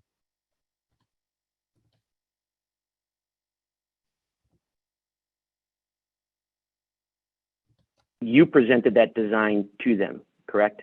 The one that's on the top on PDF page 8 of 10? Not initially. We talked about alternative designs where an addition was held further back on the site. And one of the issues is, what is the context of a street? And we went through the ordinance that David Messina had prepared his analysis of the community and what the goals were for building new homes on the 64 sites in the community. And there was a clear distinction between homes that had side yards and buildable lots. And directly across the street, there are homes that clearly have side yards. This one was never intended to be a side yard. Unequivocally, this was supported by Landmarks because we wanted to know if the Landmark staff was going to be in support of this concept, because we didn't want to go to the PRC with a design that wouldn't have the support of the Landmark staff. We knew that it was a challenge to build on a site that has never been built on. And when we thought about different alternatives, building back on the site when it really wants to be a building forward on the site because of the street wall, that made total sense to us. Like, for example, building a coach house at the back of the site might work in some instances, but the building that is on 1512 is a long, narrow site. And if you put a new building at the back of the site, all you get is a lot of corridors. And one of the things that was appealing to this site for Cullen and Lisa is the fact that there will be large open space when the site is, when this building's built, assuming it's approved. There's still a beautiful contiguous rear yard. And one of the things that was appealing is you could build a nice and substantial home and not overcrowd it. And so when we looked at potentially building at the rear, you would essentially fill up the rear of the site and have an odd front yard and not necessarily a place where children could play in a backyard. So it made a lot of sense from a plan layout standpoint to bring the building forward. It made a lot of sense from an aesthetic standpoint for how you build on a buildable site in Wicker Park to bring the building forward. And in conversations about the position of the building, as described in earlier testimony, its position makes sense for the character of the street. Did the pushback scheme that you referenced comply with zoning? No, because you can't build in the rear 28% of the site without zoning relief. So if we attempted to build a coach house, we would similarly be looking for zoning relief. Did you ever present a conforming one to landmarks?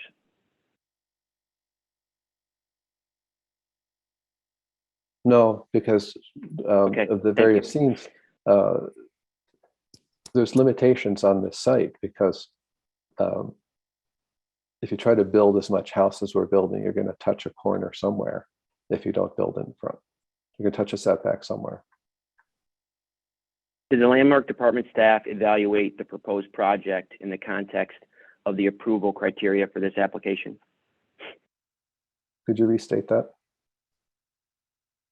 Did the landmark department staff evaluate the proposed project in the context of the approval criteria for this ZBA application? Yes, actually, if it would be possible to put the plans back up, I'd like to point out. I know this is not a court, but Chairman, I just would like to ask some questions and just get answers. Some of them are yes, no. I'm happy for Mr. Barrow to go on. I just would like to get a direct answer to that particular question. Yes, I wanted to show you the drawing that was submitted. I'm going to re-ask the question. He can landmark answer, you can rephrase the question if you want, but I think he was on a track to trying to answer. Okay, I'm going to ask you a yes/no question. And the yes/no question is, did landmark department staff evaluate the proposed project in the context of the approval criteria that's contained in the zoning ordinance for this particular application that's before the ZBA? That's the question. I don't know that answer. Okay, thank you.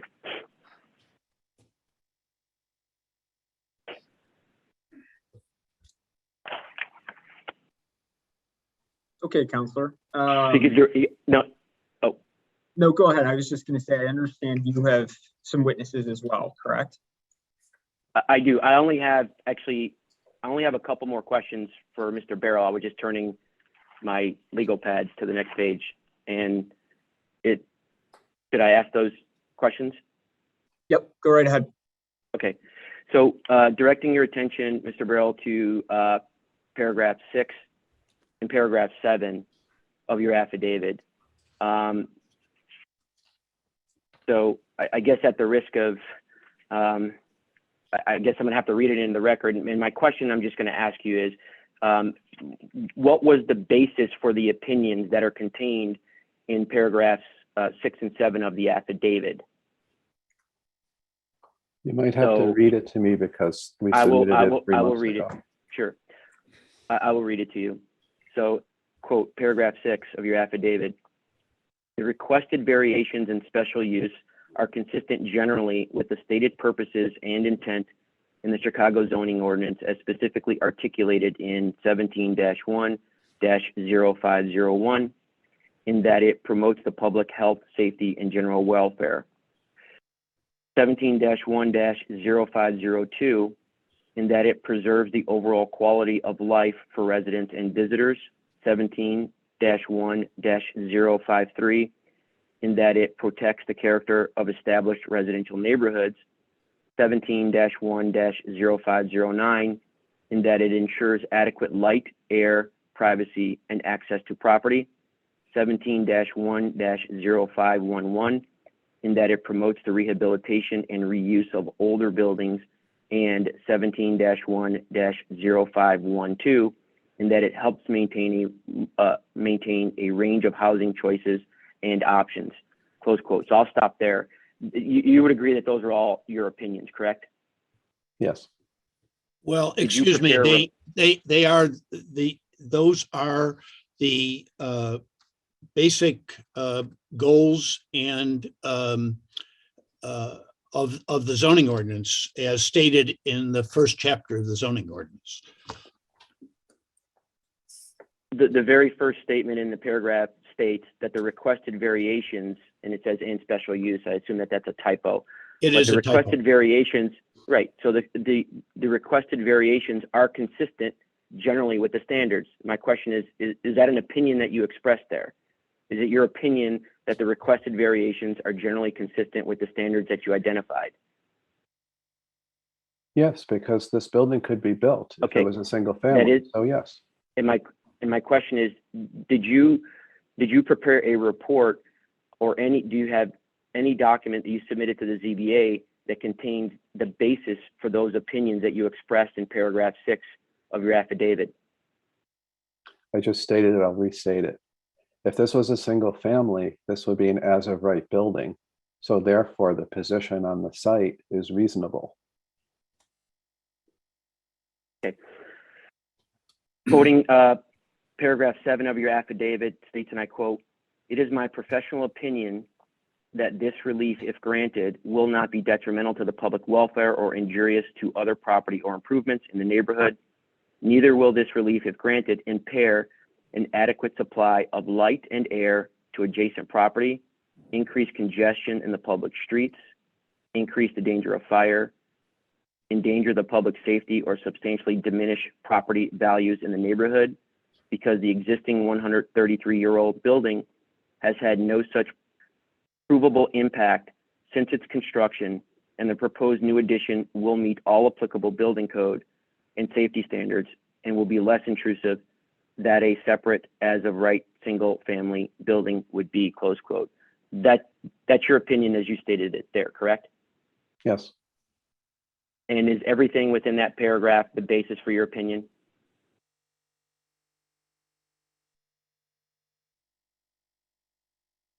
I don't object to anything that you read.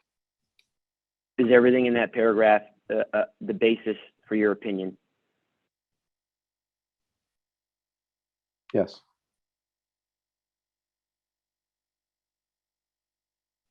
I don't have any further questions, Chairman, of Mr. Barrow. Okay. So at this time, I would like to call George Kissel. Yep, George, and I do not believe that we've seen you today. So if you could state your name and address, and I will swear you in. Actually, Chairman, you have. I was on the 1103 West Berwyn project. Sometimes I merge Long days. ago. I promise it's not a reflection of, No problem. of forgetting. So you're sworn in, and you can go right ahead. Okay, great. Thank you, Chairman. Mr. Kissel, for the record, can you state and spell your name and address? Sure. My name's George Kissel, last name spelled Kissiel. Business address 141 West Jackson, Chicago, Illinois. Mr. Kissel, did you prepare and provide me with a curriculum vitae? Yes, I did.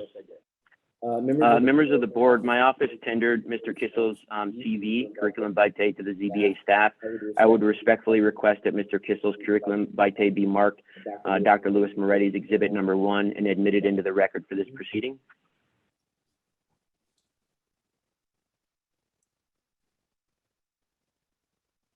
Sorry, Counselor, can you say that again? We're getting a little bit of feedback. I think someone might be on 2 devices. Mr. George Kissel. Yeah, so In all honesty, Mr. Kissel is right across the table from me, so maybe he'll mute when I'm talking and vice versa. Sorry about that. That's great. Can you repeat that? And George, can you just mute? Thank you. Chairman, or members of the board, my office provided Mr. Kissel's curriculum vitae to the ZBA staff, and I would respectfully request that his curriculum vitae be marked as Dr. Louis Moretti's exhibit number 1 and admitted into the record of this proceeding. Okay, granted. Thank you.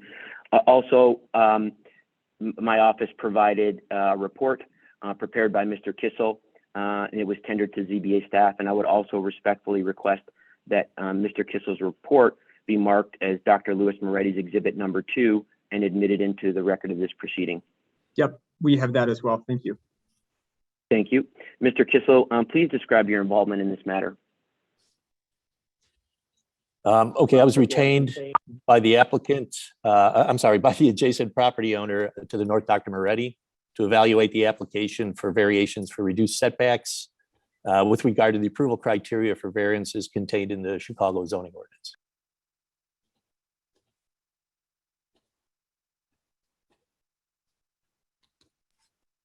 That is correct.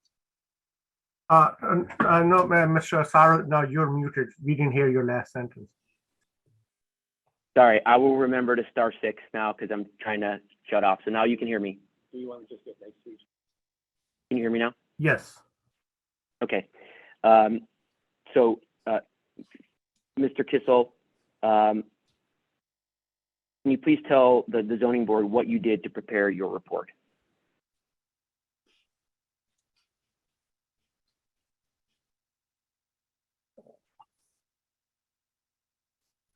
Sorry, I was waiting for myself to be unmuted. To prepare for the report, I visited the site and its environs. I studied the immediate context and the general character of development, focusing on the bulk and setback characteristics. I studied Sanborn fire insurance maps from 1914 and 1950 of the 1500 block of North Point and other areas in the Wicker Park Historic District in which the subject is located. I looked at Cook County assessor tax records and parcel maps, prepared base maps, acquired ground and aerial photography of the subject property and its environs, studied the plans prepared by the applicant's architect, studied the zoning ordinances that control development on the site. I reviewed the Chicago Historical Resources Survey and the provisions that are applicable to buildings and identified. I reviewed the rules and regulations and the proceedings of the Permit Review Committee of the Commission on Chicago Landmarks from March 6, 2021. I interviewed my client, several other nearby community members, as well as the chairperson of the Wicker Park Preservation and Development Committee, Mr. Ed Dominga, and the executive director of Preservation Chicago, Mr. Ward Miller. I also corresponded with Matt Crawford from DPD Landmarks Division and consulted with counsel regarding case law applicable to variance proceedings. And then I evaluated the request for relief with respect to the approval criteria. Mr. Kissel, Mr. Kissel, what are your opinions and the bases for your opinions? Okay, so the report that I submitted goes into greater detail and provides sufficient evidence regarding the criteria for approval. So I'm going to the major points. Before we go into that portion, if I did want to make one comment in response to the comment that Mr. Barrow made regarding the ability to build a characterization of the addition as of right single family home. One thing I want to point out is that while the historic orange rated structure on the site does run along the north property line, or the property line of that south 24-foot lot, the addition to the rear of it encroaches a significant amount into the adjacent lot to the north. That would be the lot that would hold the new single family home. In order to subdivide that property and build that home, that property line would not be able to cut through that portion of the addition, and it would also need to be moved such that the south property remainder complied with the Chicago zoning ordinance. So the fact of the matter is that the statement that a house that appears as the addition could be built as of right is not correct. The property, the width of that property to the north after subdivision would likely be significantly less than 18 feet wide and would not be enough to sustain the development that was portrayed in the addition. So I just wanted to make that issue clear. Actually, yeah, at this time, I'm going to refer to a few exhibits in my presentation related to the report that I submitted. Jeanette, if you could bring that up, that would be great.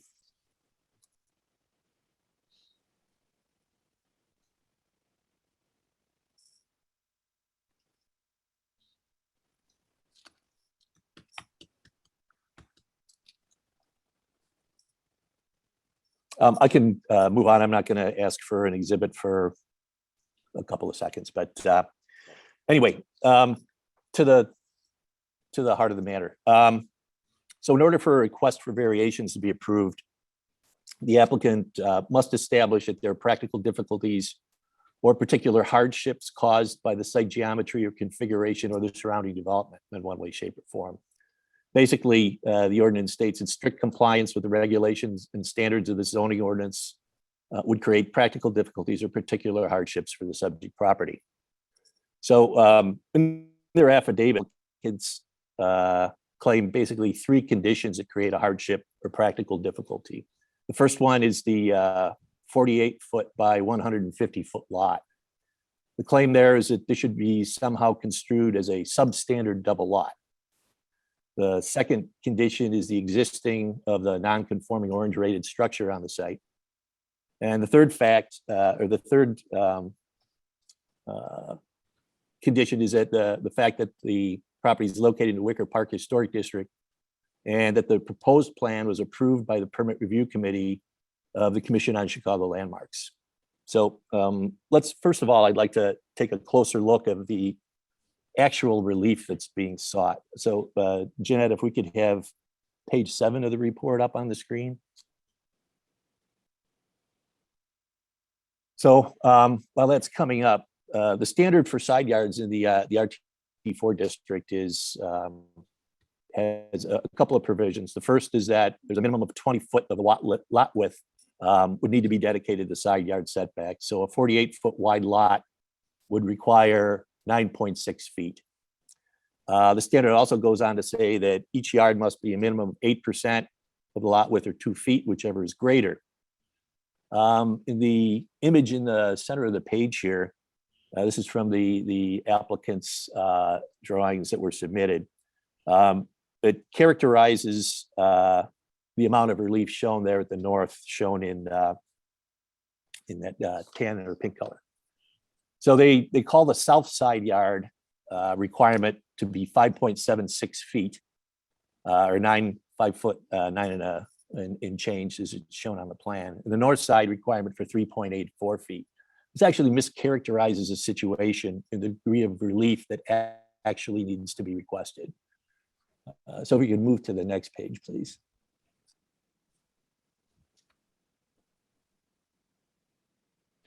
There we go. Thank you. And if we could zoom in on that, that would be great. So this site plan diagram accurately depicts what the side yard setback requirements on the site are. Because we have an existing non-conforming structure on the site, it establishes the south side setback to be 1.92 feet. I should note that that's what's called out in the zoning denial letter. Here, it's important to remember that this is in addition to an existing structure, and the existing structure is grandfathered. So as long as the addition doesn't increase the nonconformity, in this case it does not, there's no relief required for the south 1.92 feet existing nonconforming setback.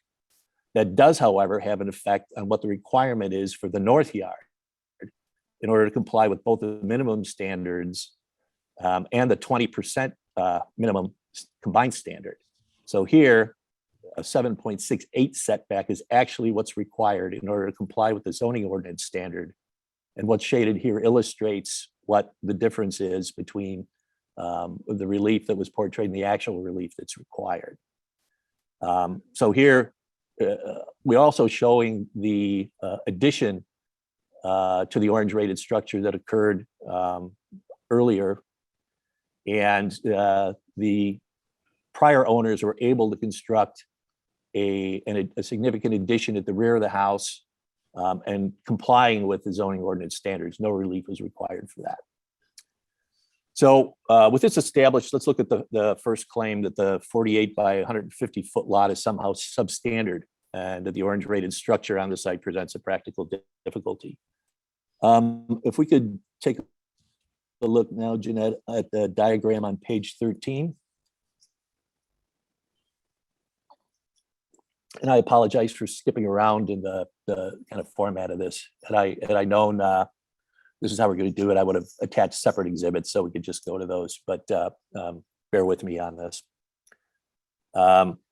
So what we have here is a diagram that compares a standard 25 city lot and the required setbacks with an undeveloped 48 by 150 foot lot, and then with the subject property with its existing already added to orange rated structure.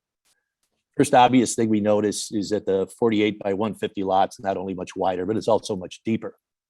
We know that the RT zoning regulations are drafted with the standard 25 by 125 lot in mind, and it allows for a 20-foot wide building footprint, which can easily accommodate rooms of reasonable width while accommodating the required horizontal and vertical circulation. The 148 by 150 foot lot provides even more flexibility. With its 38-foot width, it can easily accommodate a number of schemes and layouts, including placing rooms on either side of a central circulation corridor. Whereas a standard lot can really only accommodate a single loaded scheme.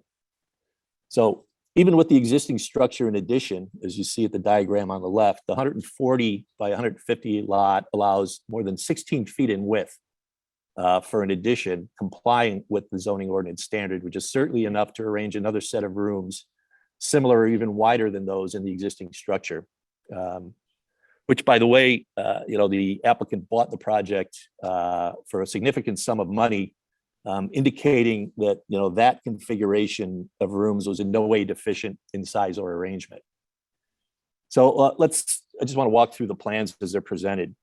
Can we have a look at page 9, please?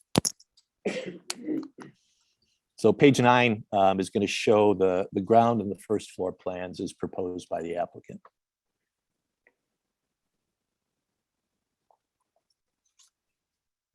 There we go. Thank you. So looking at these plans, it's obvious that the applicant chose a scheme that renders the addition to what is basically a single family home with an in-law apartment as a separate structure. We've heard that. The new construction here is shown in red. The proposed ground floor adds 2 rooms, a bathroom, mechanical space, and a stair to the first floor above, as well as access and egress to the east and west ends. 2 rooms are labeled guest bedroom and exercise room. The first floor, the proposed first floor plan adds a large room labeled den with a fireplace, continue of the ground floor access stair, and the new outdoor covered deck. It should be noted that the overall development scheme here, which as mentioned earlier, renders the new construction in a manner that makes it appear as though a separate building, along with the configuration of these 2 first floor plans, provide flexibility to actually create a 3rd separate dwelling unit comprised of the ground and the first floor additions, with minor modifications to introduce a kitchen to the space level den and reintroduction of the demising walls. It appears as that's all that would be needed to affect that change. Can we have a look at page 10 next, which shows the second floor plan?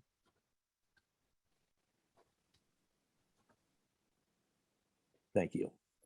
The proposed second floor plan adds a master bedroom suite, including a generously sized master closet of about 140 square feet and a master bathroom of about 225 square feet. along with an access stair up to the roof deck. The interior of the existing orange rated structure is also reconfigured at the second floor. So the main thing I notice about these plans is the sort of inordinate amount of redundant circulation for an addition. Particularly curious through the hallway and the stair on the ground in the first floor plans. While I didn't do a full code analysis of the proposal, but because there's only one single means of egress down from that second level, that would have to mean that there's only a single means of access required from the first floor above grade also. So to me, it appears that if these redundant circulation entities were removed, same or similar program could be arranged on the site and still comply with the required side yard regulations. So, with respect to the notion that the 48-foot lot width is unusual condition, if we could have a look at the 80-acre map on page 5, please.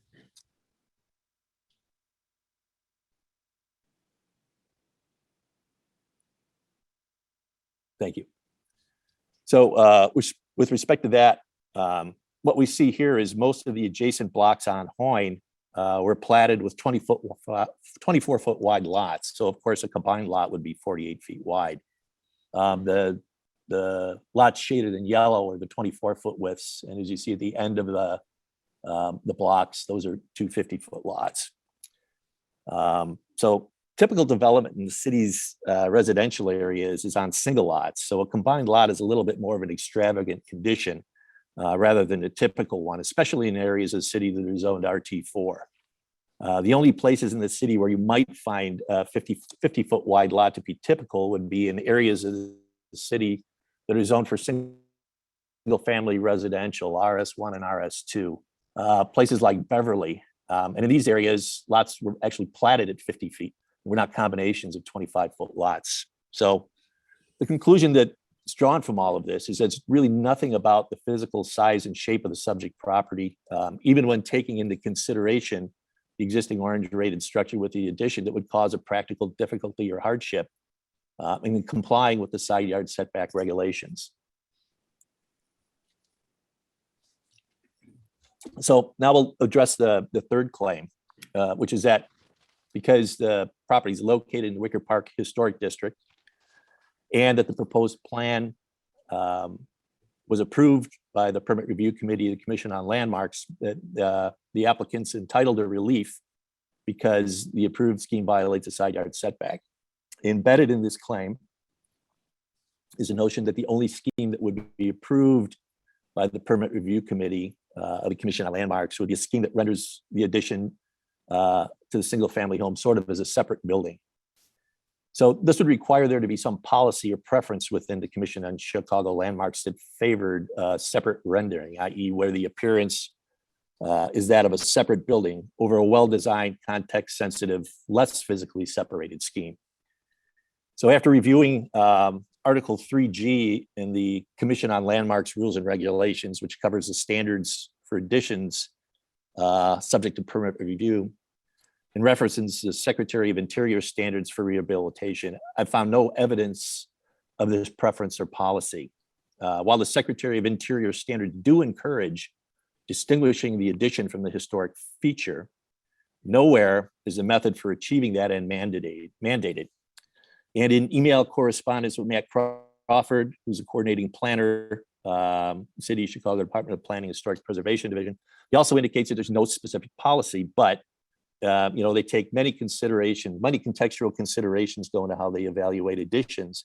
In each case is very specific in that they must respond to what the applicant proposes, which may lean either towards seamlessness or separation.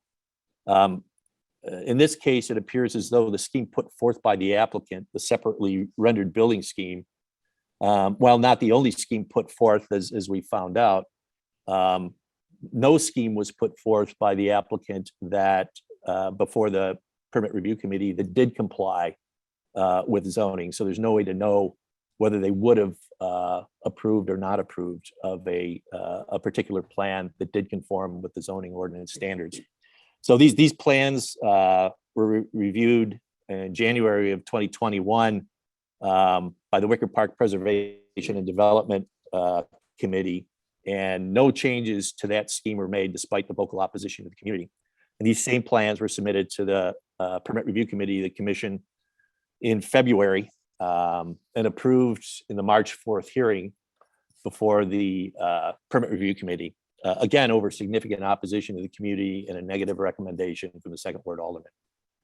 So given all of that, the only conclusion that could be reached is there was no requirement that the applicant pursue a separately rendered building scheme that violates the side yard setback, that any practical difficulty arising from that scheme would in essence be self-created and not considered legitimate in the context of hardships due to standards for violations. So that's not to say that every case claiming hardship due to landmarks review is illegitimate. I've been involved in cases before this body where landmarks review resulted in a request for increased height in order to match that of an adjacent historic structure, historic structures which were legally non-conforming. In those instances where there's a specific request, the claim for relief is legitimate. Here, though, there's no indication that that's the case. In fact, the only mention of side yard conditions during the landmark hearing is put forth by the applicant's architect when attempting to redirect the discussion of side yard setbacks. Here, the applicant claims that because the adjacent detached houses to the north have lesser setbacks along their north property lines, the applicant's scheme should match that condition. This argument ignores the fact that while those structures to the north do have reduced setbacks along their north property lines, they also have increased setbacks along their south property lines. So the applicant's proposal doesn't provide an increased setback to the south. The applicant's scheme really seeks to exploit this characterization of the context to justify a structure that fills nearly the entire site. Furthermore, the configuration that they referenced, in other words, where you have a lesser setback on the north and a greater setback on the south, is not necessarily consistent throughout the block. Only there's a clear pattern of reduced setbacks on one side with increased setbacks on the other. And when the proposed development includes an increased side yard setback on one of the side yards, is there a legitimate practical difficulty or hardship due to the surrounding development pattern? If we could take a look at the diagram on page 14, it'll take a couple seconds to get there, but here's an example of a situation where the claim for reduced setback on the north would be legitimate, so long as the south setback was increased to create a similar building separation. This is a block of Burling Street in Lincoln Park, where it's clear that just about every structure is pushed to the north, and there's setbacks to the south to create a consistent building separation throughout the context there. So to quickly to finish up with regard to the practical difficulties or particular hardships being due to unique circumstances that are not generally applicable to other similarly situated properties, a quick survey of the Wicker Park Historic District finds at least 10 such properties sharing the conditions of a quote unquote substandard double lot with an existing orange rated structure and being located in the Wicker Park Historic District. And finally, with respect to whether the variation, if granted, will not alter the essential character of the neighborhood, the proposal will eliminate a garden lot, which is a significant feature of the immediate context. During the Landmarks Commission's hearing, they emphasized that wasn't something that was protected under the Landmark Ordinance, but that's irrelevant. As mentioned in the report that I submitted, throughout this district, and particularly in the vicinity of the subject property, the character of the area is indeed defined as much by the size, quantity, and character of the space between the buildings as the quality of the buildings themselves. Granting the proposed north side yard variation would maximize the impact on this aspect of the district's character and would be inconsistent with the current pattern of development. It would create an unusual situation of a larger lot being almost completely filled with building mass, which for single family homes is not found anywhere else in the area. So, I know it's late and that wasn't as brief as I hoped it would be, but the only conclusion that can be drawn from this analysis and discussions is that there's no legitimate practical difficulty or hardship due to site configuration, shape, or any other physical characteristic, nor is there anything about the surrounding development that would cause the applicant to need relief from the side yard setbacks. The approval of a proposed unaltered plan of the applicant's design by the Commission on Landmarks does not constitute a legitimate, i.e. non-self-created hardship or practical difficulty, as there's no evidence the commission compelled the applicant to put forth a scheme that violates the side yard setback requirements. Furthermore, the granting of the side yard setback variations would result in a site plan that nearly completely fills the frontage of a larger 48 by 150 foot lot, which is both substantially wider and deeper than the standard 25 by 125 foot lot, which is contrary to the pattern of development for detached homes in the area. So as a result, in my opinion, the application for relief from side yard setbacks fails to meet the criteria for approval in 1713, 1107 A through C of the Chicago zoning ordinance. That concludes my presentation.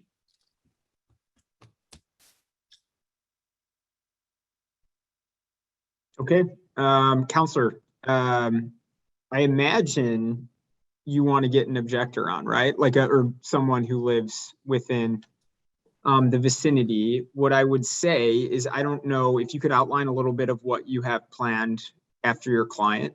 That would be helpful for us, because I know there's other objectors on as well that we will want to give the opportunity to speak. And Lenny, we can't hear you right now.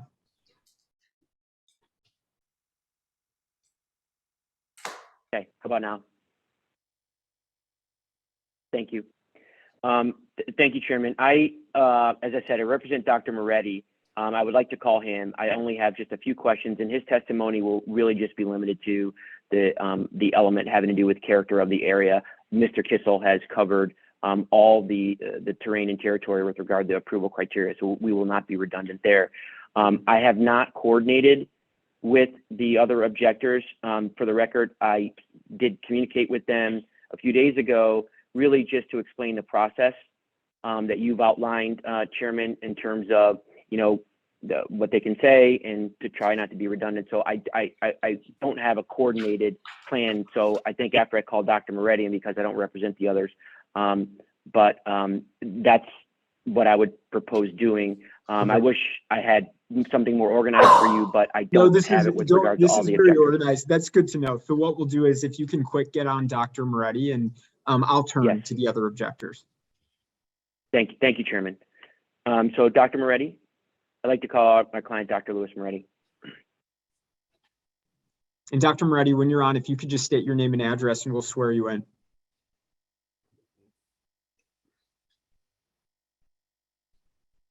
We can't hear you. I think you're on mute. Okay. Yep. Yeah, okay. My name is Louis Moretti. I live at 1520 North Point in Chicago. Great. And do you swear or affirm to tell the truth in today's proceedings? I do. Thank you, Doctor. Thank you, Chairman. Good evening, Dr. Moretti. How long have you lived at the property? 36 years. Okay. And are you retired? It's a good question. I'm not really sure. Semi-retired. Okay. And so, so my question to you is, could you please share with the board your knowledge about the character of the area and whether you believe the proposed development fits with the character of the area? And you can summarize your testimony. No, I don't believe that the proposed building, you know, is consistent with the character of the area. You know, and actually, you know, it's been very interesting listening to all of the details that people have been talking about. But actually, from my perspective, this is a really personal issue, because of all the people here that are talking, I'm really the only one that is negatively impacted directly by this proposal. And that's my kind of take on this whole thing. There are other people that are going to talk about the character of the neighborhood, the history, but I'm really the only one that it personally affects. And that's what I want to talk about, if you don't mind. Okay, and I just wrote up a brief statement, and I'm not going to take up a lot of time, and it's not going to be real hard to follow. I happen to be a fairly direct person. Okay, first of all, I wanted to thank the committee for giving me the opportunity to speak in opposition to the request by the Prosperous Piggy for the variance to my property line. My perspective in the issue is a personal one. I'm really the only person that is directly and adversely affected by this request. To me, in a logical world, I should be the only person making a decision on this request. But obviously, we don't live in a logical society. I moved into Wicker Park in 1985. The moment I saw the home located at 1520, I fell in love with it, and that relationship has only grown stronger over the past 36 years. I believe it is a privilege to live in such a vibrant and beautiful neighborhood, a place where homeowners are proud of their homes and worked consistently to maintain them and preserve the heritage and beauty of this unique neighborhood. When the property was sold at 1512 and the lot in the adjacent lot, 2 days after the sale was completed, on a Sunday morning, I was awakened by the sound of chainsaws. There were 3 gentlemen out there that leveled all of the vegetation, bushes, and trees in the adjacent lot. You would think that someone that just purchased a home, they would have the decency to at least introduce themselves before something doing this egregious. I say this because the girlfriend that talked earlier today made it sound like everybody was happy to move in and have a joyous life in this great new building. I think people need to understand that neighborhoods require people that rely on each other and can depend on each other if they have problems. And this is not the kind of behavior that neighbors do, at least none that I'm aware of. A year later, and I'm not joking, almost to the day, I looked out and there was a gentleman out there with a machete who was chopping down all of the weeds and vegetation that had grown in that lot that were easily over 6 feet tall over the past year. Nothing has been done to preserve the beauty of that lot and that property. People that walk by in this neighborhood, the groups that are on, whoops, my cat wanted to get into this, but I think we're gonna get him out. Just look at the empty lot there in amazement at how horrible it looked in this otherwise beautiful neighborhood. So I'm not really buying all of that friendly, integrate into the neighborhood and be a happy neighbor kind of stuff. It doesn't seem to work. Directly, the south face of my home has 17 windows, which are going to be obscured by this proposed building. Construction of the 3rd floor so-called addition will significantly affect the amount of natural light coming through these windows. Allowing the proposed variance is only going to further cut back on the amount of natural light. And it doesn't take a rocket scientist to know what limited access to natural light has on one's mental and physical being, especially during these trying times over the past couple of years when you spend most of your time at home. In the past few years, it's made it very obvious to me what people with wealth, connections, and power, coupled by a lack of concern for history, aesthetics, and community, can do to undermine the quality of life of the average person. And that would be me. It has led to the, as far as I'm concerned, the physical and moral decay of this country. This proposal for the building addition and variance is just another example of this process, albeit on a smaller but very personal level. I'm asking each member of this committee and also the architect for the proposed plans and the people that are proposing the plans to put yourself in my position. Ask yourself how you would react if somebody moved into you next door and proposed and made a proposal that negatively impacted on the quality of your life. I plan on living the rest of my life in this home. And I'm asking each of you to reject the request for this variance. I do not want to live in the shadow of the prosperous pig. No one should have to. Sorry to be so graphic, but thank you. Thank you, Dr. Moretti. Great, Lenny. So I think you're going to close out, right? Because I just want to, I want to carry on. That's correct. We don't have any other witnesses or any other evidence to present. Okay, great.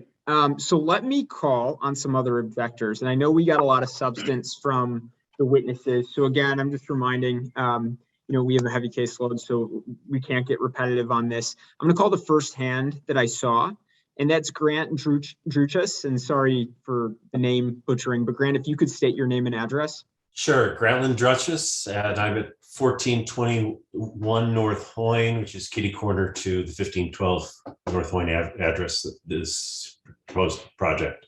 Thank you. And do you swear or affirm to tell the truth in today's proceedings? I do. Okay, go right ahead. Could I have the applicant's site plan pulled up while I talk? The applicant, sorry, did you say site plan? Yeah, the site plan, please. Yeah. Yeah, Jeanette, can you put the site plan back?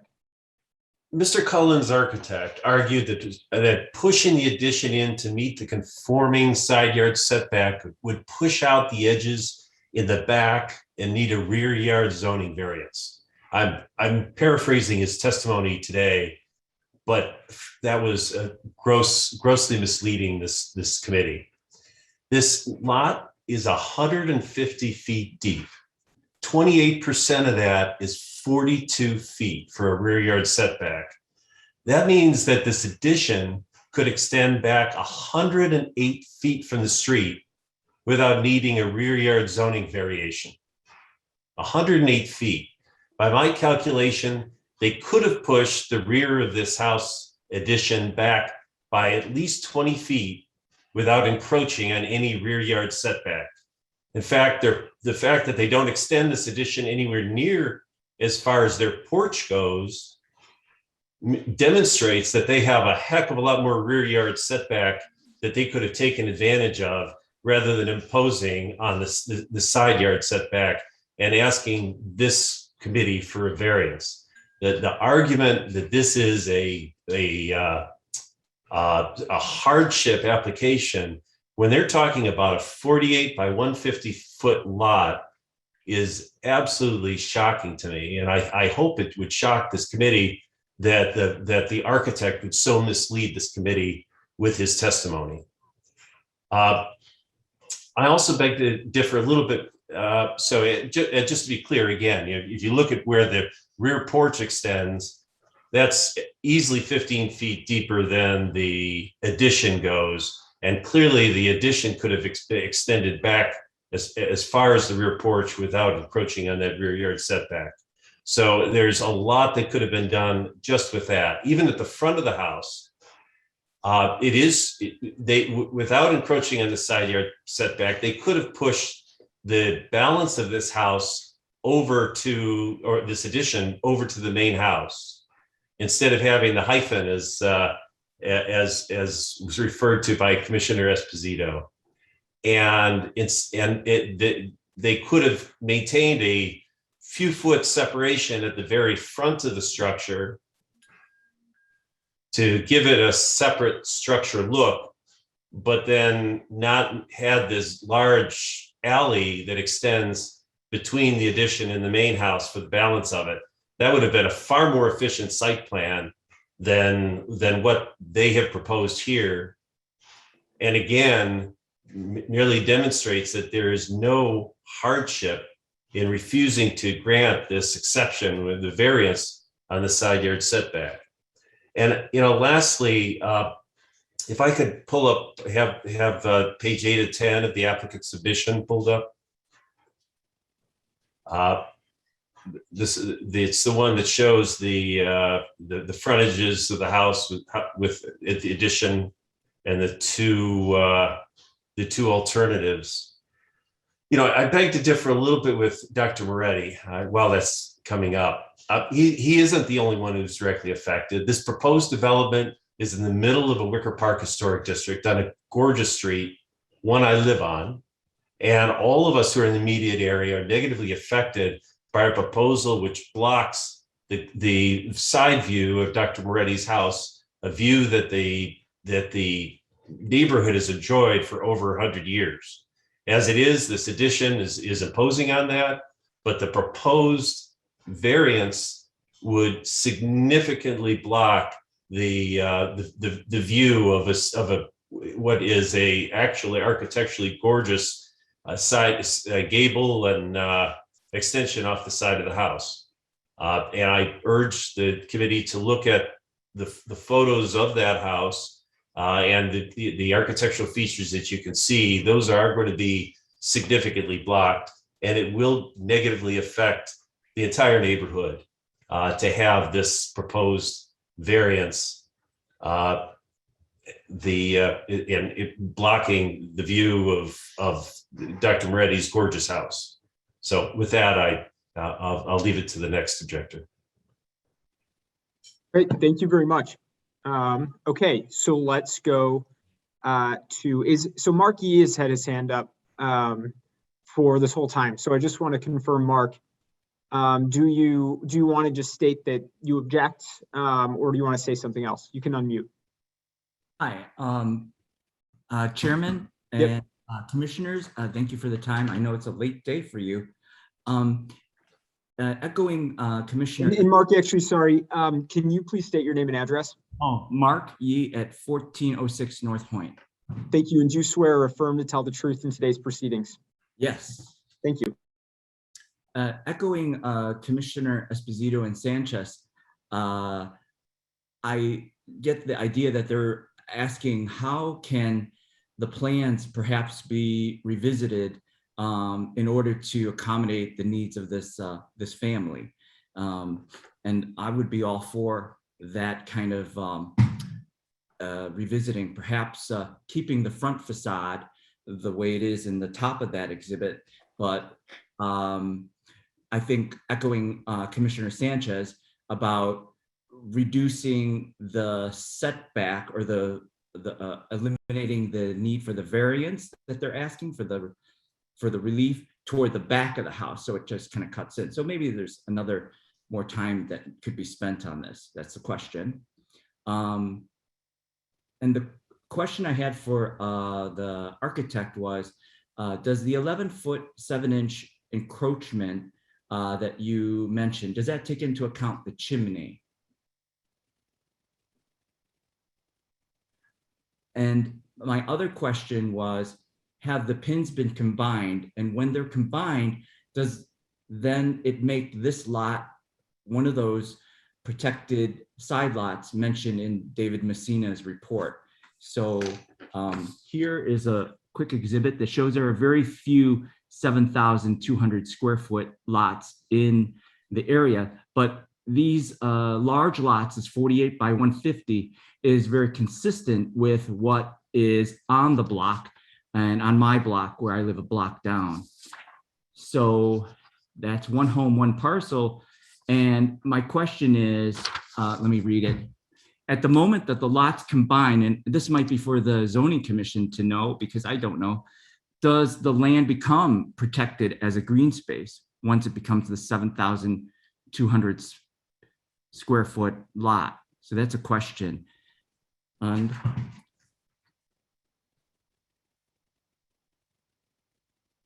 can you rephrase that question if it's directed toward us? Because my gut is a pretty quick no, it's not protected as a green space. But maybe I'm mishearing what you're saying.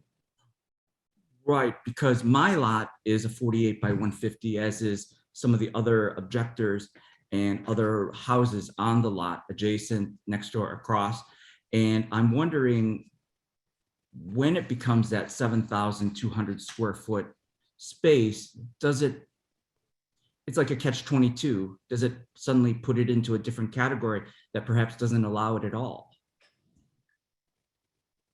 Okay, I mean, so we're not here to answer questions. We're actually, I'm sorry. We're here to ask them. So I'm sorry. if you have this interest after this call, though, feel free to get in touch with our staff. Oh, okay. I was trying to bring up issues that haven't been brought up. Sure. Okay. And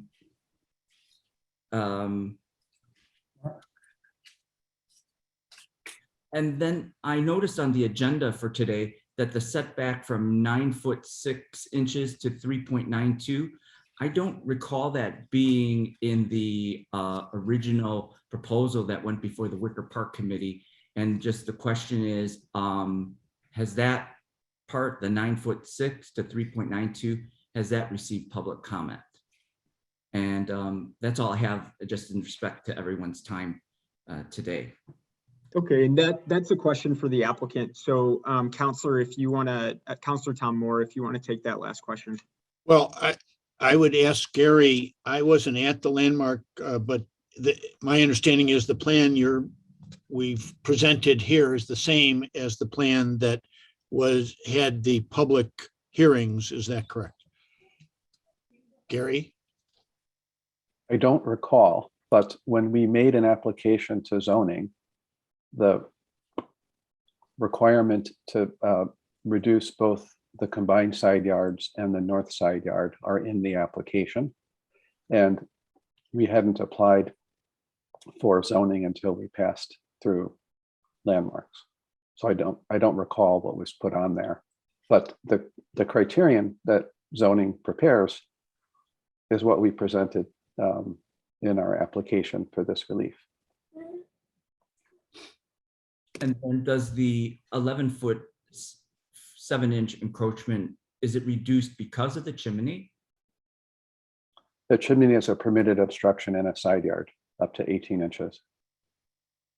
Okay, thank Okay, thank you. Okay, let's go to Joe Stanfield for, again, new objection that relates to our standards. So Joe, if you could state your name and address, please. Sure. Joe Stanfield, 1510 North Hoyne. Timmy, can you hear what I'm saying? Yep, we can hear you. Thank you. And do you swear or affirm to tell the truth in today's proceedings? Yeah, of course I do. Okay, thanks. Go right ahead. So I want to keep this short. I started listening to this at 8:30 in the morning, so I know we're all tired. But I think it's important to talk as the other neighbor directly next to this building. I'm very emotional about it. Maybe not nearly as much as Lou is, but I thought it's important for the board to hear that all of the facts and statistics that have been thrown out tonight. That's all great, but there's way more to it than that. I think our neighborhood is under threat. I think that the precedent that a project like this and a variance like this sets could be problematic for generations to come. Green space in our neighborhood is rare, and I would hate to see a variance like this be allowed for future, what I would consider problems. Property developers moving into the neighborhood, taking advantages of loopholes, taking advantage of a very weak landmarks. I think that was a huge mistake that landmarks allowed this to go through. For those who were on the meeting, I think everyone that is in opposition to this would agree with me. There were only 3 votes. One of the votes was a property developer. One of the votes was somebody who'd never been on a landmarks vote ever before, first ever. So I don't even know how that had quorum, to be totally honest. But it's through, and here we are talking about what we can do. And I think the first point I wrote down that I don't think anyone has mentioned just yet is, Grant mentioned the hardship part of the case. I don't think that adding to your family size is a hardship, and that you require more bedrooms that have en suites as a hardship. You're encroaching on Dr. Moretti's property line because of your own selfishness, is what it is. You don't need that extra space. It's a need versus a want. It's like I'm talking to my 7-year-old. It's a need versus a want. You want it, you don't need it. You can certainly do without it. There is a basement, or actually probably more like a garden level to 1512 that I don't think is utilized particularly well in the plans. Gary can speak to that, but there's plenty of space in this house. I was friends with the ex-neighbors. I've been in every room in this house. It's a 4,600 square foot home. I think it's crazy to think that we're talking about a hardship because of additions to family members. I'm happy for them that they're adding to their family. That's great. I think everyone should be able to do that, but I don't think that other neighbors should suffer because of that. I've never heard of such an argument before. And it's really just my opinion that you have to vote against this if you are yourself in favor of historic preservation and not for property development. I mean, that's to me what this is. And I've heard Gary's speech many times. It's well worded and he has a lot of flowery language. but I disagree that there's a missing tooth to this project. I disagree that this will be a good neighbor. I think it is an eyesore on what is one of the best streets in one of the best cities in our country. And I think this is all a colossal mistake. So I appreciate everyone listening to me tonight. Yeah, thanks for your time, Joe. Okay, so is there anyone else who wants to voice an objection? We have a good amount of depth in the objection arguments. Okay, I see Edward Varndal, and sorry, it's cutting off your whole last name, but if you go ahead and state your name and address. My name is Edward Varndal, and I live at 2153 West North Avenue. Thank you. And Edward, do you swear or affirm to tell the truth in today's proceedings? Absolutely. Thank you. Go right ahead. I've been a resident owner at that address since 1988, well in advance of the establishment of the Wicker Park Landmark District. Since the creation of the district, I've seen the Commission on Landmarks make many correct decisions regarding new construction, buildability in accordance with the Wicker Park Landmark Ordinance. And it's made a few egregious errors. I know this because I live across the street from one of them. Vacant, uncompleted, maximum FAR substandard constructed 3-flat at 2152 West North. It's jammed up against the eaves of a William Carbis Zimmerman 1905 Prairie School masterpiece, the Association House Settlement House, entirely obliterating the street view of the building's west elevation. The reason I raise this example is because this damage to the streetscape was made possible by the ZBA granting side setback relief to accommodate another clouded developer in the Landmark District. But returning to the property of 1512 Hoyne, I'm not happy with the Landmark Commission's decision to allow construction on the side yard after its staff, for good reason, had told a prior owner applicant that it was unbuildable, but they have, and here's where we stand. The board has the opportunity and the authority to not exacerbate the damage to the streetscape by allowing this further encroachment on the south elevation of Dr. Moretti's property to the north of 1514. I'm not asking you to maintain the status quo in order to punish the prosperous piggy for its arrogant approach to initiate the process of building on the site, or for clear cutting the yard as Dr. Moretti referred to it. They've already damaged their relationship with their neighbors by employing this tactic, and that is sufficient. My guess, my hope, is that they already regret that action. With no hardship present or proven, merely a desire for a larger, more valuable building, I ask that you deny the request for setback relief because of the further damage allowing it will do to the streetscape, the Landmark District, and its potential to set a precedent on a block with other protected side yards and side-facing detailed elevations. And I yield. Great, thank you, Mr. Varndal. Okay, I think we have a couple more, and like I said, you can speak, you don't have to, but if you would like to speak, please just unmute yourself and say your name.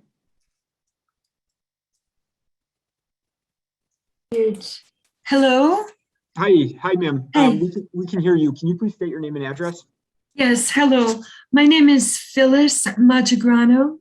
I am at 1228 West Flournoy Street, about 3 miles from this proposed change. Thank you. And do you swear or affirm to tell the truth in today's proceedings? I do. Thank you. I do. Mr. Chairman, this is the court reporter. Could I please have her spell her last name, please? Yes, hi. Mategrano.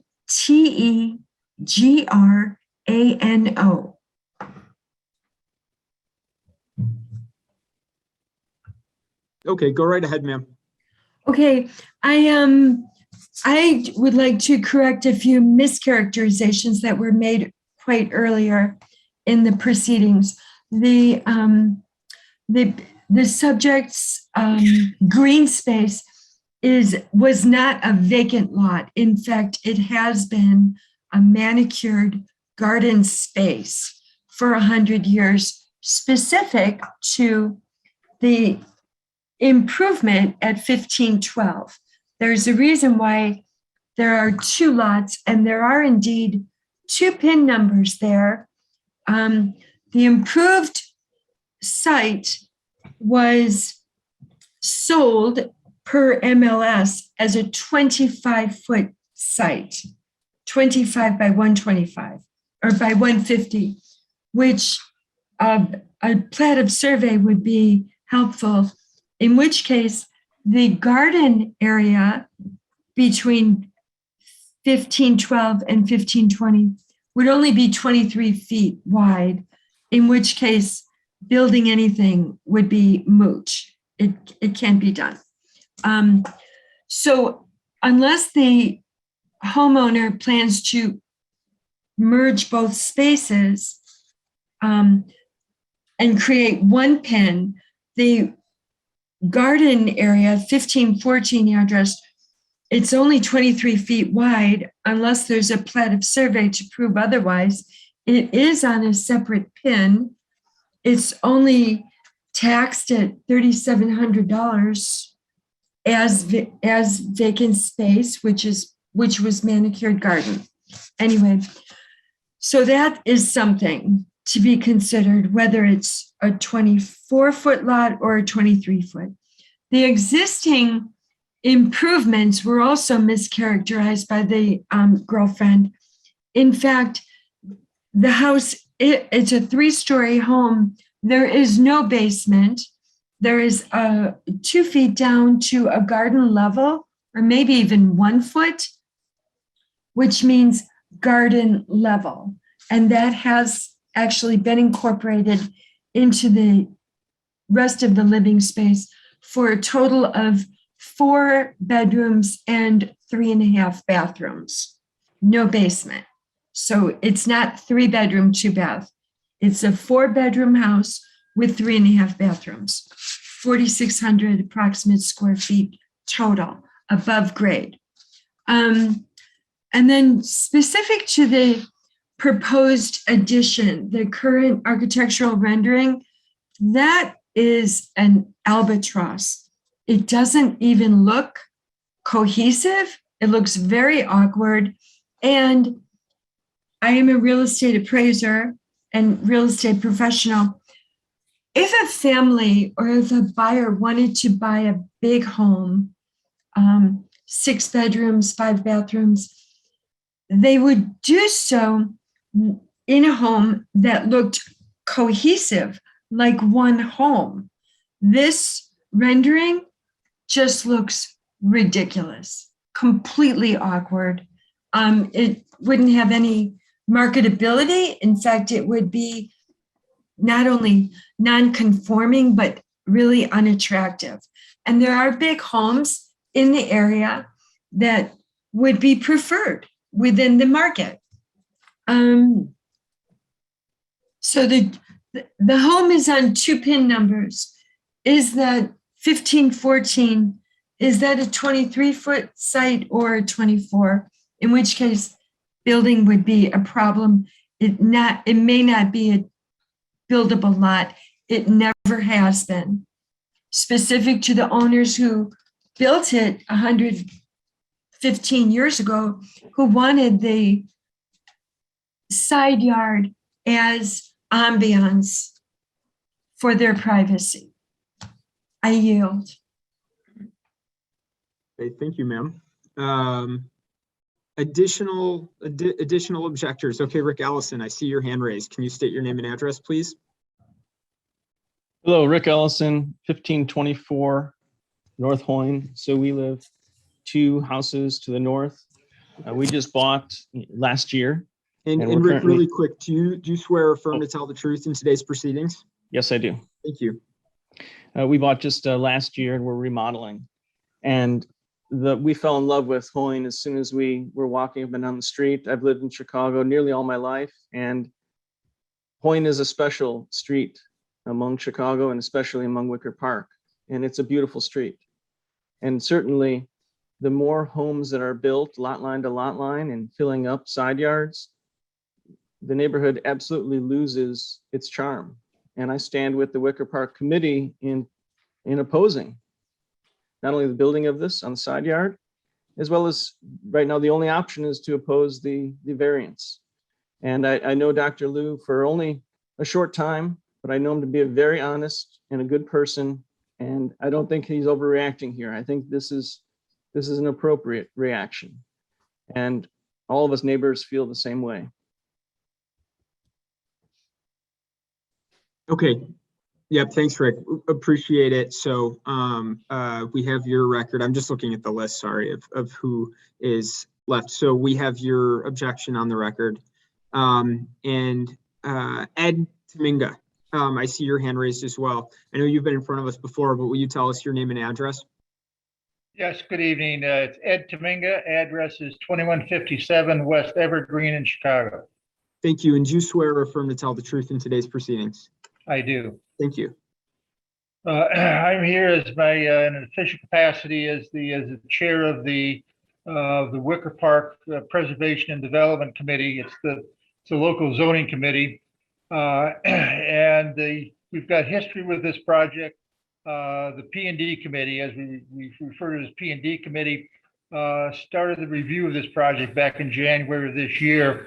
We opposed the original construction on the site, arguing that the site was not buildable, that it deserved protection under the landmark ordinance as a protected landscape in the streetscape of the neighborhood.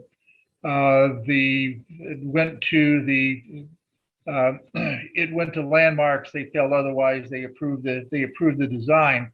So what I will do here is brief comments. We'll limit it to the variation request for the side yard relief.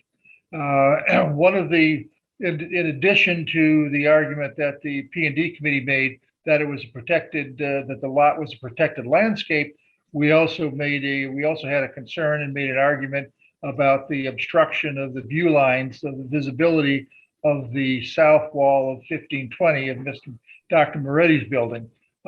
This is a particularly architectural and historic elevation. Lots of architectural detail. It's face brick. It has a bay window. It has a cornice.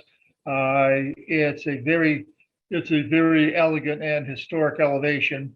The walking tours from Chicago Architecture Center, they point out this elevation frequently on strolls through the neighborhood. The fact that the building, that 1514 building creeps closer to the north, just increases the amount of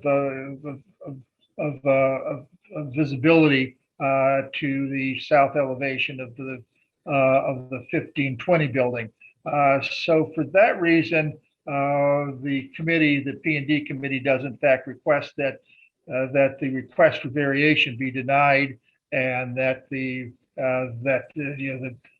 limitations of the zoning code for, I believe it's 3.8 feet be maintained. So I will leave it there.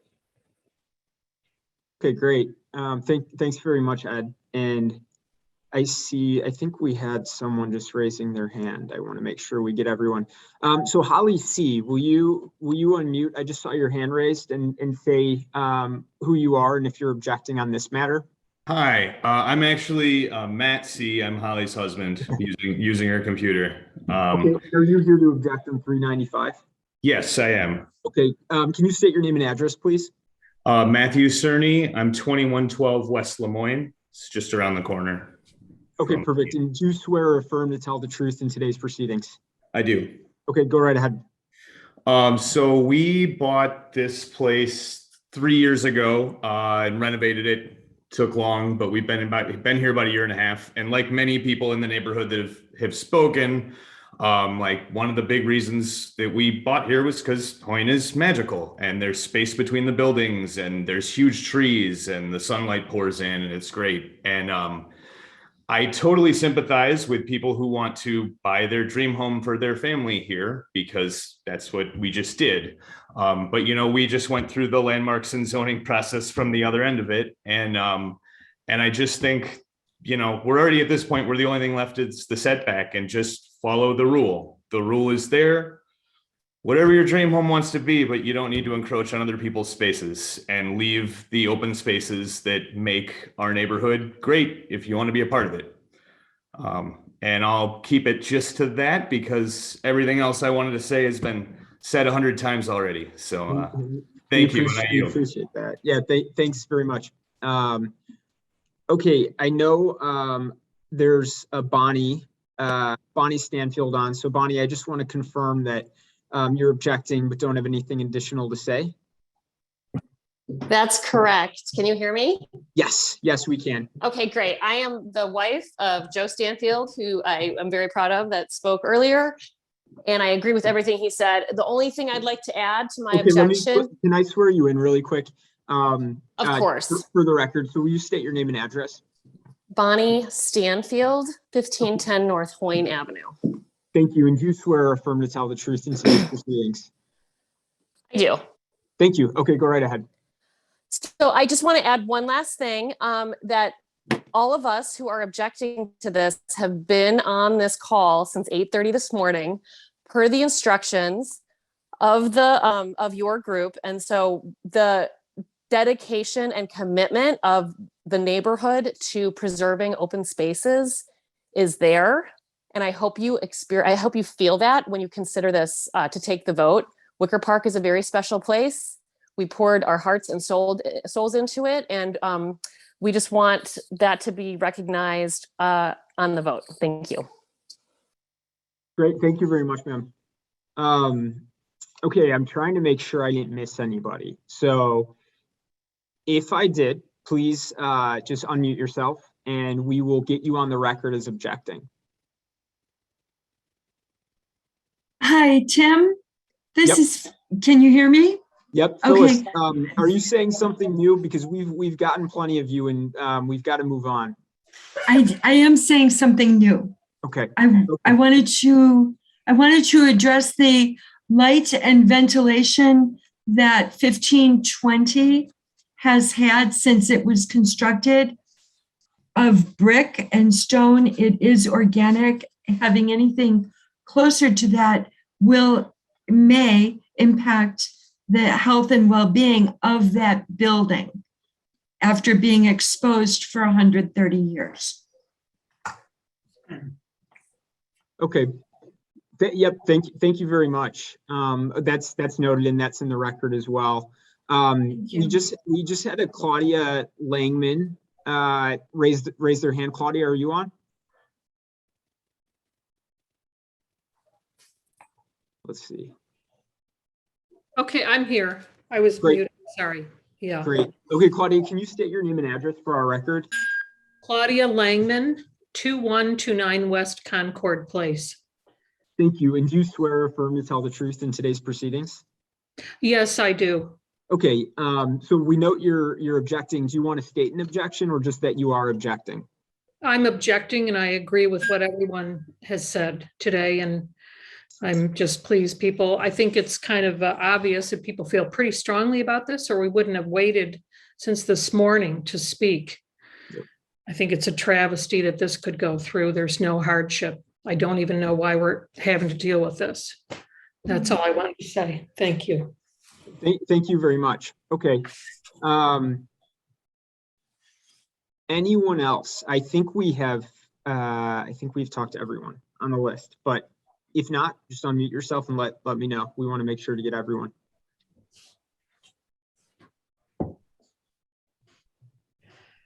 Okay, so Councilor Moore, let's move back for rebuttal. And the board also, after your rebuttal, should have questions. I ask that you keep it concise because we do have a lot of information on this. And if the board has questions, I want to hear those. So go right ahead.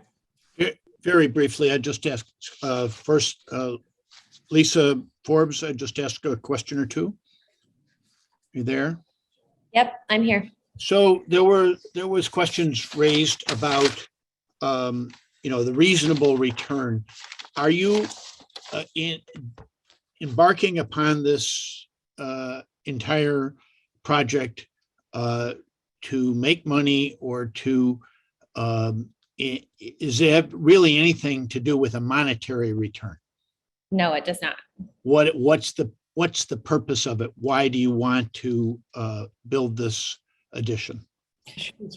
As I said, previously, the purpose of it is for us to have a home for our family that we intend to stay in, for the foreseeable future. It's already been said though. And there was a suggestion that you could throw up a couple walls and add another unit or something. Do you have any intention of doing that whatsoever? No, that has never even been discussed. So not something we thought about at all. Okay. And then Gary, there was talk of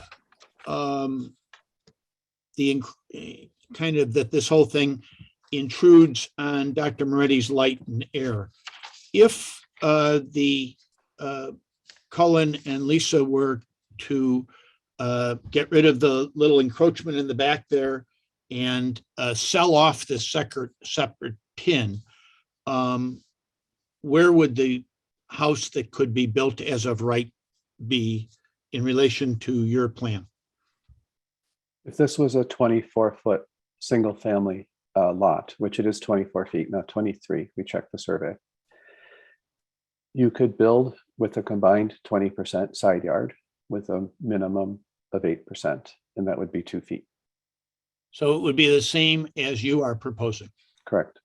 Okay. And very briefly, is there anything in the expert Kissel's presentation that you feel is important to refute? Yes, I think that Mr. Kissel misrepresented the zoning request. The zoning request is quite clear that it asked for a reduction from 3.84 feet to 2 feet, but it also mentions the combined yards. It is absolutely within zoning's purview to allow an existing building to encroach in a side yard. But if you're asking for zoning relief, it's noted that the combined side yards are reduced from 9.6 feet to 3.92. So that's part of the record. The record also states that it's a 2-unit building because there is an existing apartment unit in the lower level. Additionally, there was commentary that this site could not be split. For the record, we submitted 2 PIN numbers, 2 titles, and 2 surveys. There's an existing encroachment of the 1512 building onto the 1514 building. Encroachments are common, and if the sites were split, it could simply be sawn off. It's actually an ornamental item that is not part of the interior space. And as part of our plan, we are intending to saw it off because it's a design that we're looking to move on from. The other thing I'd like to point out that comments were made about building a different building. The north site at 24 by 150 feet could hold a house that is about 4,800 feet in area. The addition that we're proposing is 2,800 feet. So the footprint that we have, although people have commented that we're making a wide building, it is a short building, and it does not extend back on the lot as far as Mr. Moretti's home. So that if we were to build a different building, he might have a different set of criterion of light encroachment. There was also commentary from, I think it was Mr. Tominga particularly, about the light and air. I had testified about the distances between the northwardly adjacent homes. And the space that will exist if we're granted the 2-foot side yard reduction will be about 11.5 feet from the face of the building to Mr. Moretti's home. The adjacent homes north of 1520 were in the range of 10 to 15 feet. so that it's wholly consistent. And those homes have ornament and architectural features on them as well. And perhaps they're on the walking tour, but they're able to be enjoyed with that width between the homes. So that I don't think the difference of granting this variation relief will change the ability to see 1520 compared to seeing the homes to the north. Whereas it makes a dramatic difference in the quality of the building to be able to present a building facade that's approaching 20 feet wide instead of 18.5 feet wide. It fundamentally changes the character of the house. So I think that granting the relief is very consistent with the direction from landmarks and makes a building that is wholly consistent with the character of the neighborhood.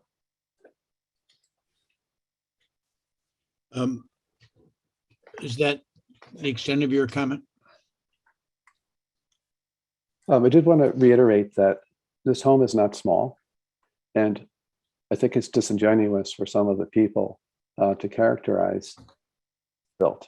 If you look directly across the street, there are mansions on this block. If you look on the southward block, there's mansions on that block. There's a new double lot house built on 2 blocks south. There's a double lot house on a block south. There are a lot of homes that are very substantial on this street, and it is part of its character.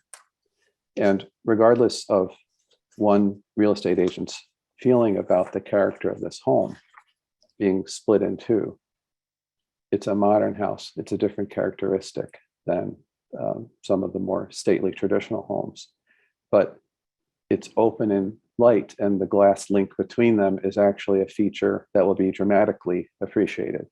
So that I think it's being prejudged when it's not really being looked at for its merits.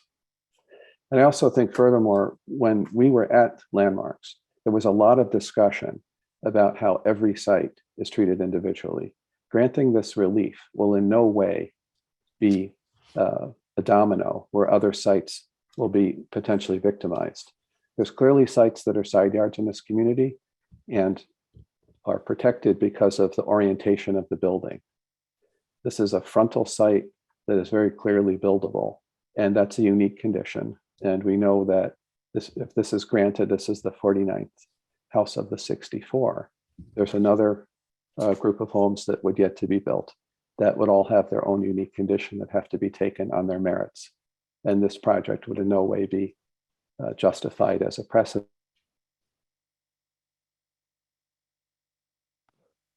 I apologize. Is it just me or did he just get muted? Mr. Same Chairman. same with me, Katie. The sound went out on Gary.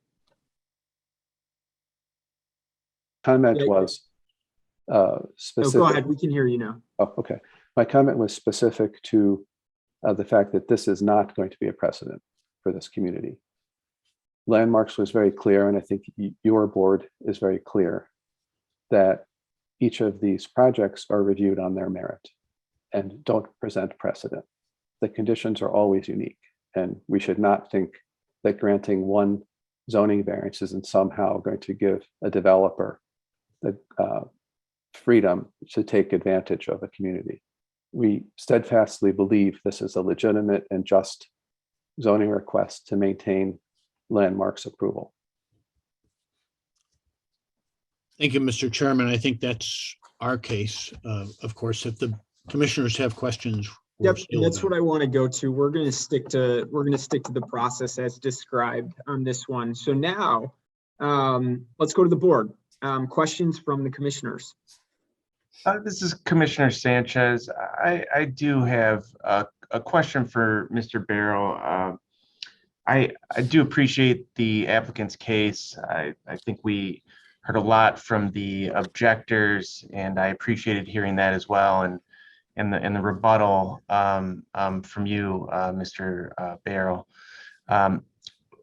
What I want to focus in on is the opinion you gave that the zoning compliant design that we see in the bottom of the exhibit on the screen right now, that design would not have been allowed by landmarks. And I just want to make sure that I understand the basis for that opinion. So if you could just provide me everything that you know or believe that forms the basis of that opinion, that zoning compliant design would not have been allowed.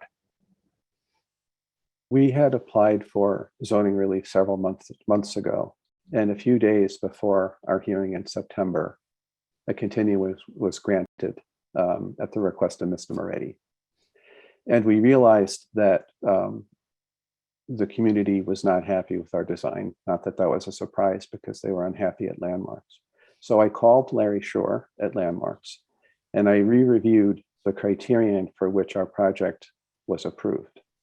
It was specifically approved because it appears as a single family. I'm highly confident, based on that conversation, that the lower image would not be accepted. We'd have to come back with a different design. Their intent was that we create the appearance of a single family home on the 1514 site. Okay, so you believe that if it had looked like in the bottom picture where it looks like it's connected, that would not have been allowed? They wanted it to look like a separate single family home? Yes. Okay, thank you. Other questions? One other go ahead, question. You mentioned Larry. Could you tell us who Larry is? Oh, I'm sorry, Larry Shore is one of the staff at Landmarks. Okay. Do you know his title, if he has one? I can look it up. I don't know it off top of my head. And other questions from the board while that's being looked up?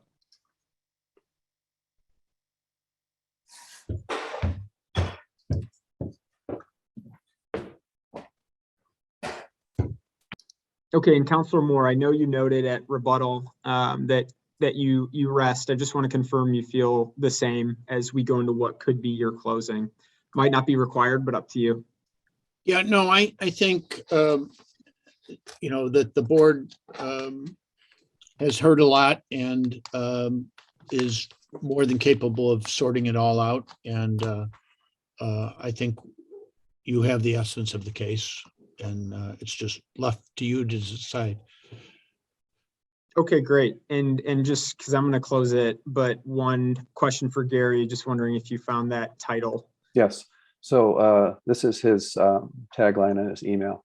Lawrence M. Shore, Planner for City of Chicago, Department of Planning and Development, DPD, Bureau of Citywide and Systems Planning, Historic Preservation Division. Okay, great. Thank you so much. Yep. Okay, thank you very much, everyone, for your time. We're going to take this under consideration. I know everyone stayed on for a long time, so we really appreciate it and appreciate both sides treating each other with respect. So we'll take it under consideration and report back. Thank you. Thank you. Thank you for your patience. Yep. Okay, so we have a couple left. So I'm hoping we can. Yeah, thank you. Thank you. I'm hoping we can power through. We're going to go to calendar numbers 400-21-S and 401-21-Z. I know we have an objector that I see them, Annette Kane. So Annette, I'll get you promoted. Raise your hand if you're also on object.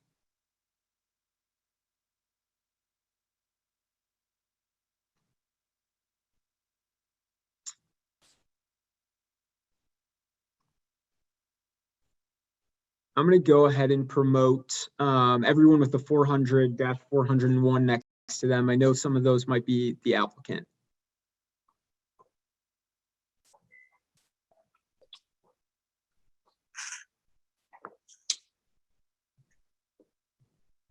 And raise your hand generally if you're here for 400 and 401 and have not yet been appointed.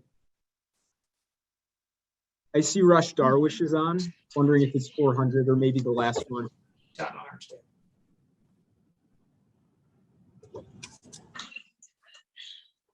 There she is.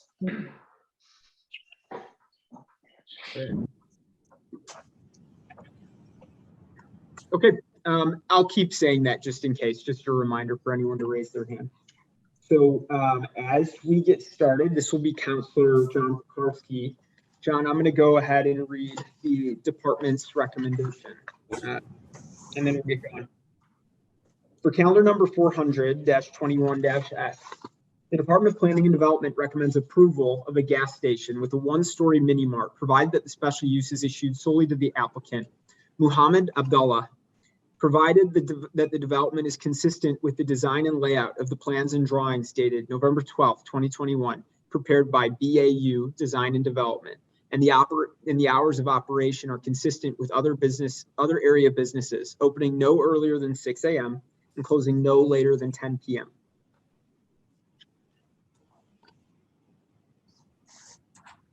And I'll just repeat, I know people have been hanging out on the call and have probably heard this already, but we're going to have the applicant do their case in chief. The board will ask questions during and in between. Then we'll switch over to the objectors who will state their objection, not being repetitive, just sticking to our standards. Then we'll go back to the applicant for a rebuttal, additional board questions, and then we'll close it out. So with that, Councilor Pekarsky, if you could take it away. Good evening, ladies and gentlemen. Can you hear me? Yep, we can hear you well. Okay, fine. My name is John Pekarsky. I'm an attorney with offices at 55 West Monroe Street, and I represent Mr. Mohammed Abdallah, A-B-D-A-L-L-A, who is the owner of the property at 12701 South Halsted. The property in question is at the southeast corner of 127th and Halsted. Halsted is a commercial corridor from the loop to the city limits. It is zoned C21, and I emphasize that it's C21 motor vehicle related commercial district. That's what it is. The property has 108 feet on 127th Street and 123 feet on Halsted Street, for a total of 13,284 square feet.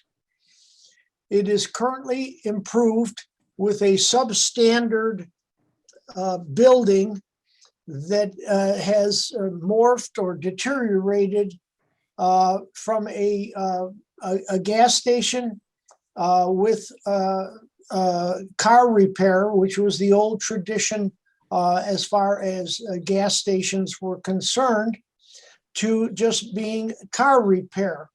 And now it has been closed for almost a decade. The property in question, as I said, is located at the southeast corner of 127th and Halsted.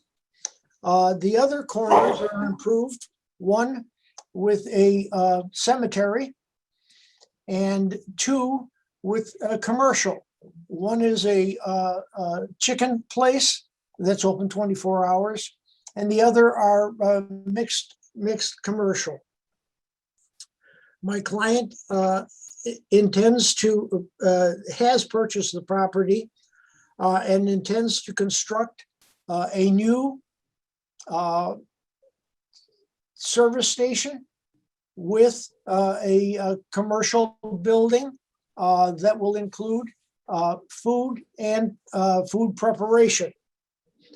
I have with me several witnesses. I know you're thrilled to hear that. But first of all, Mohammed Abdallah. Secondly, Mr. Joseph Ryan, our real estate appraisal witness. Thirdly, Mr. William James of Camaros and Associates, our land planner. Mr. Rush Darwish, the executive director of the Commercial Real Estate Association, which represents in excess of 225 service stations as well as other entities. And our architect, Amro, A-M-R-O Said, S-A-I-D, of the office of Damian Babbage, B-A-B-I-C-Z.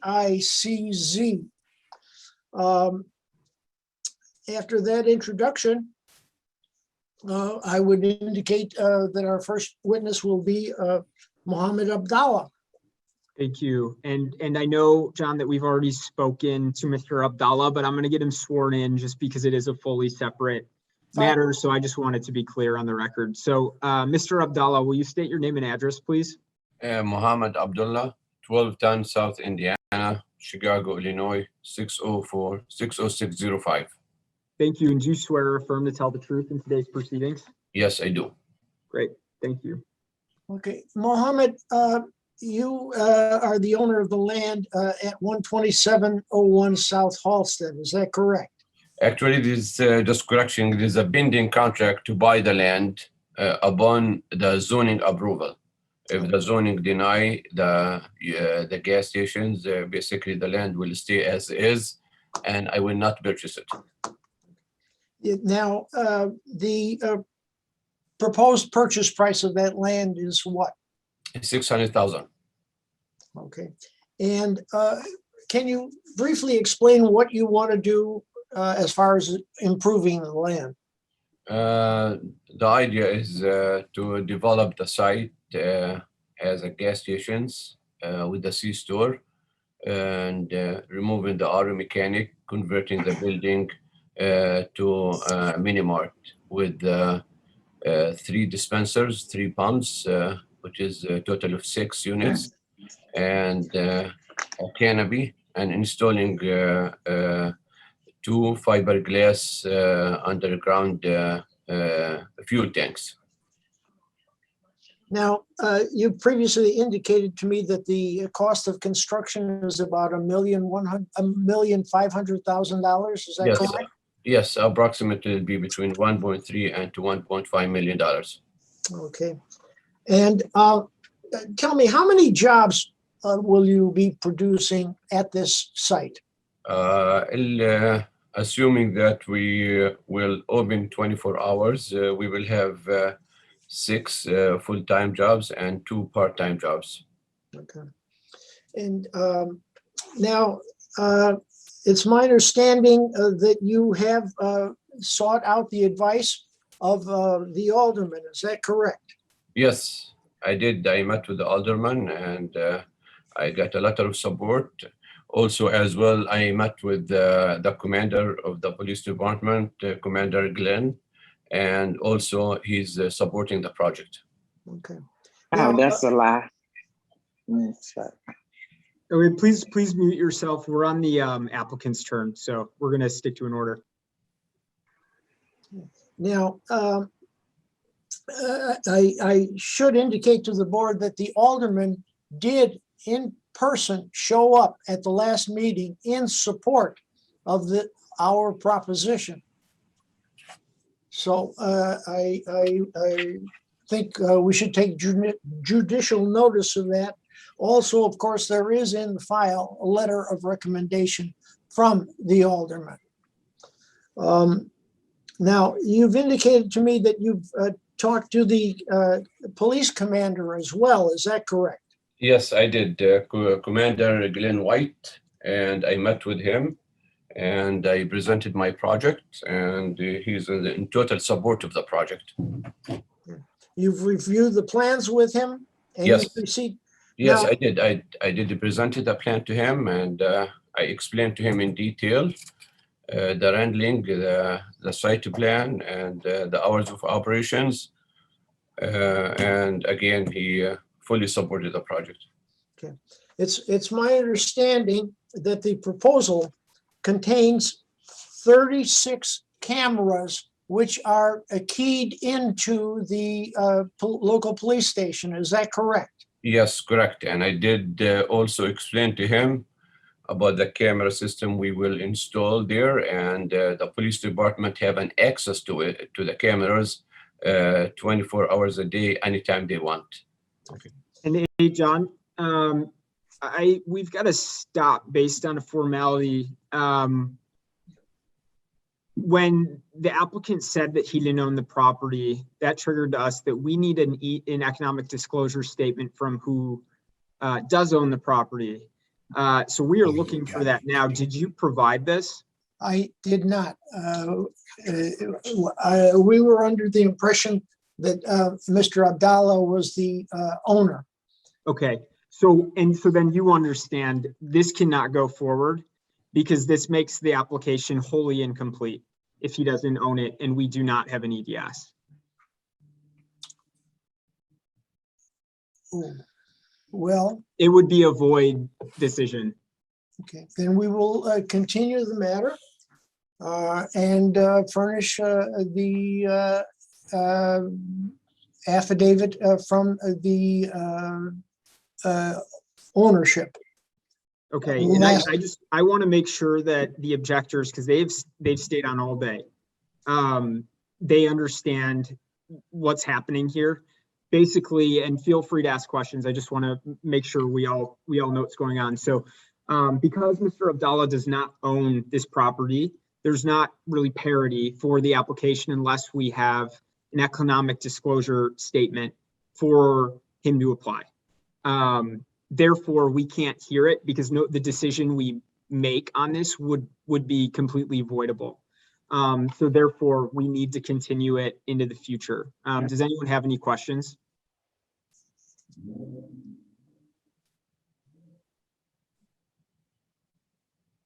Yes. Yep, go ahead. So who will let us know that when you have the future hearing? Yep, so how will we be contacted? So I will set a date right now. So long as I don't get yelled at by one of our lawyers, because I know you all stayed on all day for this, I'll ensure that you get a time at the beginning of the meeting so you don't have to stay on any time. But our process right now is to continue 2 months. So this would be January 21st, 2022. And I'm hearing that I can make this first as an exception because everyone stayed on, but we legally just can't hear the case. Thank you. Yep. Okay, so John, January 21st, 2022 is where we'll put this. Is that good with you? Yes. Okay, good. So we will go then. I'm going to urge just the applicant, just get your materials together because this was somewhat of news to us. I'm going to, on that behalf, apologize to the objectors for how long you've stayed on, and on that regard, we did not know. And we will see this January 21st, 2022. And thank you everyone for your time. Thank you. Yep. Thank you. Okay, so we're going to go to the last matter of the day, and that is calendar number 409-21-S. And this is at 9207 South Phillips Avenue. Bernard Citron is the counselor, so I'll make sure Bernard is on. If you're by chance here as an objector, please raise your hand. Or if you're just part of the application that hasn't been promoted yet, raise your hand and we'll get you promoted.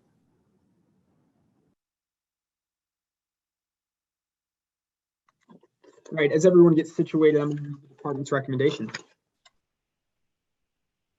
The Department of Planning and Development recommends approval of the proposed community center use, provided that the special use is issued solely to the applicant, Chicago Youth Centers, and the development is consistent with the design and layout of the plans and drawings dated July 28, 2021, prepared by Paul Gongola Architecture, LLC, with landscape plan prepared by Mac Land, LLC. Hi, good evening, members of the board, Mr. Chairman. My name is Talar Berberian. I work with Bernie Citron at Thompson Coburn with offices at 55 East Monroe in Chicago. Bernie's not here today, so I am taking over. I am here, I believe, with our applicant, the president of the Chicago Youth Centers, Kevin Cherub, as well as our appraiser, Mary Wagner. Just want to confirm that they are both on, if that is okay. And Mr. Chairman, if you'd like to get them sworn in. Yeah, so I'm promoting Kevin right now, and I'm promoting Mary right now.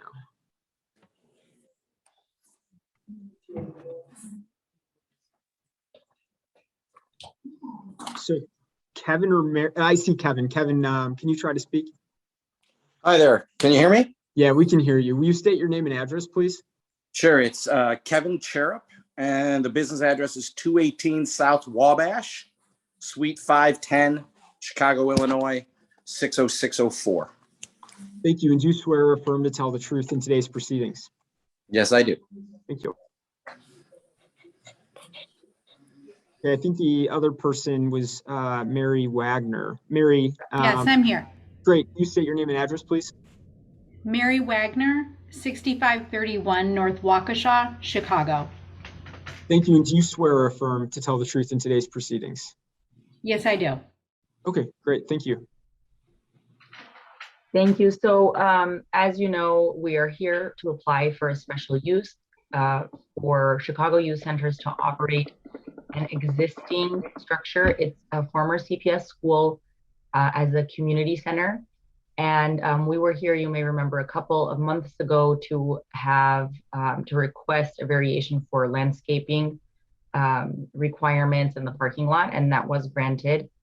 And so we're here to complete the last entitlement here, which is the special use to permit the community center at this site.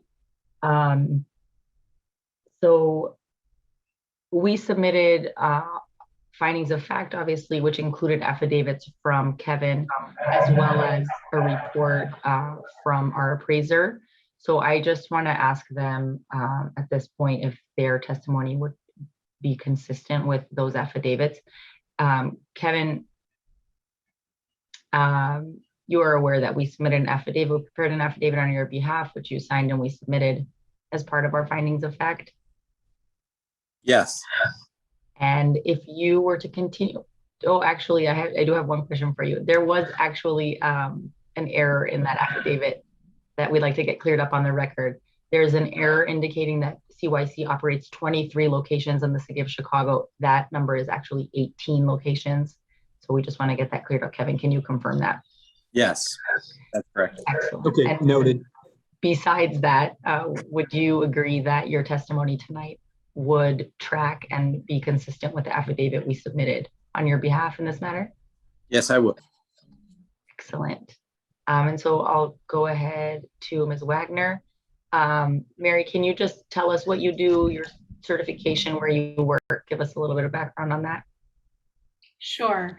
I am a state certified general real estate appraiser and an MAI with the Appraisal Institute. And I've qualified as an expert witness at the Zoning Board of Appeals in Chicago, and have done work in other municipalities as well. Excellent. Were you looking for more than that? No, that's it. Okay. Just confirm that the board recognizes Ms. Wagner as an Yep, expert. we have your CV, Ms. Wagner. So yep, welcome, and we recognize your expertise. Excellent, Thank thank you. And Ms. Wagner, if you were to continue testifying this evening, would your testimony be consistent with the report we submitted in connection with this application? Yes, it would.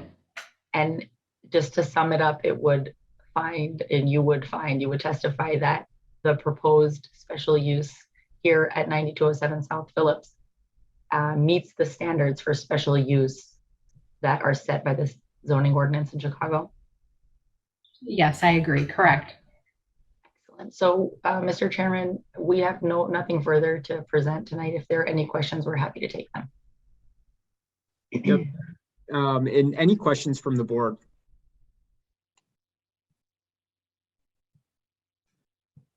Okay, I don't hear any because I know we have a lot of information on this, and also that there's a lot of stated support. So we thank everyone for your time, and also for kind of picking the short straw and being the last matter a long day. So thanks for sticking around. And Counselor, do you have anything else, or else we'll close out? Me, no, I have nothing else. Thank you. Okay, great. We'll take it under consideration. Thank you, everyone. Thank you. We've gotten through everything. So I move that we convene into closed session pursuant to sections 2C4 and 2C21 of the Open Meetings Act for the purpose of, number one, considering the evidence and testimony presented in open session, and number two, conducting Mr. Chairman. Yep. Mr. Chairman, I'm sorry. You won't be going into closed session. This is Francis Cahill. I'm sorry. You won't be going into closed session for review of the minutes. That's a mistake. Oh, that's okay. So just for number one, I'll start over, just for evidence and testimony. Okay. I move that we convene into closed session pursuant to sections 2C4 and 2C21 as applicable for the purpose of considering the evidence and testimony presented in open session. And for those viewing by live stream, we will return from closed session and live stream will continue at that point. So Commissioner Toya seconds, Commissioner Saul, Yes. Commissioner Sanchez, Yes. Commissioner Esposito, Yes. Commissioner Toya. Yes. I'm a yes, we will return. Thanks, everyone.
Okay, thank you, everyone. Let's make sure everyone is here. Great. I move that we return to open session. Commissioner Toya seconds, Commissioner Saul, Yes. Commissioner Sanchez, Yes. Commissioner Esposito, Yes. Commissioner Toya. Yes. Great, we're back. We will now vote. Note that any motion to approve a special use will be tied to the recommendations of the department and any additional conditions read by me. I move to approve all continuance requests to the dates stated by me. Commissioner Toya seconds, Commissioner Saul, Yes. Commissioner Sanchez, Yes. Commissioner Esposito, Yes. Commissioner Toya. Yes. I vote yes, they're approved. I move to approve, we did not have any withdrawal requests. We will skip this one. And we did not have any dismissals, so I will skip this one as well. Okay, let's get into the calendar. I move to approve application for calendar number 454-21-Z. Note that I recuse myself from this matter, but I'll read out the vote. Commissioner Toya seconds, Commissioner Saul, Yes. Commissioner Sanchez, Yes. Commissioner Esposito, Yes. Commissioner Toya. Yes. I am recused. The matter is approved. I move to approve application for calendar number 455-21-S. Commissioner Toya seconds, Commissioner Saul, Yes. Commissioner Sanchez, Yes. Commissioner Esposito, Yes. Commissioner Toya. Yes. I vote yes, the matter is approved. I move to approve application for calendar number 456-21-S. Commissioner Toya seconds, Commissioner Saul, Yes. Commissioner Sanchez, Yes. Commissioner Esposito, Yes. Commissioner Toya. Yes. I vote yes, the matter is approved. I move to approve application for calendar number 457-21-S. Commissioner Toya seconds, Commissioner Saul, Yes. Commissioner Sanchez, Yes. Commissioner Esposito, Yes. Commissioner Toya. Yes. I vote yes, the matter is approved. I move to approve application for calendar number 458-21-S. Commissioner Toya seconds, Commissioner Saul, Yes. Commissioner Sanchez, Yes. Commissioner Esposito, Yes. Commissioner Toya. Yes. I vote yes, the matter is approved. I move to approve application for calendar number 459-21-Z. Commissioner Toya seconds, Commissioner Saul, Yes. Commissioner Sanchez, Yes. Commissioner Esposito, Yes. Commissioner Toya. Yes. I vote yes, the matter is approved. I move to approve application for calendar number 460-21-Z. Commissioner Toya seconds, Commissioner Saul, I'm recused. Commissioner Sanchez, Yes. Commissioner Esposito, Yes. Commissioner Toya. Yes. I vote yes, the matter is approved. I move to approve application for calendar number 461-21-Z. Commissioner Toya seconds, Commissioner Saul, Yes. Commissioner Sanchez, Yes. Commissioner Esposito, Yes. Commissioner Toya. Yes. I vote yes, the matter is approved. I move to approve applications for calendar numbers 462-21-Z and 463-21-Z. Commissioner Toya seconds, Commissioner Saul, Yes. Commissioner Sanchez, Yes. Commissioner Esposito, Yes. Commissioner Toya. Yes. I vote yes, the matters are approved. I move to approve applications for calendar numbers 464-21-S, 465-21-S, and 466-21-S. Commissioner Toya seconds, Commissioner Saul, Yes. Commissioner Sanchez, Yes. Commissioner Esposito, Yes. Commissioner Toya. Yes. I vote yes, the matters are approved. So for the next three, we're going to be reading one by one. I move to approve application for calendar number 467-21-S. Commissioner Toya seconds, Commissioner Saul, Yes. Commissioner Sanchez, Yes. Commissioner Esposito, Yes. Commissioner Toya. Yes. I vote yes, the matter is approved. I move to approve application for calendar number 468-21-S. Commissioner Toya seconds, Commissioner Saul, Yes. Commissioner Sanchez, Yes. Commissioner Esposito, Yes. Commissioner Toya. Yes. I vote yes, the matter is approved. I move to approve application for calendar number 469-21-Z. Commissioner Toya seconds, Commissioner Saul, No. Commissioner Sanchez, Yes. Commissioner Esposito, No. Commissioner Toya. Yes. I vote no, the matter is denied. I move to approve application for calendar number 470-21-S. Commissioner Toya seconds, Commissioner Saul, Yes. Commissioner Sanchez, Yes. Commissioner Esposito, Yes. Commissioner Toya. Yes. I vote yes, the matter is approved. I move to approve application for calendar number 471-21-Z. Commissioner Toya seconds, Commissioner Saul, Yes. Commissioner Sanchez, Yes. Commissioner Esposito, Yes. Commissioner Toya. Yes. I vote yes, the matter is approved. I move to approve application for calendar number 472-21-S. Commissioner Toya seconds, Commissioner Saul, Yes. Commissioner Sanchez, Yes. Commissioner Esposito, Yes. Commissioner Toya. Yes. I vote yes, the matter is approved. I move to approve application for calendar number 473-21-Z. Commissioner Toya seconds, Commissioner Saul, Yes. Commissioner Sanchez, Yes. Commissioner Esposito, Yes. Commissioner Toya. Yes. I vote yes, the matter is approved. I move to approve application for calendar number 474-21-S. Commissioner Toya seconds, Commissioner Saul, Yes. Commissioner Sanchez, Yes. Commissioner Esposito, Yes. Commissioner Toya. Yes. I vote yes, the matter is approved. I move to approve application for calendar number 475-21-S. Commissioner Toya seconds, Commissioner Saul, Yes. Commissioner Sanchez, Yes. Commissioner Esposito, Yes. Commissioner Toya. Yes. I vote yes, the matter is approved. I move to approve applications for calendar numbers 477-21-Z and 478-21-Z. Commissioner Toya seconds, Commissioner Saul, Yes. Commissioner Sanchez, Yes. Commissioner Esposito, Yes. Commissioner Toya. Yes. I vote yes, the matters are approved. I move to approve application for calendar number 479-21-S. Commissioner Toya seconds, Commissioner Saul, Yes. Commissioner Sanchez, Yes. Commissioner Esposito, Yes. Commissioner Toya. Yes. I vote yes, the matter is approved. I move to approve applications for calendar numbers 480-21-C and 481-21-C. Commissioner Toya seconds, Commissioner Saul, Yes.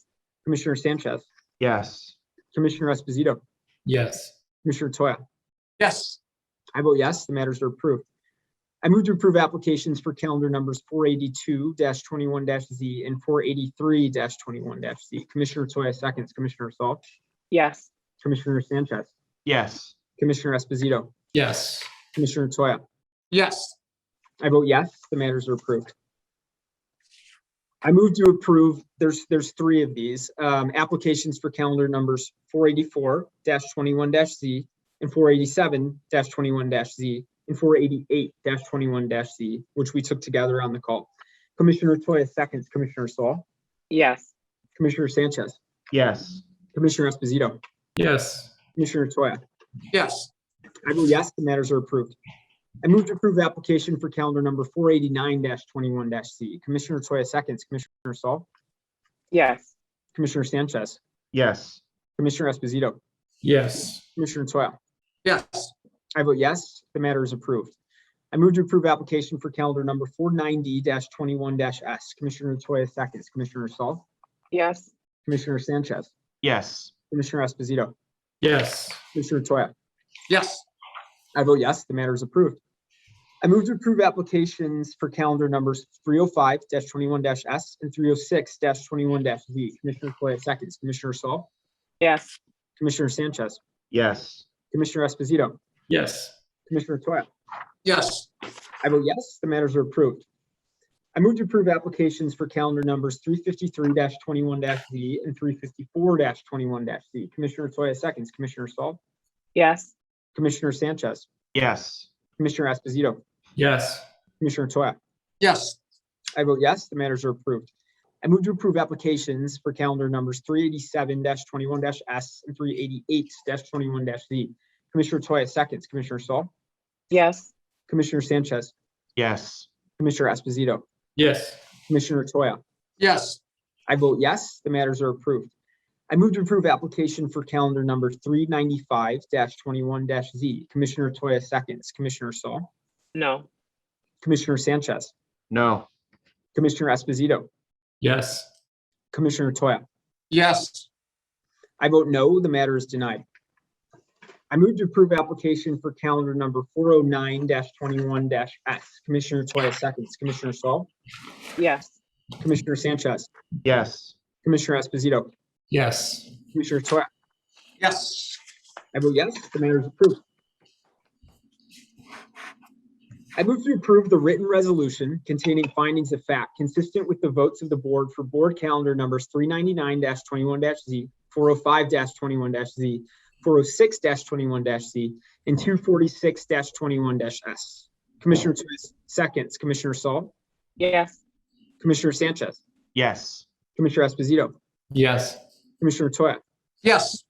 I vote yes, they're approved. I move to approve the written resolutions containing findings of fact consistent with the votes of the board for the board's October 15th, 2021 regular meeting, with the exception of board calendar numbers 445-21-S, 447-21-Z, 449-21-Z, 450-21-Z, and 403-21-Z.